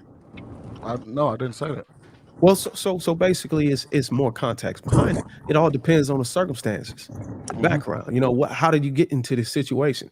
If you're a man and you established and you got your own thing going and you and your purpose, you probably want to go try to find a woman that you can impression on your own instead of finding a woman who's already having an impression on her or have seeds running through her or somebody else's legacy going through her. Because there's so many women in this nation that they outnumber us to a point to where all of them wouldn't even be able to get married. So the fact that we can sit here and shame women for using 20% of the men to have all the kids, you get what I'm saying? Say, all the kids are coming from only 20% of the man. And then turn around and say, hey, wait, Bruiser. What stat do you have to prove that all of the kids come from 20% of the men? It's not a stat that I came up with. Like I stated, is that an actual stat or is that something that you heard on YouTube? Like I said, it was something that I heard for people to say well, that. Why are you repeating it then? Because I'm making a point. I just heard I'm simply making the point that people are saying that. I'm saying in turn, you have people making a point saying Most of the men come from 20% of the man. 20% of the men are making all the children. Go ahead, Logic, because I know how you get. Go ahead and talk. Okay, but I'm just saying, if you can't prove it, you show it's nothing factual to prove what you're saying. Just because you heard on YouTube, as a man, should you repeat it? It don't require me to prove it. The point I'm making doesn't require me to prove the validity of the fact that I'm stating. Now it doesn't require me to prove it. But what I'm saying does. Understand the harm. Okay, I'm just trying to figure out. Do you not understand the harm? If I say a statement that's Y'all talking over each other. If I repeat a statement you made, Logic said all women are terrorists. I don't need me making that statement that you said that doesn't require me to go prove the validity that all women are terrorists. It's the fact that everybody in here can relate to the point or the talking point or the phrase that was stated by many people on this space. It doesn't require me to go back up your point. It's just only required me to say that what you got to realize is that's a quote. Okay, but that's a quote I said, or I made a statement, and there's context behind that. But we, go ahead. I was saying this fact or stat that everyone always quotes, is that just in the Black community, or 80% of all children? Here's how that number came about. And honestly, I could tell you, you could pretty much draw. Yeah, you could draw a line of where it was created from. It's really kind of started with Kevin saying. Basically, he said roughly 50% of men are single and childless, right? Then I think what he said was that then roughly 20 to what did he say? I think roughly 30% of them have children within wedlock. But the other 20% of children are being birthed. I mean, the other 80% of children are being birthed from 20% of the men, because only 50% of them are single and childless, and then 30% of them are married with children.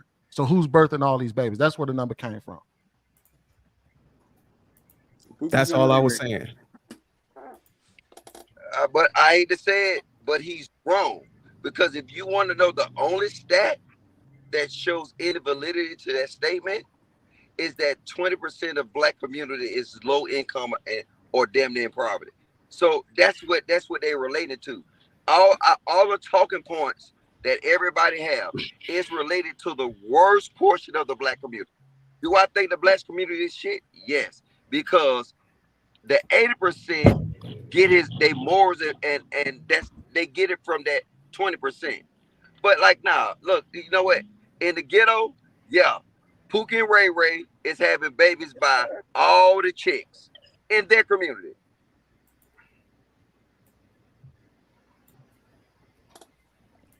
Go ahead, K.I. What you got on it, sir? Oh, wow. I didn't know that I would be asked to speak so soon. I just ended the live stream and I saw the title, man. Salute Kelly. Hey, JR, salute to you. Bruiser, salute. Ennis, Hink, salute. Modern Renaissance Man, we already talked. SMS, salute to you. Mr. Logic, salute. We're talking about are men weak if they raise another man's child? Well, there's to a degree, there's honor in it, if the woman was a widow,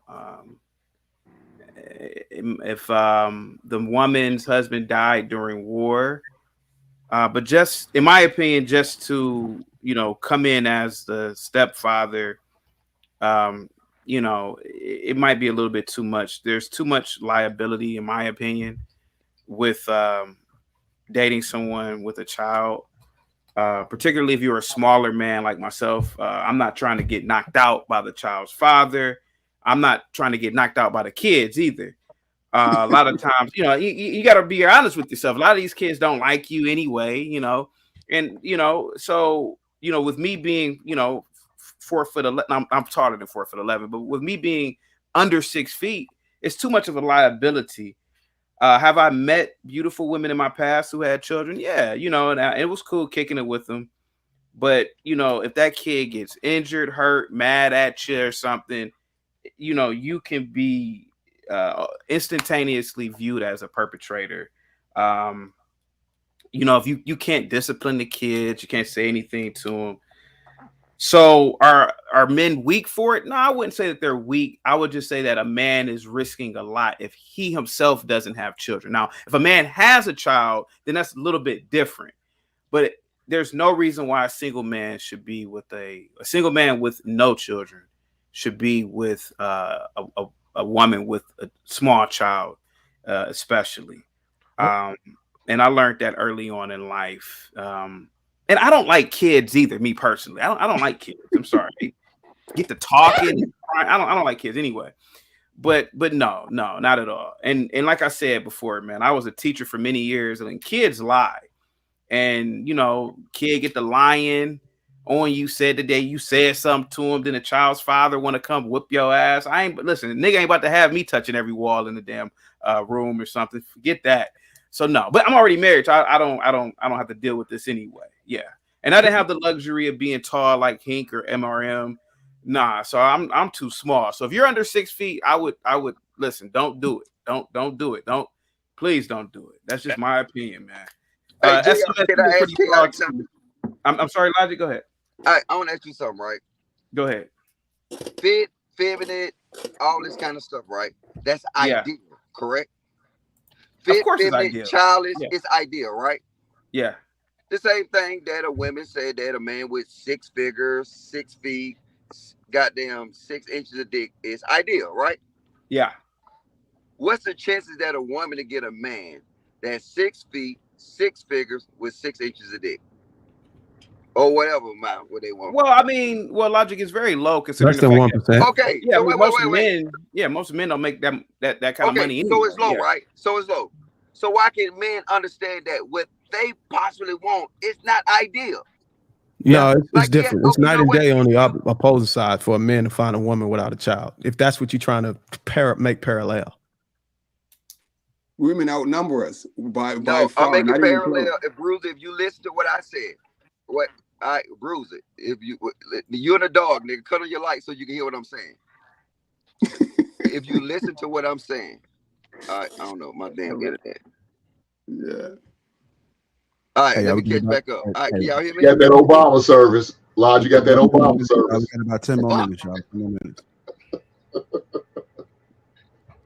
Logic. One thing you got to understand, man, when you decide to be a stepfather, you as a man have weighed your option on whether you can configure your own family, your own seed from your own woman who has no children, or you could take up a position as a stepfather, and that is not an option. You know what I'm saying? If you're a stepfather, that's what I look at it like. If you become a stepfather, you literally weighed all your other options to be your own. You know what I'm saying? Have your own kids and your own wife. That's what I think most men are looking at. Reason why we got this we're hitting this wall. Like, So why can't you go do this? Maybe that man has already weighed his options and said, okay, look, I don't have the ability. I don't encompass the traits or the qualities to be able to go and get my own. So I will go ahead and settle for this. I think that's not necessarily true, man. You can have you can say that it's not true, but I'm just telling you what's going through the minds of the people that's watching that oppose being a stepfather. Well, I guess if you're going through the minds of the people that oppose it, yeah, that may be what they think, but that's not true. Well, yeah, what I was going to say, you can go ahead and give us some clarification on why you made the decision. I'm a stepfather, but with my wife, I also had another child. Thank you. But also, I would say this. Let me add a caveat. My situation is unique. I've been in my stepdaughter's life since she was 9 months old. I've been the only thing she's ever known. So there's difference. You know what I mean? Let me ask y'all, fellas. Because I get the fear that men will have, because I would have the same fear if I was dealing with like a child that's 5, 6 years old or whatever. And yeah, I will even give men pause and be like, hold on, maybe you don't want to step into that situation. But like I said, my situation is unique. I've been around my daughter since she was 9 months. I was there for her first birthday. You know what I mean? So, and I'm just as much a father to her as I am to my own son. He doesn't get nothing no different than she gets. She doesn't get treated no differently than he gets treated. You know what I mean? Like, they both are treated the same, and I'm treated the same by both of them. And my wife treats me the same way she would treat any, you know what I mean? I don't get preferential. I don't get a different type of treatment that the biological father would have gotten. I get to. I'm sure I'm respected by my wife the same way y'all are respected by y'all's. You know what I mean? So that's a different dynamic, though, Sweeney. What you saying? You said 9 months. She's barely been around. So it's a blessing. But for a man on the outside, what he's coming in to more likely an elementary age, a 5-year-old son. That's why I said I could see it could be difficult when you're talking about that, because at that point you're talking about a child that either hasn't experienced a father in their life, or they experienced a father that wasn't there. Or Well, now even you beginning to see why it's important to have the details. Because when we started this conversation, it was just, oh, stepfathers are weak, which is why I said there need to be some type of context behind it, giving us details on the situation. You know, are you dealing with a kid that's 1 month old? Are you dealing with a kid that's 12 years old? Like, I think those things are but they're all still children. They all still need a void in their life that needs to be filled. There's a gentleman in this space who had a wife, and he had 5 children with his wife, and then she passed away. Now he's getting remarried to another woman. Do those little children that he still has, do they not need a mother figure in their life? Should they just be thrown away because their mother died? Do they not still need that feminine nurturing essence around them? That's what it used to be. The argument wasn't whether or not kids need a father. We all agreed that all kids need a father in the household. It was the dispute was about the man choosing to be a stepfather, It wasn't whether just or not about he the was man. weak or She strong. said men and women, and she said it was weak. I don't think the woman that is going to marry this man and take on his 5 children that don't belong to her, I don't think that's weak. I think that shows a huge amount of strength. Because they could be like, you're not my mother, but she's still going to love them and take care of them and be there for them the same. Well, stepfathers deal with that, and they still have to be there. I think these are things we act like these are things that don't happen. These are things that do happen with them. Stepmother are women with kids who have kids who are unruly, who don't get them kids in order and have that conversation before the man comes around. Men have to deal with this. This is not like it's an unusual situation. It's the norm for most men that have to deal with kids who may make statements like that. You're not my father. And I think that's the difference between, because the thing is, we are products of that. How do you don't have an 80% marriage rate and think that every child was born? That's how you had family on the other side of town that you didn't know was your sister and brother until your father died, because he went off, married whoever he married. Your mama remarried and married your stepfather or something, what have you. It used to be that people valued the unionship and marriage in a nuclear family. That was the difference. We don't value that anymore. So that's why you have a bunch of splintered families and kids being, being raised in single family homes. The problem wasn't necessarily being a stepfather. The problem is that stepfathers are no longer valued like they used to be, so nobody treats them the same way. Because I would say men are not respected like that. So if the man, a biological father, is not being respected, how you think they're gonna treat that stepfather? That's the sad part about it. Again, look here. If you're a stepfather, you're doing God's work. I'm gonna tell a person that right now. You are doing God's work if you're a stepfather and you take on this responsibility. You just are, because everything that comes with it is again, if my son was looking to get married to a woman with kids, I would encourage him not to, because you got to have a different type mindset and a different type reality, man. And I don't know if you're built for it. So and I would say this, and this is what I actually wholeheartedly believe this. Because I told this woman that, she was like, well, what do you do if you're a mother and you already had the kids? Find a replacement. The problem isn't that you can find a replacement. The problem is that you go out, you would have your baby father, right? And say for argument, say for the second argument, he ain't shit. He ain't do nothing by the kid. He left you, or you left him. And then you will raise your standards for the next man who's supposed to be your stepfather to your child, but you don't change from the woman that you were with your baby daddy. The new man is a better man than the baby father, but you're the same woman that you were when you were with the baby father. You're treating the new man the same way. You're supposed to come with more, just like he has to be more. A stepfather by default has to be better than the person you laid down with to make the baby. So you as a woman supposed to come in and be better than the woman you were for the man that you made the baby with. He's supposed to be able to reap the benefits of becoming a stepfather. That's what our fathers and our stepfathers of old used to be treated like. They were held in higher regard than most fathers a lot of the times. And they would get. Sweeney, I feel what you're saying, but I fundamentally believe if we keep pushing this, oh, women need to be accountable. Women need this.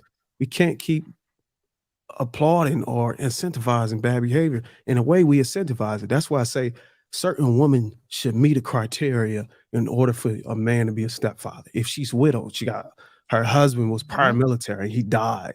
But if these women are just making bad decisions and then wanting a man to come in there, I think if we want these women to be accountable, we should marry the woman that we're gonna give our seed to, and we should refuse to be a stepfather to these women that's making these bad decisions. Because not only do they got incentivization from the government, now they got incentivization from us men, sitting here coming and take the totem pole and clean up another man's mess or be there. I think we don't want to shame them. So at least we could just refuse ourselves, just cut it off. Like, hey, look, if you meet this criteria, you don't qualify for a stepfather. You just gonna have to give your son to the father. Does that statement hold true for baby daddies? Hold on. So what are you saying? The statement hold true for baby daddies? I covered that. I literally said men need to stop giving women a seed that they're not marrying. No, I don't think that's what so you're saying that if a woman has a child because a man got her pregnant and then decided not to be the father or be active, then she should just be tossed to the side. Don't ever marry her. She does not deserve a husband. Don't go. But you also say, contrary to all your talking points, that men who are creating these babies, they have lots of children, right? With lots of different women, but they still deserve to have a wife. No, I didn't. I never stated that. I never once stated that. Out too. Wait, you have a kid? Oh no, don't even speak to me because you have a child. I'm saying all I'm saying is, as men got to be aware that if you want these women, some men don't want women to be held accountable at all. They don't care. I think it needs to be accountability across the board. That's why my focus. That's why when I started saying what I said, I focused primarily on the man. I said men need to stop giving these women a seed that they're not marrying, and then they need to stop being stepfathers to women who just saying that. Hey, look, we got unreconcilable differences. I'm going to part my ways, and I'll go find another man that can come. Tia Mowry to go find another man to come in place that. No, you don't get that. I got a question for Bruiser. Oh, I got a question for Bruiser. Bruiser, do these talking points reflect your real life? My life? Your real life. My real life, yes.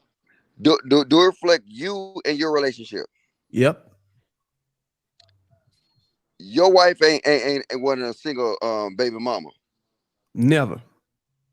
So it don't reflect your life. What are you? Okay, what part of what I said are you asking me to reflect my life? That's why I asked you. Do these talking points reflect your real life? Yes. What I stated is what I've done. I'm not going to sit here and state something that I have not have done. I gave my seed to a woman that I'm married to. Okay, so look, what I'm saying is that these talking points don't reflect your life. When I'm saying talking about the negative side of the talking point, because that's what. Okay, that's not a reality. Come on, that's what takes over. They don't reflect your real life, and also, if it do reflect your life with friends and family, do you speak out about it? Yes, I talk to my brother all the time. I see a lot of dudes that get up here on these panels and have courage to say it, but in their real life have no courage. You're absolutely right. Wait, let me finish. Because when it really none of my matters, family support nothing I do right now. Okay, well, like I said, I'm not speaking to you. I said, I mean, it's guys that, like, when it come down to it, yeah, you can talk it on the panel or whatever, but how's you handling that in real world? Like, that's how it's get talking points there. People start regurgitating stuff. Just like you regurgitate that point earlier, hey, 20% of the men got all the kids in the black community. No, I didn't say if that wasn't coming from me. I was stating what most people are saying in this space. I know, but see, you don't state something like that that's incorrect unless you can prove it.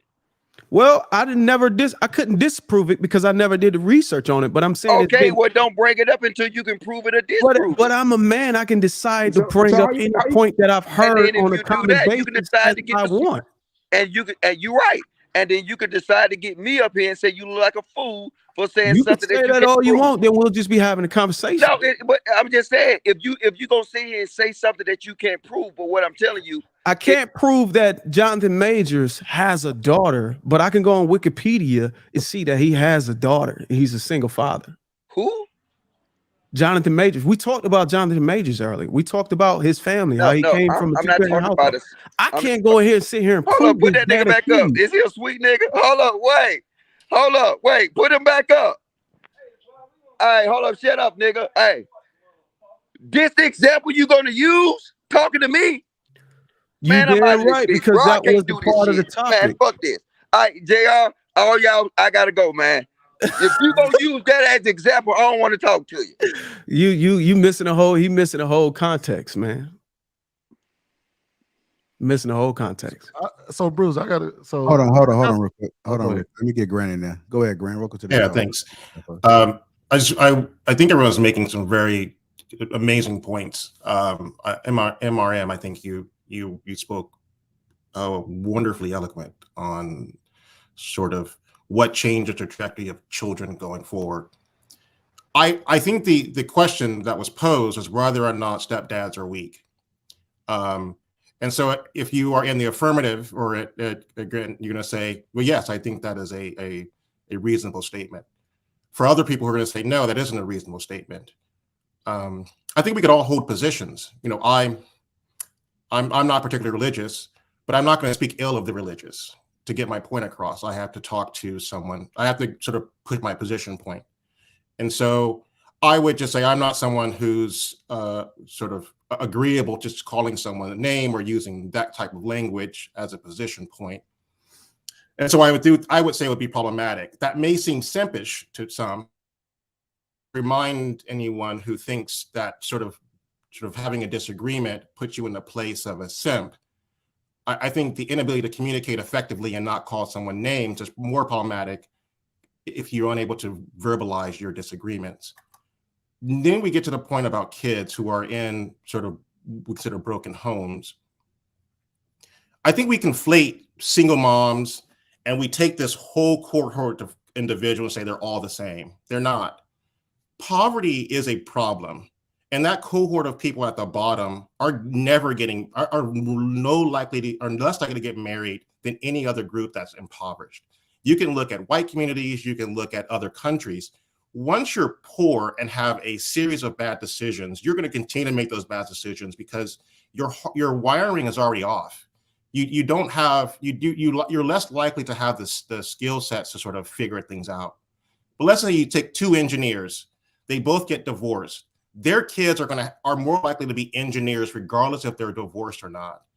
And so I think the point we have to make is there's a distinction between having two good parents, divorcing, being a single parent, and having a cohort of individuals who clearly are making bad decisions, if we want to call it that, who are creating a massive number of kids who are underfed, undereducated, and more likely are going to the world ill-prepared for adulthood. But then the next question would be, how do you solve for that problem? They're not going to go away. They're going to continue to reproduce. The notion that Darwinism shows up and says, because no one's going to marry their mothers, this cohort of people who are procreating at a rate faster than the upper class of African Americans, they're just going to make that cohort bigger. So you're going to have more impoverished Black kids than any other group. And so while whites and Asians and Indians are all sort of excelling as a group, you're going to have these individual groups that are continue to sort of damage sort of the African American sort of population. The question I pose to everyone on the panel would be, how would you address those kids who are not only here, number one, and number two, are going to continue to procreate and be here forever at a much larger rate than any other rate within African Americans today. I guess I can jump in here real quick to that, because now I take a lot of things that I do as my profession and apply it to the kids that I mentor right now. And the thing that we call it preventative medicine. See, I know in medicine, a lot of times doctors, we're trained to actually take care of you once you come in with an issue. But one of the things that I push to my patients is I want them to not come and see me. So we call it preventative medicine. So with these kids, we're implementing things into them, you know, preventative from the things that they've been seeing in the hoods they come from, or the projects that they come from. These are the characteristics and the behaviors that y'all see in y'all hood. And as you can see, look what your mom is doing. Look what she struggled with. Look what your grandmother struggled with, the same exact thing. So we're trying to prevent that, right? Now, we don't save all of them, because some of them still just let the hood get the better of them. I mean, I'm not going to lie about that. But that's my biggest task right there, is getting them at a certain age and try to implement a certain type of knowledge and wisdom into them before they can actually let the type of what I call the hood or project mentality sink in, show them a different world. But at the same time, we still do try to deal with some of the ones that have already made that mistake. But half the time, I'm just being honest, half the time, a lot of them are too far gone. And I honestly I hate to say this way, I don't waste my time with them. What's going on, Ali? What you got on this, sir? How you doing, my brother? How the panel doing? I wanted to ask a question in regards to, I believe that society is conditioned and programmed to stay on code with our women when they make mistakes. And I'm saying that respectfully, because I can ask two questions that are completely dismiss everything we've been saying for the last 2 hours. Okay, so I'm gonna ask the brothers first. Brothers, if you were dealing with the mother of your child and she refused to submit to you or listen to you and do what was in the best interest of you and your child, should I reward her by being with her?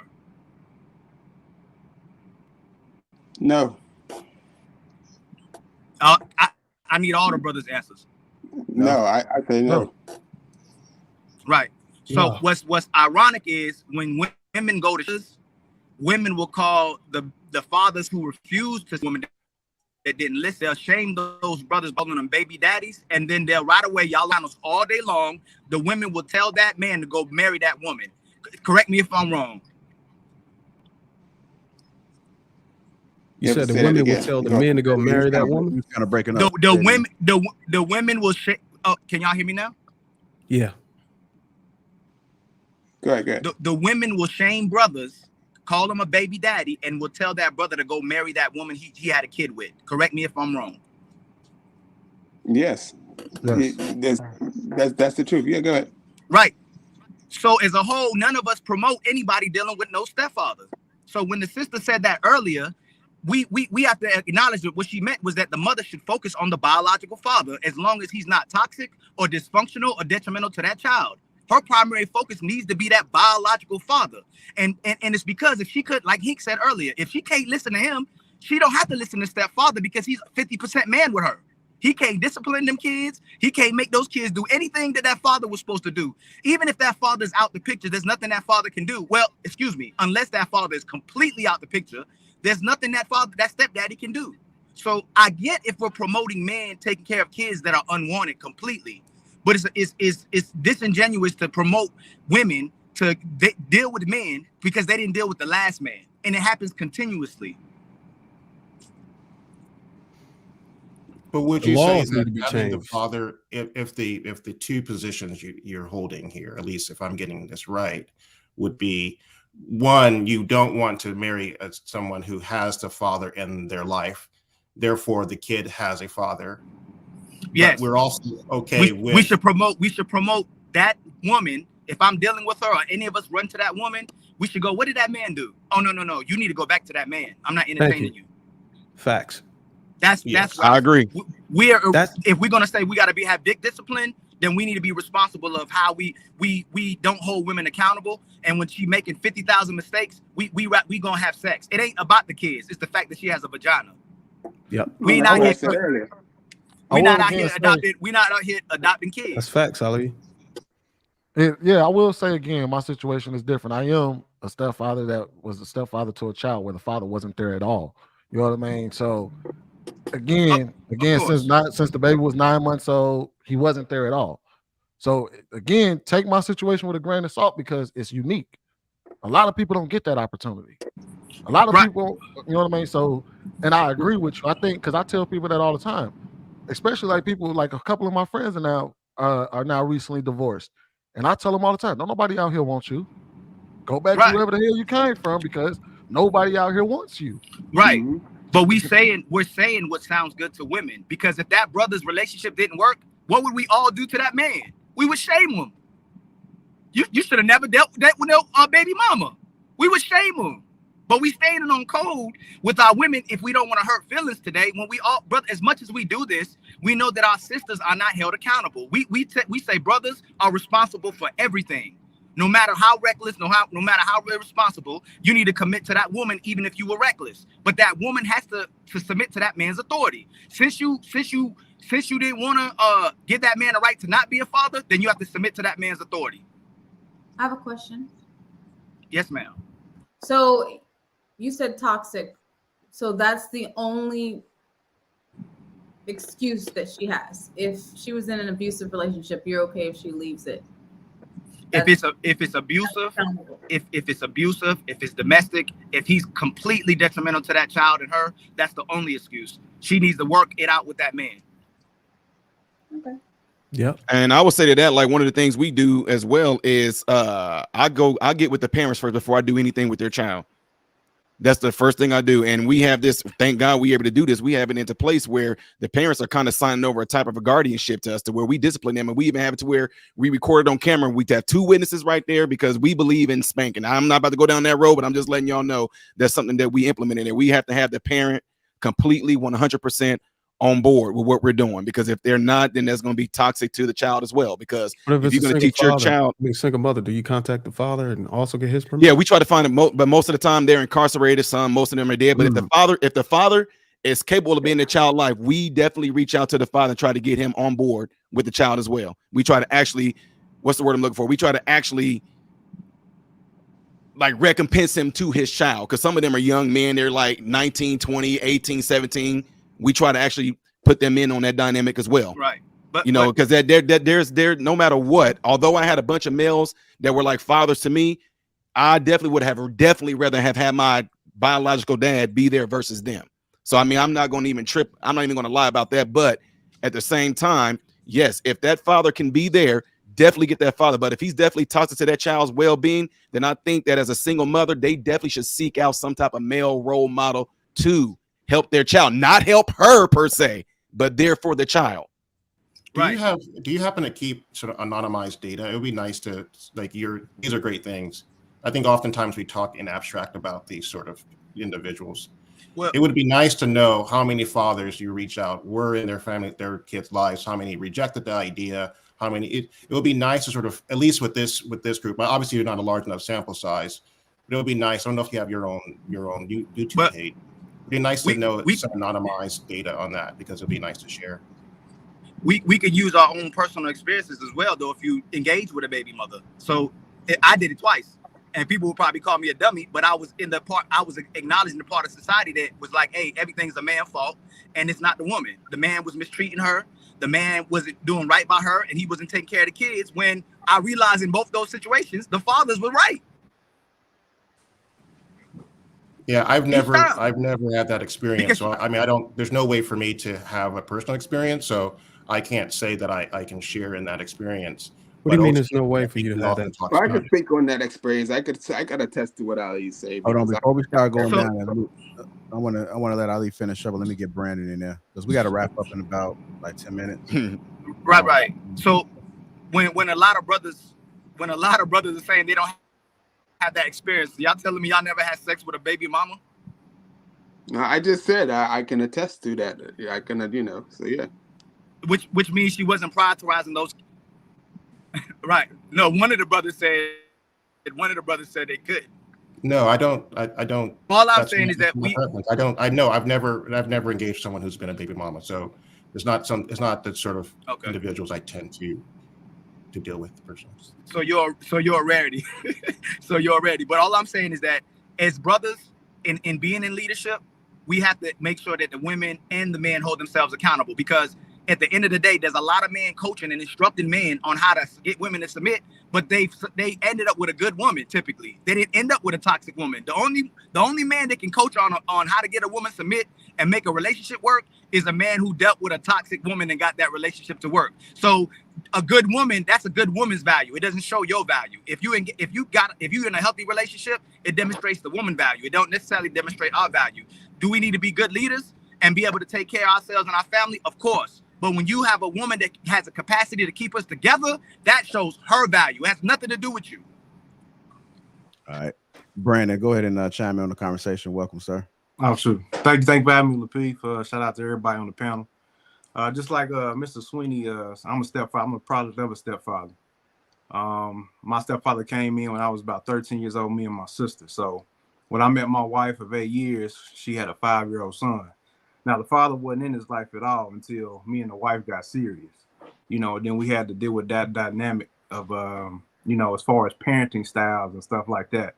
His dad wanted to come back into the picture, every once in a while. So I had issues with that. So it does come with a lot of headaches and stuff like that. It can, being a step parent, but I seen how my stepfather raised me and my sisters. And, I pretty much had a good example of, how to be in that dynamic of a blended family. It was tough at times because, like I said, I deal with him as far as, him calling me dad. He had an issue with that, which we never, pretty much forced him to do when me and my wife got married.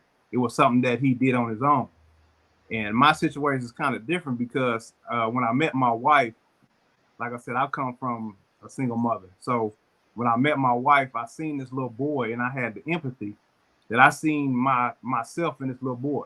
I seen this my wife kind of like how my mother was trying to struggle, trying to find a role model for me and my sister. So to say that stepdads are weak, being a stepfather ain't for the weak. I say that, somebody got to take care of these kids, like you guys have said. Somebody got to navigate and raise these men to be upstanding men, whether the father don't want them or not. So that's kind of my piece on that. But it is a struggle in some aspects.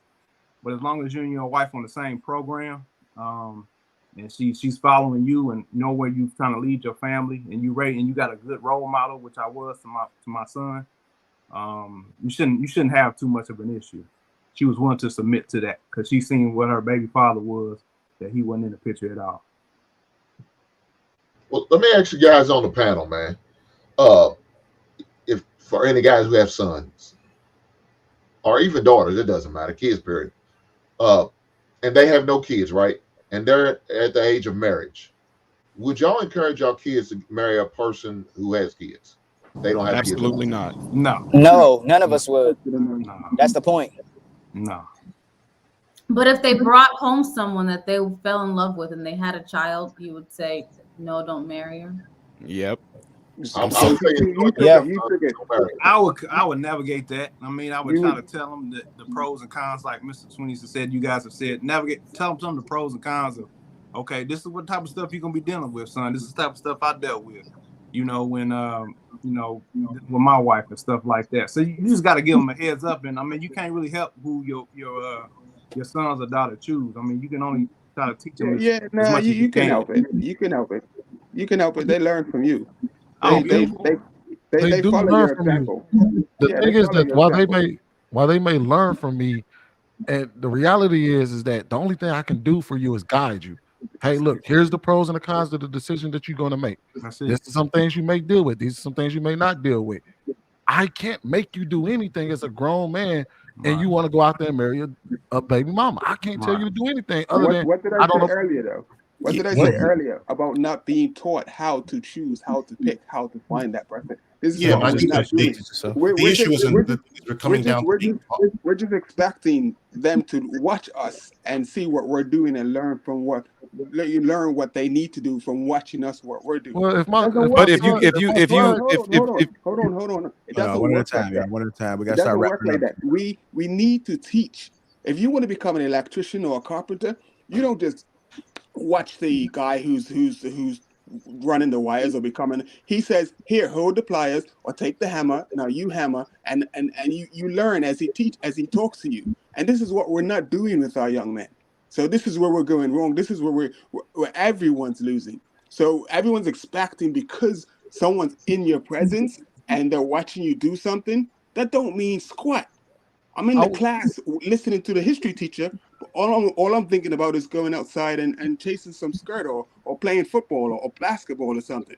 You know, so we need to stop and take time and start to teach the kids. I lost my son, man. I know I've lost my son. My son is 20 years old and is at that point right now where I know that he's going to do whatever he wants to do because I wasn't in his life and I wasn't able to guide him and show him how to be a husband, show him how to teach him how to be a father.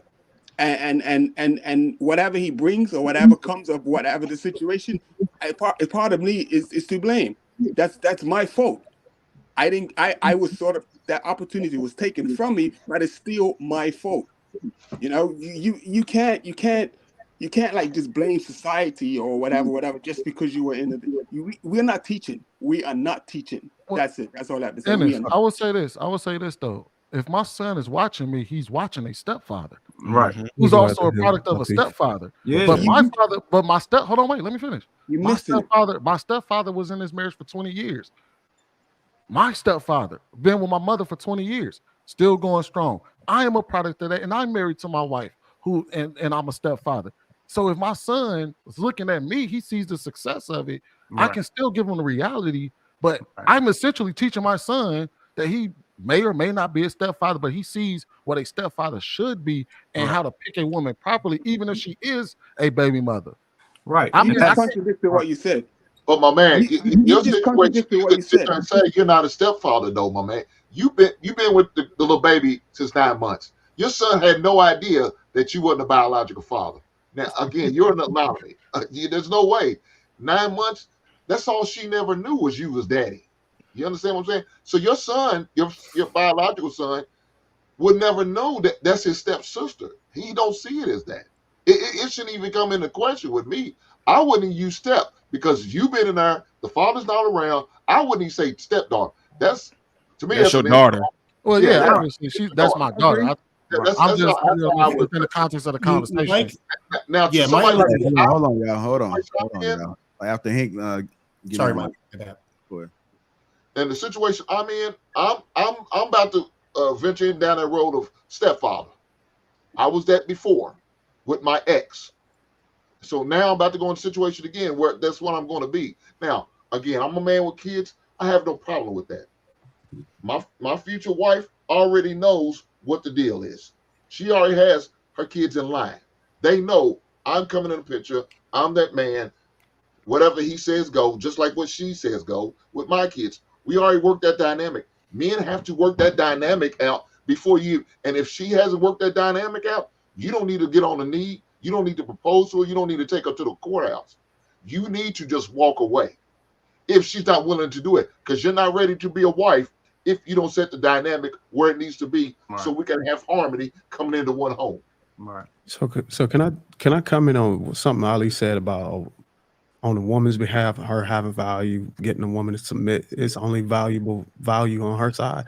To your point, I mean, it does show value on a man's behalf on getting the woman to be down with your program. You know, not negating her value by being cooperative or submissive, but like I've said before, you have to qualify for submission.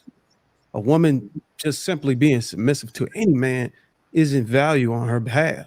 A woman making this decision requires a level of recognition on whether this man actually qualifies for that submission. That's what Bruiser. What I was saying is that woman can make a great wife for almost any man. That was my point. It had nothing to do with your leadership and getting her on your page. The thing that man can do. Hold on, brother. What a man brother can do is mold a woman to his likings and teach her how he likes certain things to be. But for most part, if she's a good woman, she could be a wife. She could be a good wife to a good brother. That's all I'm saying. I said that though when I said that. I You said so a brother. so you said No, I any didn't. man earlier, Bruiser, then me now and you come back. said good Bruiser, man. You're doing That's Bruiser, two you're doing different the stuff you things. do. No, Bruiser, I said it. I made sure I left that in there. I said a brother needs to be qualified to be a leader and to be able to take care of a family and himself. Himself first, then a family. I When said you that. started off, you said any man. No, This Bruiser, woman who can be submissive can be a good wife to any man. she can, a good woman could be a good wife to any man. Yeah. No, I'm saying a good man. A good man. I Okay, said a good now man. you clarified. That's all I was saying. Like the details and the way you phrase your words and stuff really matters. Ali, did you ever answer the question though? What was the question? If that was the case and the woman may have been in a toxic relationship, or maybe the husband died, if a man steps in, is he weak? No, not at all. That's what I said the exception was. I give A lot of respect to the brothers who stepped in when there was nobody. I believe that's what it's our responsibility to take care of the children. I'm not saying that. What I'm saying is that we have to make sure and ensure that we vet the woman and we vet that man before we engage in a relationship with a woman to make sure that the story is correct. But if she's not a woman who listens, if she's not a woman who's investing in the family structure, we should not award her with getting another man. That's all I'm saying. And I can just throw this in real quick. We catch a lot of hell, and I'm just being real. We catch a lot of hell from the black community because the kids that we bring up, that we mentor, we literally push for them to be women, to be wives. We push for them to want a family structure. We don't push for them to go out there and get your own and, get your degree and get all that you want. And then when you get 40 or something like that, then you try to go and find a man. No, we implement it into those young women to want and desire to be good women first, and then being good wives to want to have a family. And Yes. should those things come later, then yes, because like that they can always go and get their education. They can always go and get that after they've had a family. They can. We don't teach them to wait till you're 30 and 40 and 50 to get married or anything like that. No, we teach it early. That's the goal. The goal is family. The goal is a nuclear family. It's the structure. That's what we teach foundationally right from the get-go there. We teach relationship. We don't teach. Matter of fact, we got a lot of things in place in a lot of these schools around Chicago and Decatur, Illinois, where we don't even allow them to teach our kids sexual education. Not at all. Sign off. You're not teaching them sex. We're not teaching them the benefits of being in a relationship without teaching them how to thrive in a relationship yet. So yeah. Can I just give you your flowers, because a lot of people will talk about these things, but you're actually living it. And number one, you didn't become a product of your environment. You chose Absolutely to not. do better, live better, and now you have a successful family and you're teaching others how to do it. I think that you should have a program that you expand to the nation and maybe teach us in schools or teach us in churches, like develop. They don't want that. I kid you not. Legislation and even within our city, especially Chicago and Decatur, Illinois, we get so much pushback. We have to fight to get grants and all that. They do not want that dynamic at all. But that's what's needed. That is what's needed. Hold on, y'all. Let me get the mic. I want to thank the gentleman that came up. I want to say thank you for giving you guys a perspective. SMS, I want you to hit me up. Kelly Connections, can you drop my IG and email in the back chat for me? For him. So SMS, I want you to reach out to me. Grant, Ali, Brandon, Renaissance, and Enos, thank you. I'm going to go ahead and drop you guys down. SMS, make sure you get the information before you leave out. And I'm going to go ahead and read the super chat with the people that was originally on the panel. All right, thank you. All right, I'm going to get to the super chats. SMS, she should be dropping it shortly for you. Thank the people that did call in. We're going to get to these super chats. King Spark, 57.99 says, I don't know why we try to hold people to perfection when none of us are perfect. Carlisle, $10 says, if a man decides to go with a woman with kids, that's him. Would I advise my son to? Likely not. Scam Likely $2 says, Enos won second place in the brick chewing contest. That's disrespectful. Young godly or desperate equals take you as you are. 16 years. Me University, $2 says, the body party resume. Alex P. Keaton, $10 says, grown men gossiping about another man and some dudes called Russell Simp. He seems well adjusted while supposed grown men hurl insults about his choices. Me University, $2 says, the crucial part is not having contradiction. The university $5 says yes, MRM, but a woman is not formatted to resist a man she is attracted to, and she had been dreaming of family her whole life. She must be guided. Ty City Uncut Underground $10 says SBE talking about 80-20 rule. Don't be a SBE parrot. Do your own research. The University $2 says if you ain't under 6 feet, don't was a knife. Ty City Garage $5 says 9 months. Imagine dealing with a woman that's breastfeeding another man's baby. Y'all wild over here. University $2 says survivors are inherently dangerous. Stay prayed up. University again, it says a woman's heart is traps and snares. Bible.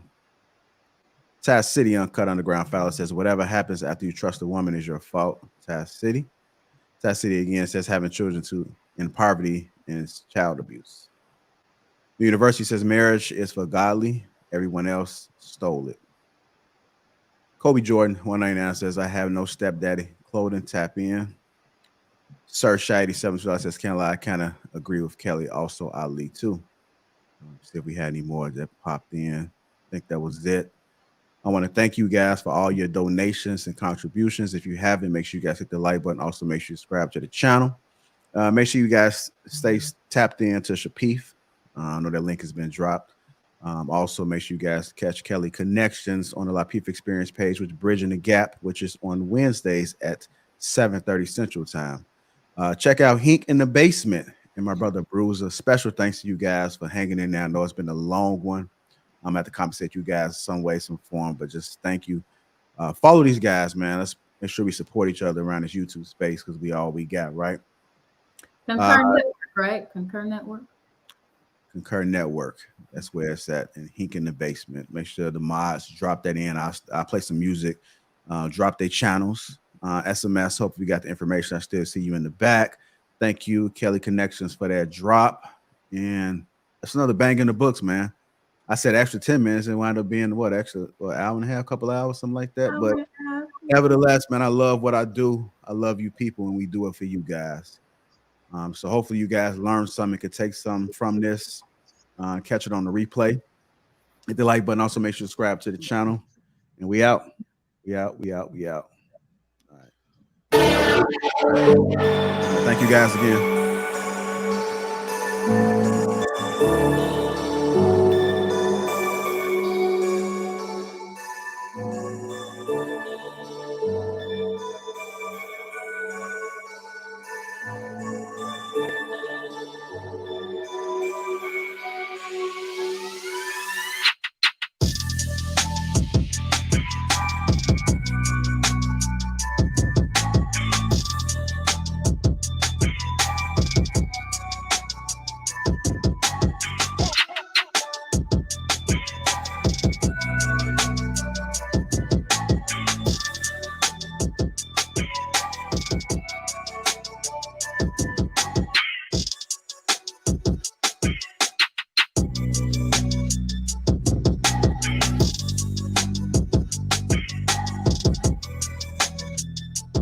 Say thank you guys again. Make sure you guys hit that like button. Also, make sure you subscribe to the channel. Shout out to the greatest network ever, the greatest show ever, the Lapeef Network and the Lapeef Experience.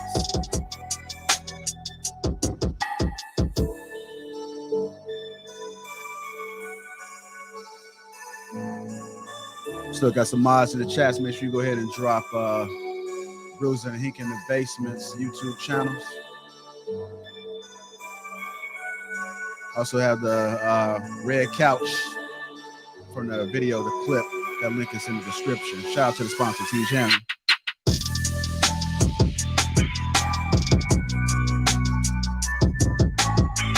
Shout out to the greatest network ever, the Lapeef Network. The greatest show ever.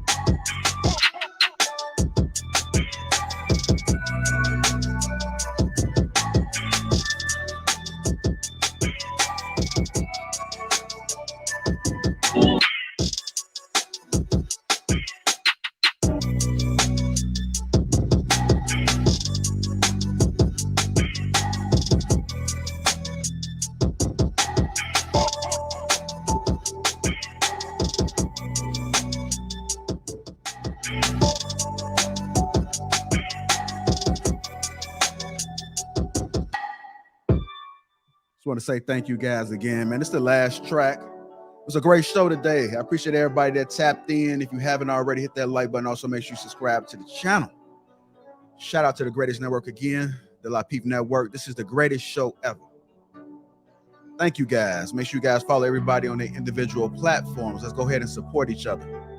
We got Trigger Mike early in the morning at 10:30 Central Time, followed by the solution on the Lapeef Experience page. Maz, if you're in the chat, feel free to go ahead and drop the Lapeef Experience page.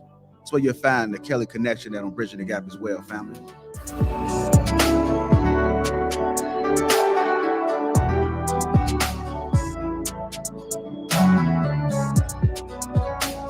It's the last track, family.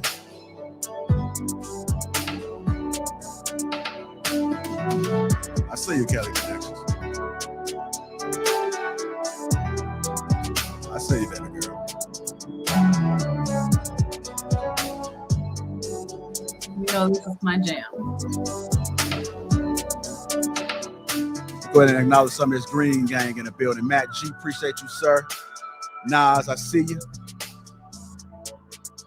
Who else we got in there? Hink in the basement. Thank you, sir. Laxicon, dedicated to my children's future. Army of YHWH. Twizzy, I see you. Miss Fancy, Nurse Fancy, I see you. Sir Shot, thank you. Shout out to all the Green Gang in the building. That link is pinned to the top of the chat if you want to be part of the Green Gang. Just want to say thank you guys again, because without you, we'll not be where we are today. It's the last track, family. Y'all enjoy yourselves. Y'all be out there. Watch that All-Star game.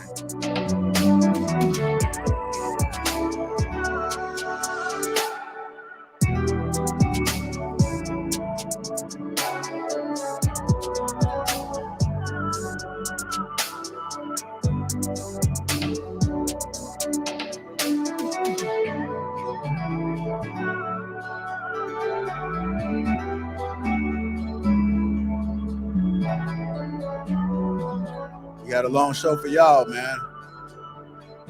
We did it for y'all. We love y'all. Next city gonna be DC. The Lapeef Experience taking over DC next, family. Stay tuned for details.